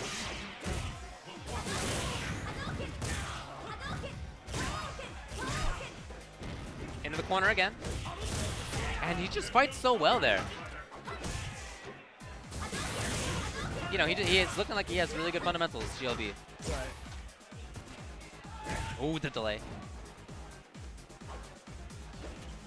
Oh. He wants to find that opportunity. In temporarily, not long. Nice. Match point, GLB's close to closing it out. Oh, very close now. And he gets it. Yeah, that was nice because the air hurricane that he threw out there did just enough chip that I think Fumi just got nervous at that point that maybe low forward fireball was going to chip him. So he tried something, stood up, just got hit by low forward. A really solid play from GLB. Yeah. Really solid play. I really like how he played in that match. You don't see Ryu all that often anymore. Everybody's gone evil. Okay. Up next, look who we have. Bonchan from Japan on the right side of your screen. He was second place at EVO this year. Yep. He's probably the best Sagat Yep. in the world. Mm-hmm. Certainly top couple Sagats. Always like seeing him play. I'm always really impressed at what he can do. You know, Sagat is not a top tier character. Not a bottom tier character either. You're right. Yeah. No. I mean, any accounts of him being terrible now, I think are highly exaggerated.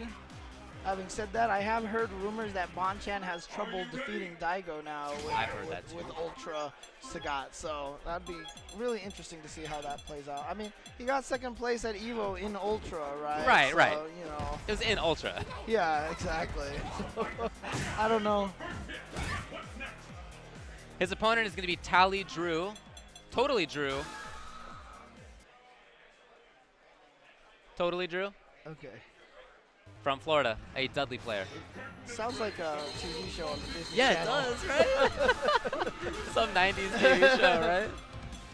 He's like some middle school kid. Yeah, You exactly. know, here's his adventures. It's like day-to-day tribulations at Yeah. school. Some people can be similar to Drew, but this kid, he's totally Drew. Oh, we should go back 20 years and pitch it, but unfortunately we don't have time. Disney's too busy making TV shows about esports now. Ah, yeah. All right, So Bonchan Sagat versus Totally Drew Dudley. Not an easy match for Sagat. It's really not. Dudley has a lot of control in the mid-range, which is not even, that's not usual for Dudley. Right. But I feel he does in this matchup, and his focus is so powerful. Well, it EX ducking, regular ducking, powerful. doesn't look good for Totally Drew so far. But here he goes, trying to get in there, but Bonchan just doing a really good job countering the pressure. Oh, went for the step kick, and Drew got in the jump. Oh, he had a couple of jumps, didn't turn it into anything. Unfortunate for him. Oh, goes low. Here's the EX. Yeah, with Dudley, when you get hit, you should feel like your world is crumbling down on you. If you're getting hit and that's not happening, that's a problem. Oh, the low, and he didn't turn it into the round. It could have been the round. Instead, Bonchan gets space and the life lead. That ducking is a big threat there.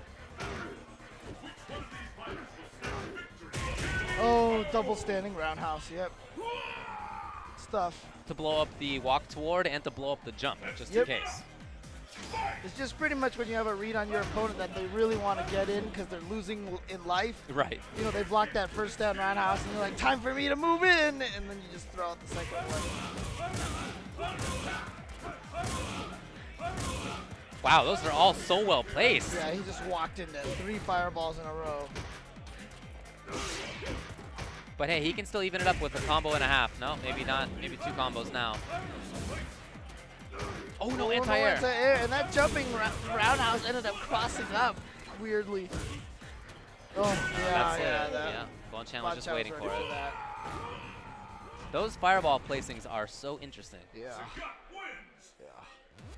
Not what you're used to. If you're trying to get through the Tiger shot barrage. We said about. Oh, right, never mind. Okay. Oh, the mobility. Nice, yeah. That's my favorite thing I think about watching top Sagat's play. They take this character that's supposed to, you know, he's designed as a fortress, right? He's not, Right. he's immobile. And they make him into this mobile, dashing character. I mean, he has one of the slowest walkbacks in the game, right? He's not a very mobile character, but yeah, like you said, they figured out a way to make it. That is the players themselves Yes. that figured out a way to make him seem quick.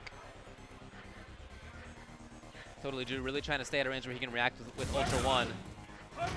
And Bonchan only throwing fireballs at range where it's really hard to react. Right. At those range, you literally have to be pumping the ultra motion beforehand and only hitting the buttons. If you don't see them pumping that motion, you're kind of safe to throw those fireballs.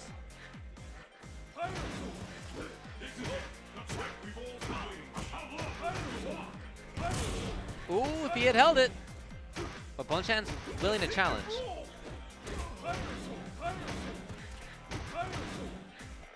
Totally Drew very light on the jumps. It's all been the ground. And on the ground. Oh, okay, finally. No! Oh, he went for the big damage combo. Might cost him, and there it is. Just tried to do the EX uppercut, didn't work. Stun incoming. No one didn't get the combo. There's the stun. There's the Yeah. round. There's the set and the match. And Bonchan takes it. Yep, Bonchan looking strong as you know, very predictably. So He's so good. Oh, cool. We have Forwood coming up to play. I saw him Oh, just okay, walking up cool. onto the stage. nice, nice. And his opponent might be Rico Suave. Oh wow. I think. Well, Rico just left the stage, but he was on there for a second. Anyway, as far as Forwood goes, he is sitting down. He is a very, very good Akuma player. He doesn't travel to other tournaments too often. Okay. Oh, that's after this, I guess? Okay. All right. Okay.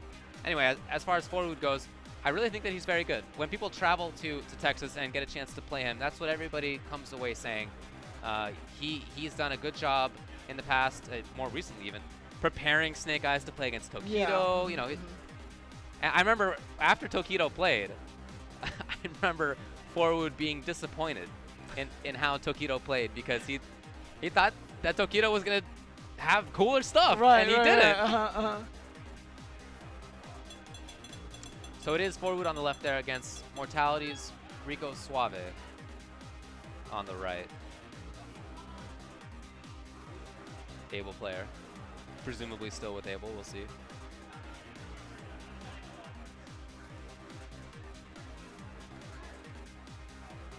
He just blew me a kiss, did you see that? Did he? Yeah. I was looking back at, looks like Jiran is talking with Bonchan back there, trying to get some advice. Well, Jiran has already qualified In winners. in winner's side. Yeah, he knocked Mago into losers. One of the upsets from earlier today, but I mean, those people, obviously Mago's more well known than Jiran, but Jiran, very super solid player. Oh, sure. Yeah. 15 years deep at least. So they're checking buttons. Come on. All right, there's the nod. They're ready to go. And I hope it is still Able for Rico. Every time I've seen him, it's been Able with the exception of a couple times lately. So we'll see what it is. Okay, Looks cool. like it, yep. Cool. Good stuff.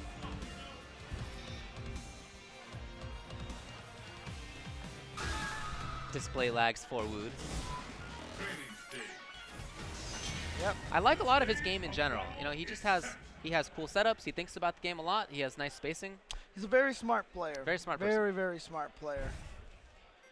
Let's get started. And Rico's always cool to watch because he has a lame able. It's not an offensive able, right? It's sort of a patient, almost defensive able in some matchups. Right.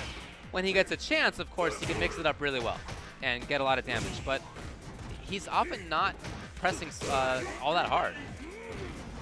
But so far, good start for Wood. Look at this, already done a ton of damage.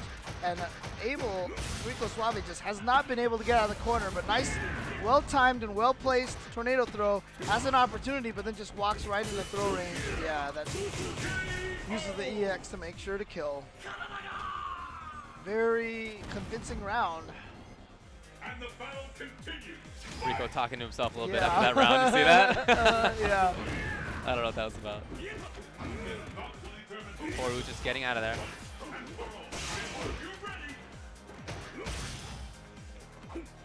He uses Akuma's walk speed so well. Such a mobile character, and you can do so many things at different ranges.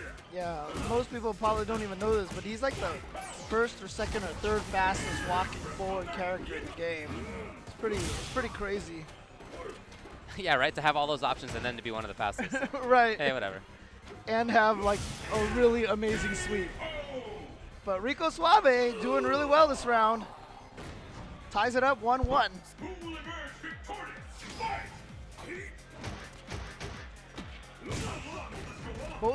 Both rounds have been won largely through just getting the momentum started and just riding it all the way through.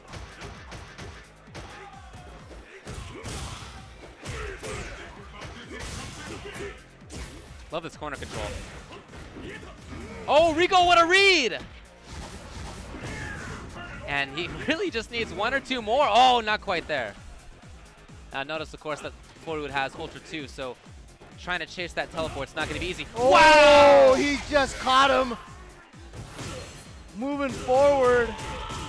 Been able to combo in to change the direction, get some really hefty damage here. And that was so great because he hadn't been doing that crouching medium kick and footsies. I think that was the first time. Wow, and then just caught him with a sweep. And Look then at that button. Yeah. Look, when you're at the end of a round and you need to get that one small last hit, that sliver, Standing light kick is a great button for Abel. that's yeah. one of the best in the game. Yeah, absolutely. Oh, nice. Started the round with a fireball, and Rico knew it. Dashes in, gets a free tornado throw.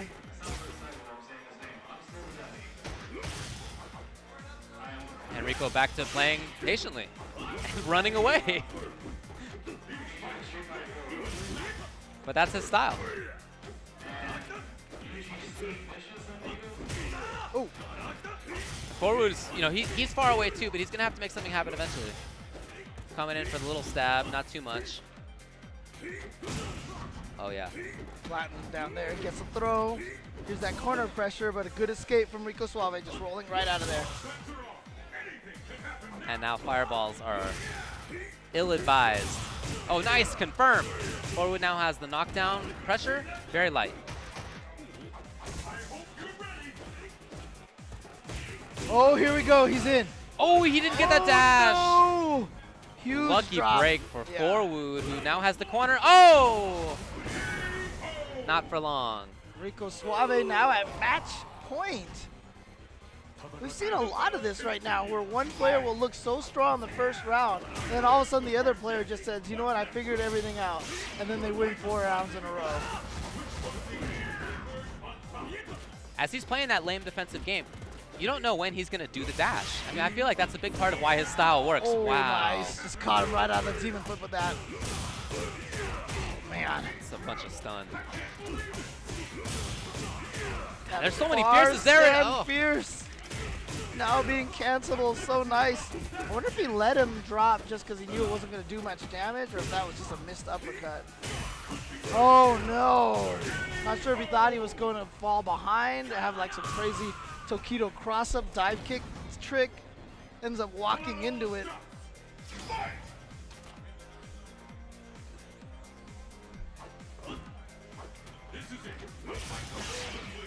At any time, Abel could dash up, could roll up. We've seen him do both.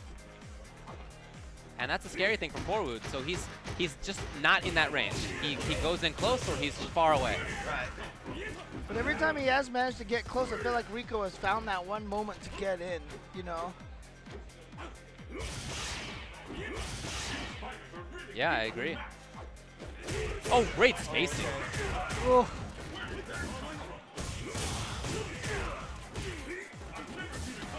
Okay, Nice, Rico yep. backdashes through the There we grab. go, momentum again. Oh, maybe he was trying to think he was going to teleport forward. Yeah. Forward gets away. And there's that big gulf between them. And both of them are so good at closing. Oh, there's the dash! Nothing. Yeah, punish, proper punish. Trading. Rico aware of that demon flip grab. It's caught him a few times, but not there. He jumped out just in case. Yeah, if you have the life lead at this point, see if you can just convince Rico Suave just not to do anything. And I can't believe he threw that fireball. Right? Great grab. There it is. Might have tried to jump. Yeah, once you get that throw in, of course, obviously you can go for stuff because you get the hard knockdown, so you get the pressure. But with that life lead against Abel, I just feel like that's just too much of a risk trying to get in there.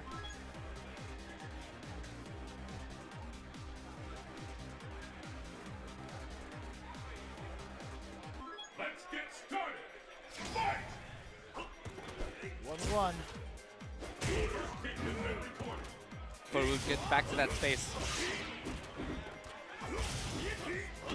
Nice. No escape from Forward. Switches up blocking. Nice. Frame trap. Gets in there. Hard knockdown. Oh, there it is. Oh, but he drops the rest. That could have been gigantic for Forward. Yeah. Would have been close to stun. And just like that, Rico Suave makes it back in there. Ties up the life without spending any meter on it. I tell you, Rico, if he had gotten those 2 reads against the teleport in this round and the last, might have been it. Jeez. Nice. Is that it? Oh, yeah. You, There okay. it is. Yeah, There it is. yeah, There it is yeah. right there. Okay, so match point for Forward. Strong at the start, and then it was all Rico for a few rounds. And now it's Forward again.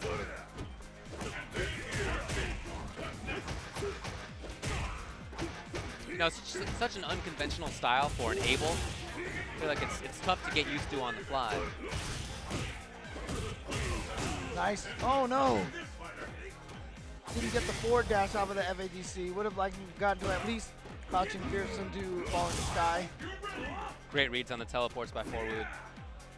That's been really key in this matchup, actually. If he had teleported the other direction a couple of times, lights out. All right, Rico, staying alive here. Oh, no! Oh. Just in case, I guess. Great block by Rico.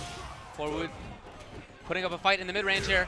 Oh, has a chance. Maybe knockdown pressure. Oh no, what did he try? Did he try falling sky when he got up? I just saw that EX splash, and then all of a sudden Right. he just got hit and he was done.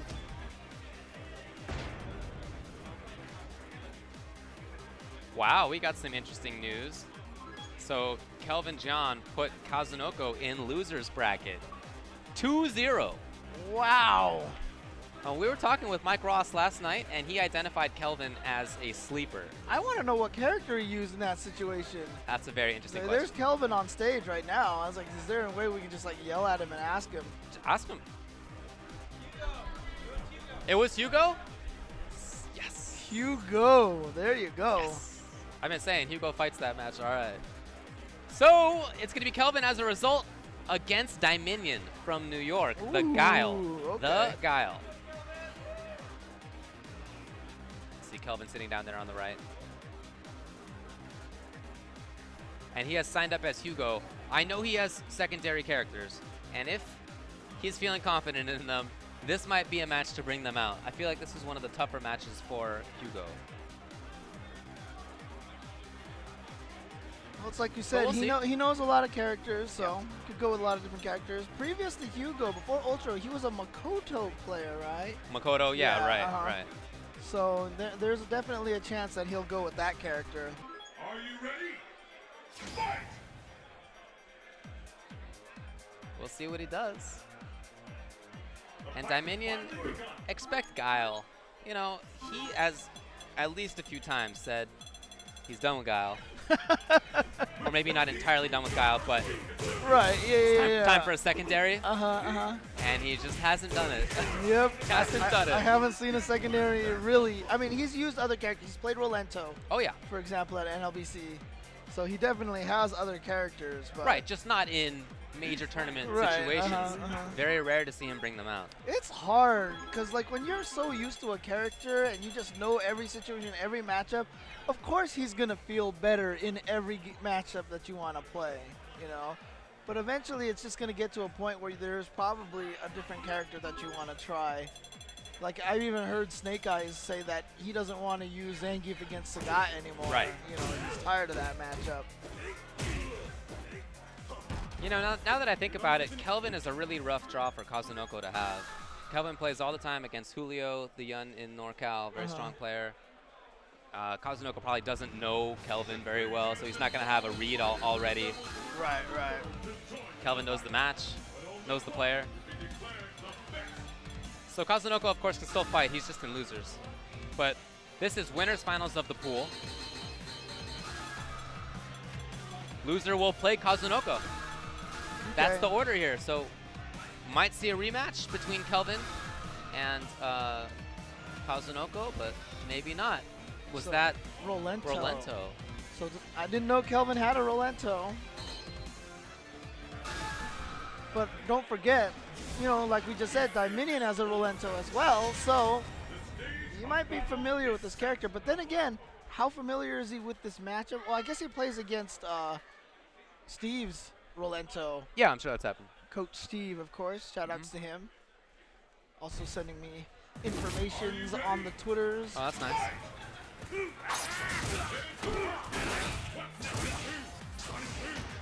Important to put a stop to that roll. I like that he challenged it instead of just blocked it to punish. Good mobility so far from Kelvin. Wow. And Dominion was just waiting. Yeah. Oh, right. The crouching Yeah. short gets right under. Maybe that's one of the reasons why he plays this character, so. Rolling back to a more comfortable spot.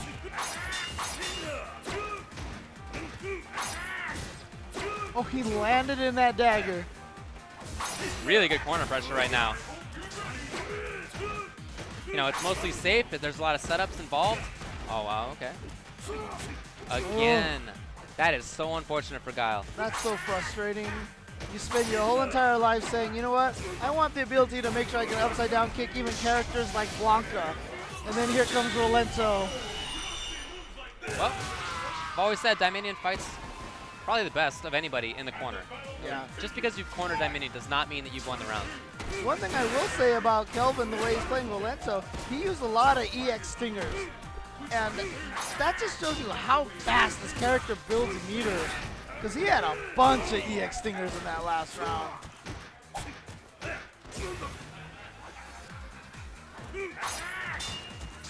Well, there's going to have to be some sort of frame trap that's not the upside down kick if you're Guile. Right. Because Kelvin's woken up with crouch tech just about every time, and there's no reason not to. Right. As is. Oh, wow. Didn't do it there. Okay. Nice, okay. So Dominion looking very strong here. Kelvin had a great start. Guile wins. And now maybe discussing with his brother, Brian, trying to figure out if he should change character, go with somebody else instead. Seems like they've come to a decision. Oh, he's already pressed rematch, actually. Okay, so he's going to stick with Rolento.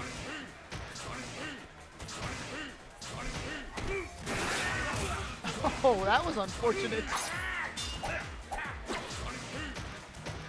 Maybe a more zone type game here. Maybe not so much pressure. Oh, okay. Wow.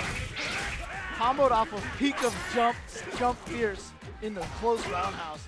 The close roundhouse, such a fast normal move. 5 frames, I believe. And there it is, again, challenging that roll.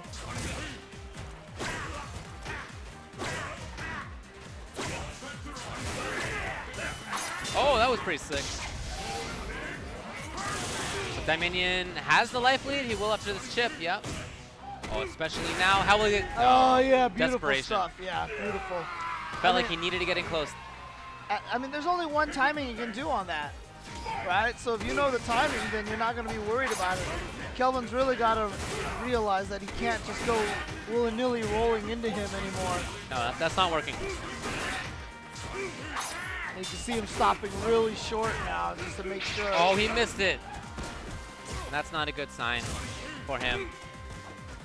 In the meantime, Dominion just total control. Looking like he's on his way to qualify in winner's bracket.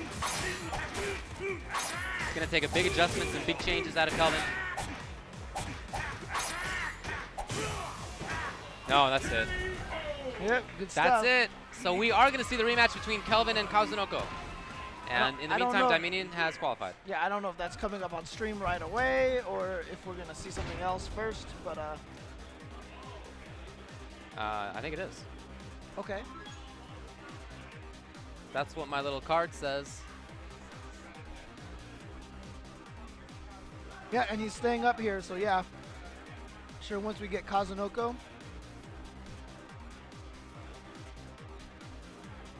Well, clearly that did not go how Kelvin wanted it to go. He had the character in mind. You know, he didn't switch. He was sticking to his guns, and I feel like he came into that match with some ideas about how to play it, and some of them paid off. He got Guile into the corner. Against a lot of Guiles, that's 80% of the match. Right. Get him in the corner. Yeah, Against that minion, that's just not the case. Just not the case. Yeah. And I've never seen someone play so comfortably in the corner as Dominion, Right. honestly. Right. And Dominion did such a good job of shutting down the roll. Super important to set up like that.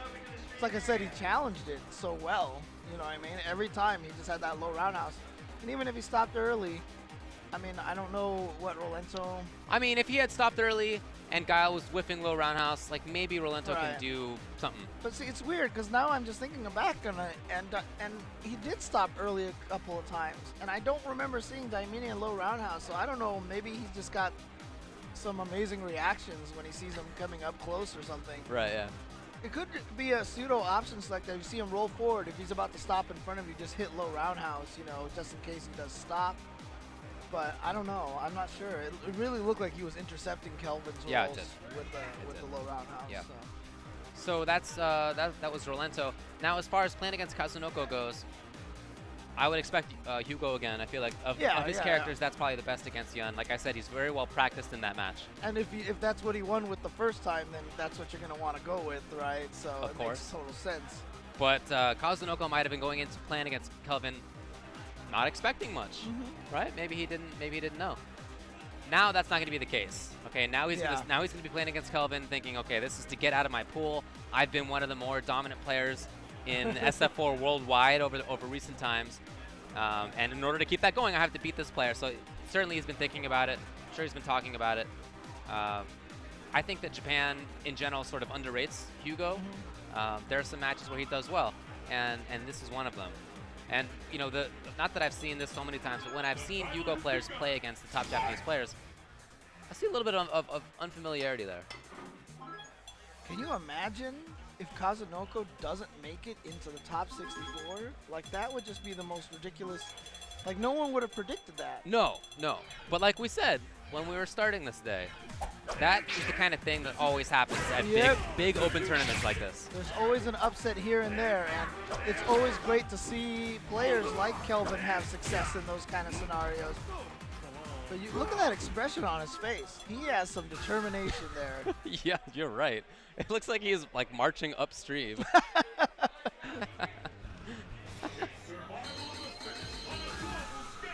There it is, Hugo. Like you said, lots of good ways to cover that airspace. That's the main thing, right? You can't just be jumping around with Yun against Hugo. EX backbreaker. He can hit stand fierce to beat dive kicks. And once he gets Ultra 2, neutral jumping just becomes a mistake completely. And if ever Kazunoko whiffs an up kicks, that's clap staircase combo, and that's Right. half of Yun's life. Typically, Kelvin doesn't go with Ultra 2. He typically sticks with Ultra 1. No, And that's he- what and he's he's done doing, that here. Yeah. Interesting. So we'll see how this goes. You know, Yun definitely has things to say about that air control we were talking about. If he does jump, jab, fierce, he can beat a stand fierce anti-air. Right, But there's that range, right, where Yun loves to do neutral. That's what I'm talking about. Yun loves to neutral jump there. And if Hugo has EX backbreaker, that's just not going to work. Right. Yeah, that's what I'm talking about there. I really like how Kazunoko's playing this. He's just going at him. He's not giving him a single chance. Not easy to stun Hugo.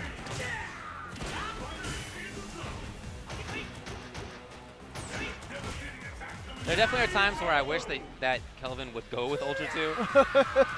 And you see This that is one of them, but oh he well. built a full meter and got it perfect. That's not a good sign. Not a good way to start. Yep. So here we go. Kazunoko says, you know what? I built a full meter last round, so I'm just going to keep going. And here we go. Hard knockdown. Great block. In general, it's better to high block against Hugo as you're getting up. He doesn't have any low hit confirms.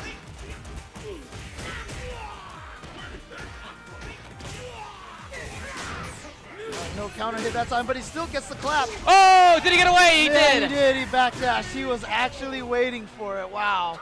That was a nice trick. I think like 90% of the people would have been caught by that. Not sure what Kazunoko was mashing backdash in that situation for. Maybe he saw it before. That's what I was going to say. Yeah, maybe Kelvin did that exact kind of setup Right. that they played before.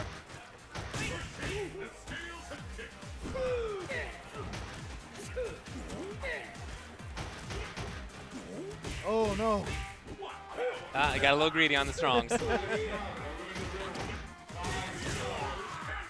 Oh, no, he has EX now. And so Kelvin, Nice. yeah. Knows it's not a true block string. Now, if he does light kick up kicks against Hugo and Hugo stand blocks them, that's actually pretty safe Oh, is it? because the second one hits him. Oh, again he got through there, Red Focus Ultra. Kazunoko's going to take the first game.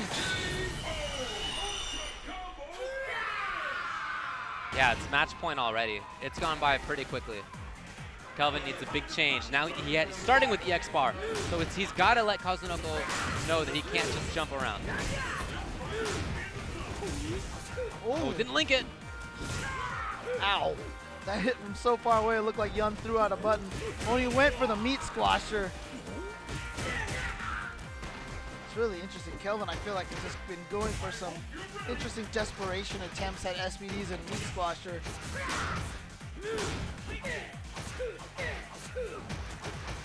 I really want to see anti-air backbreaker. We haven't seen it.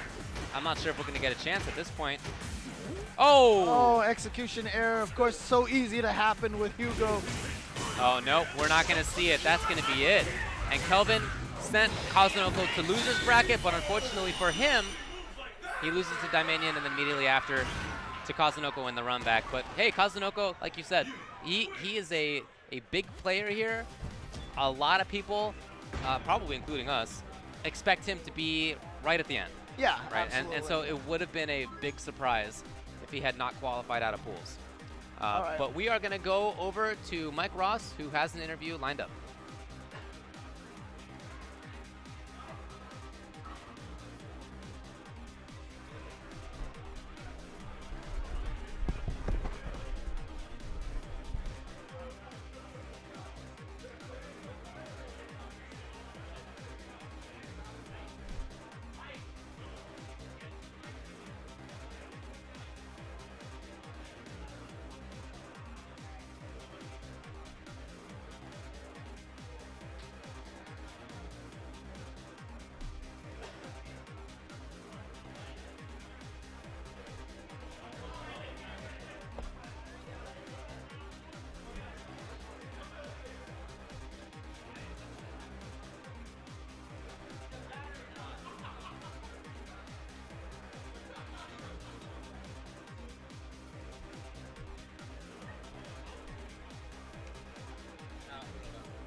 You know, they thought that they could mute us. They didn't want us to tell you the stuff that we're about to tell you right now. I just feel And really bad that we had to like push Ski Sonic aside and be like, "Hey, we're taking But, you know, over." I felt bad, you know, as soon as Ski saw us coming, he started running. You know, like, I don't know He why. saw you, he started running. Poor Ski, no, but we'll bring Ski back on very momentarily. Don't worry about that. But, you know, we had some audio difficulties earlier. I don't Yeah. know. The mic was on. Never my problem. You know, I'm a professional. You were man, holding know it. what I'm saying? I know what I'm doing. But anyways, Mark, so great to have you out here. Uh-huh. What do you have in store for the people? Well, Mike Ross, I am glad that you asked me that because at Mad Cats we've been doing a lot of things lately. One of the things is trying to reassert ourselves and support the fighting game community more. We've been doing a lot of products. I mean, a lot of people think like all we do is try to sell stuff to the community, but that's not the case. Right. So we actually listen to the community, and one of the things that I've been asking for a while now is, what if we were to retro or recreate some of our old sticks Yes. and put a new twist on them? Trying to get feedback. A lot of people said like, oh, I like the Chun-Li stick. I like the Versus stick. I would love if you make another Comic-Con stick. So we actually listened. Comic-Con stick, you guys made about 14 of those. Yeah, 14. And that well, was it. like Nobody has 250. those sticks. I don't see those ever at a tournament. Like, I nobody see has them every now and then, but Uh-huh. like whenever I see them, I'm like, whoa, you got Yeah, one. So yeah. that's pretty cool. But since we listened to the fan feedback, we decided to make a new version. If Okay. you guys check out on the screen, we have the new Ultra Street Fighter Nice. 4 Arcade Fight Stick Tournament Edition 2, which is the first time we're going to have it available in a white casing, and still highlighting the same orange and yellow colorway that we did with the Comic-Con stick, really highlighting the rivalry between the two iconic characters, Ken and Ryu. And I see that you got Kian on top there. You know, what I'm saying? Kian, You know, what I'm saying? you know, got- he's kind of like an important character he nowadays. is definitely an important in the character. Yeah, competitive especially world. when the best player in the world right now is using him. Oh, so. you don't think my boy's the best player? Oh wait, I mean, My bad. I'm not trying to. No, I mean, you didn't let me. The best player, you know. The best player that one day. Well, you know. Can you cut me off the stream? I'm sweating. I'm sweating. It's right okay, now. Mike. I'm sorry. I Okay, believe. you I gotta- know what you're saying. Okay. All right. All right. Anyways, we all know. We all know Daigo is a god. Momochi is tearing. I wasn't it up right talking now. about Daigo. I was talking about Takedo. That's Oh messed my up, bad, man. dog. That's Oh my messed bad. up. Yo, man, this is twice. You can't just hit me. I'm joking, I'm twice joking. like this. Anyways, so you guys got this stick. When is it going to be available? That's in the summer, so we're aiming for the Comic-Con time frame. Okay. Comic-Con/Evo time frame, Ah, and, nice. just to make it like a commemoration of what we did back in 2009. Okay. Damn, that's a long time ago. Man, What are we don't doing with our tell me lives? about it. Don't tell me about it. It's been way too long. But it's so awesome that you guys are going to be re-releasing this product. And what was it available for? It's going to be available for the PS3 and PS4. Sick. So hopefully just in time for when you would need it. Yeah. Very good. Very good, man. Well, is there any other information that we need to know about? No, you know what? I'm actually really excited. This is the first premiere event for the Capcom Pro Tour. Mhm. And just speaking about the Capcom Pro Tour, Mad Catz is excited to be one of the premium sponsors for the event. I'm happy to be working with you more. Actually, we had lunch today. We never do that. So Yes, I'm really I know. happy. I know. We're talking about So future corporate. stuff. And no, not corporate at all, because we were talking about real stuff that we wanted to do for the community. true. And I'm actually really looking forward to all that. And I mean, are you excited that we're going to be doing all this stuff? I Dude, mean, there's a we lot of got- things that people can look forward to. We got you guys for 3 years. Like That's you a long guys, time. You guys said you believe in the Pro Tour. You like what we're doing here with Twitch and Capcom, and you're like, you guys want to be a part of it. Yeah. It means so much to us, and I just want to personally thank you for that because you know we're gonna kick some serious booty. Yeah, I help keep your job. You help keep my job. Let's do it, all right? Fair We enough. gotta Tag back each team. other up. That sounds like a good plan to me. Because no one else cares about us, Mike. They after the money. Not the love, Yeah. but we all about love here. And real quick about the Capcom Pro Tour. Yes. So you see, there's all the killers here, Mhm. all the premier events. Everyone wants the money. I'm sending my boys out to every single one, so they will be there. So I hope the world is ready.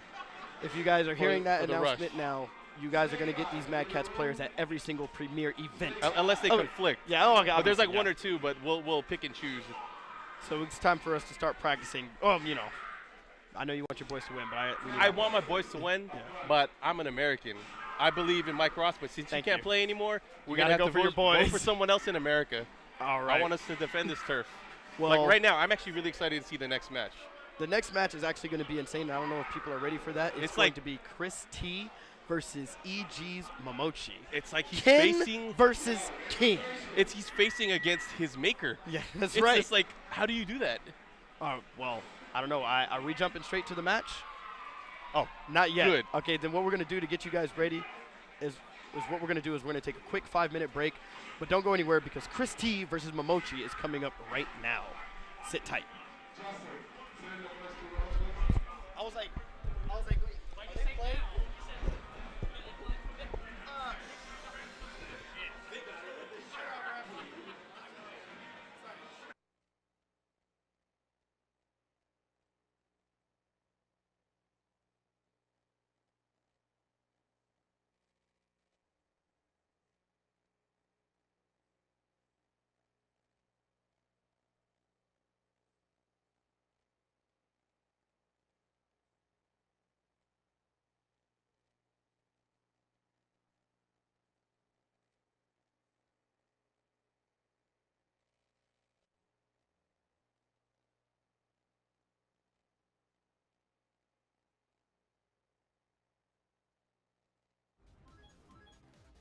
It's the battle of the century.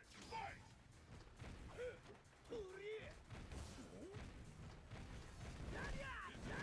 Fight we've all been waiting for. Now, these fighters are really evenly matched.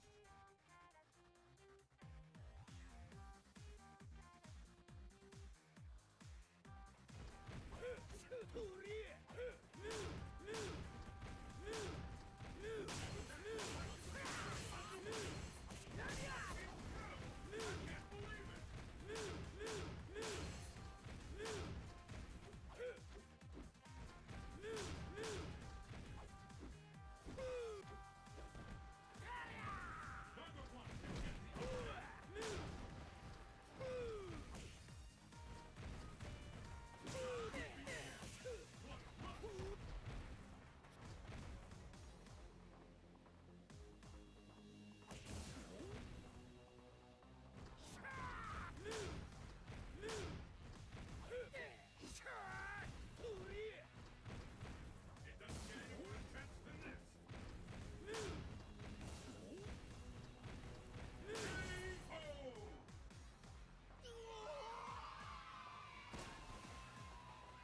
Will the tide of battle turn?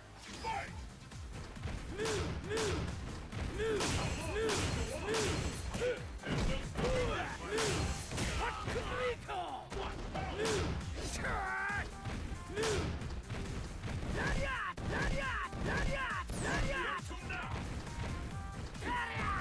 doesn't get any more intense than this. Come back. What an attack!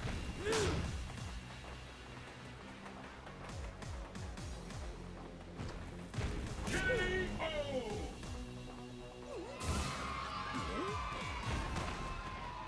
Hugo wins! Perfect!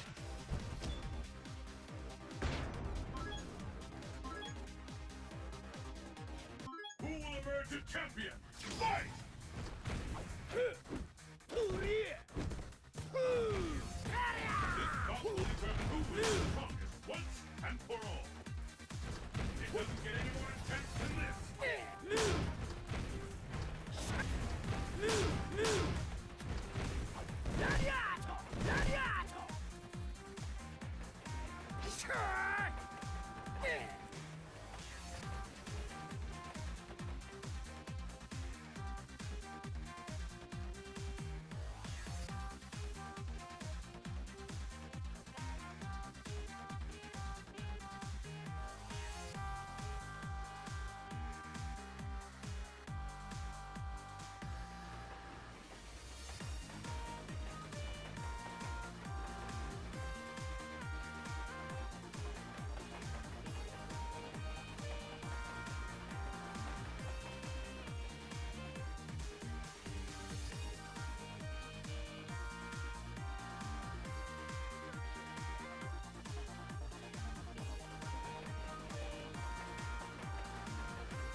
Welcome to Top 64 at final round 18. I'm Ultra David. I'm Ski Sonic. How you doing? It's going to be Ultra Street Fighter 4, of course. That's what you're here to watch. And we're going to start off well, I think, with Momochi versus Velociraptor. Quick note, if you were watching the interview that Mike did with Markman, he made a slight error as he saw Chris T sitting in the chair. Right. But if you check the brackets at home, it's followed along very nicely from the pools into the brackets. So this is the winner of Pool 1 versus the winner of Pool 2. So that makes it Velociraptor versus E.G. Momochi. That's right. I have no idea how to call this one. Well, got to be Ken, right? I mean, he knows Yeah, how to okay. fight Ken. We know that. He does. I mean, he knows how to fight Ken, the character, but look, I think Chris T is really good. I really do. But nobody's Momochi. It's true. Nobody's Momochi. He's a special kind of player.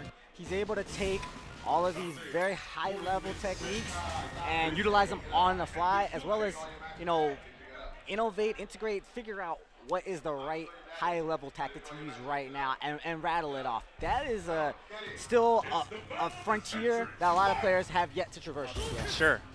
Definitely agree with that. So Momochi with the early jump, you don't see that very often from him. His first rounds tend to be cautious and sort of like, you know, learning what you want to do. But here he's just taking it right to Velociraptor. And you cannot wait versus, can't wait versus Goken. Let him establish that fireball game with a guy like Ken. Then you'll be forced to take risks to go in. So he takes the early risks. Okay, Velociraptor's out of the corner. That's good for him. Great whiff punish. He whiff punished Goken sweep. Not many people do that. That boy's fast. Oh, he missed it. That's a huge loss for him. Loss in damage and positioning, and here's Momochi now. Might have been able to ride that one to the round. He's going to have to earn it. That wasn't a safe jump. Momochi tested it, and the waters were safe. Let's keep it up. Fight! So some zoning here. I don't know that. Yeah, I don't think that's going to be long term, really. I mean, I'm sure he wants it to be, but I just have trouble imagining that it's going to be. Last round was uncharacteristically aggressive, so he may not be trying to overplay his hand, giving a lot of respect to the meter that Velociraptor has as well. Unfortunately for Goken, he doesn't have those double hitting fireballs right away, right? He has to charge them up. Yeah, it would help out. It would. Oh, that would have been slick, but very nice by Momochi to spend the bar. Make sure he gets those extra hits. And life lead now from Momochi. Wow, raw jump in. Oh, all right. Is he going to spend Ultra on this? Yes. Momochi's grab was executed just a little bit too early, and he got whiff punished for it. Velociraptor really want to keep this control. Here comes Momochi now. Oh, there you go. Making a lot of the correct choices on the offense as well. Momochi, a very strong all-around player. Yeah, that's for sure. Getting a little bit of coaching there from Chris T. Again, the jump. I was calling Velociraptor earlier. He's like a human calculator because he does incur this risk that you need to do with this character, but he's really good at getting something out of these risks. Against a guy like Momochi, though, I mean, he knows this game so well, he might be able to get into your game plan and disrupt it. Yeah, he just puts himself at bad spots so rarely. Now it just feels like he's always putting himself at the right spot. Better safe than sorry is like a hallmark of his game, and he's rarely sorry these days. Yeah, I think that's part of why I love watching his play, because in the mid-range, he's this sort of cautious player, and then up close, he can go crazy on you. You know, he's not afraid to take those risks.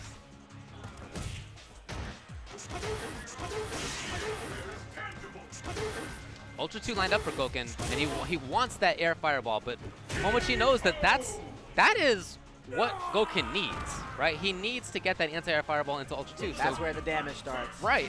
If you're Momochi and you're on the ground, and you get hit by a couple of fireballs on the ground, that's all right. that's relatively totally fine. Oh boy. Velociraptor getting just a tad bit impatient. He's run into a few things here, trying to create an opportunity. His back is to the wall. Finally finds the mark with the EX. Oh, it worked, and he didn't get the Ultra 2. Did he just not believe that it was gonna work? At this point, how do you believe? You haven't landed one, even close to one. Oh, this has got to be big here. Yeah, that's going to be a lot of stun. It's good damage. One hit either way. Oh, did he get anything?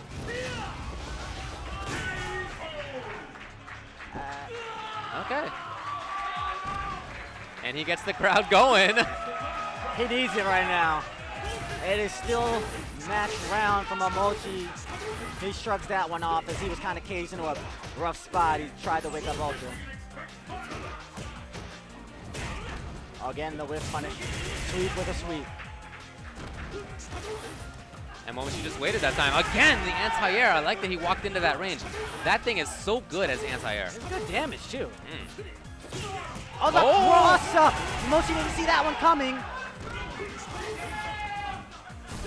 He can't get too ahead of himself, though. Momochi still has plenty of life. He has plenty of bar. Yeah, he can turn things around quickly. And he has plenty of reactions to make Ultra 2 work.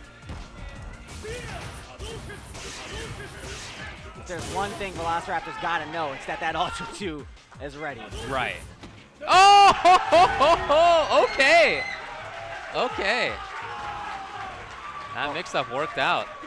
He wanted to play against Momochi so badly. I talked with him earlier. He was so happy to be in this potential spot. This was even before Pools had run through. All right.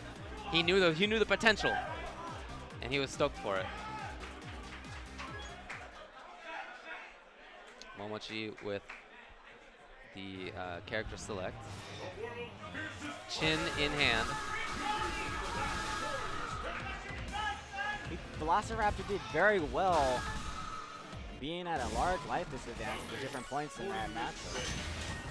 I think what you said is right on the button about him being excited to play Momochi instead of getting scared or kind of confused or worked down in that situation. He's rising to the occasion now. He wants to beat this guy. Yeah, and he thinks he can do it. And he took around a game at least.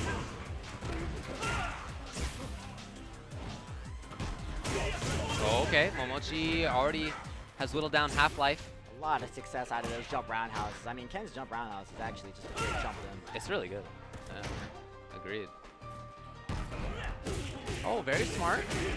Momochi tried to delay it just a little bit, trick him. Velociraptor got ahead one step, had a lot there, but he went too fast in his sequence. He's letting this one go. Yeah, he did. He did. He definitely had a big chance there. Great recovery by Momochi. A little bit antsy, I think. Momochi, on the other hand, looks cool. He's locked in. He never looks flustered. No. He looks focused or extra focused. Those are his two gears.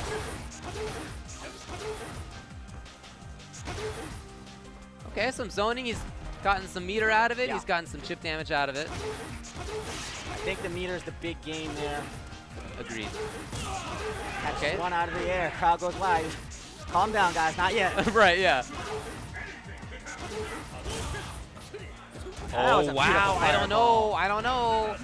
Momochi's movement is still impeccable. All that meter went bye-bye. And here comes Momochi now. He has the corner. Great situation. What's it gonna be? Good tech, but he's still got to get out of there. Oh, Momochi, another grab. Oh, he sees it. Nice link. Doesn't let it go. Backs off. He just needs one more hit. There it is.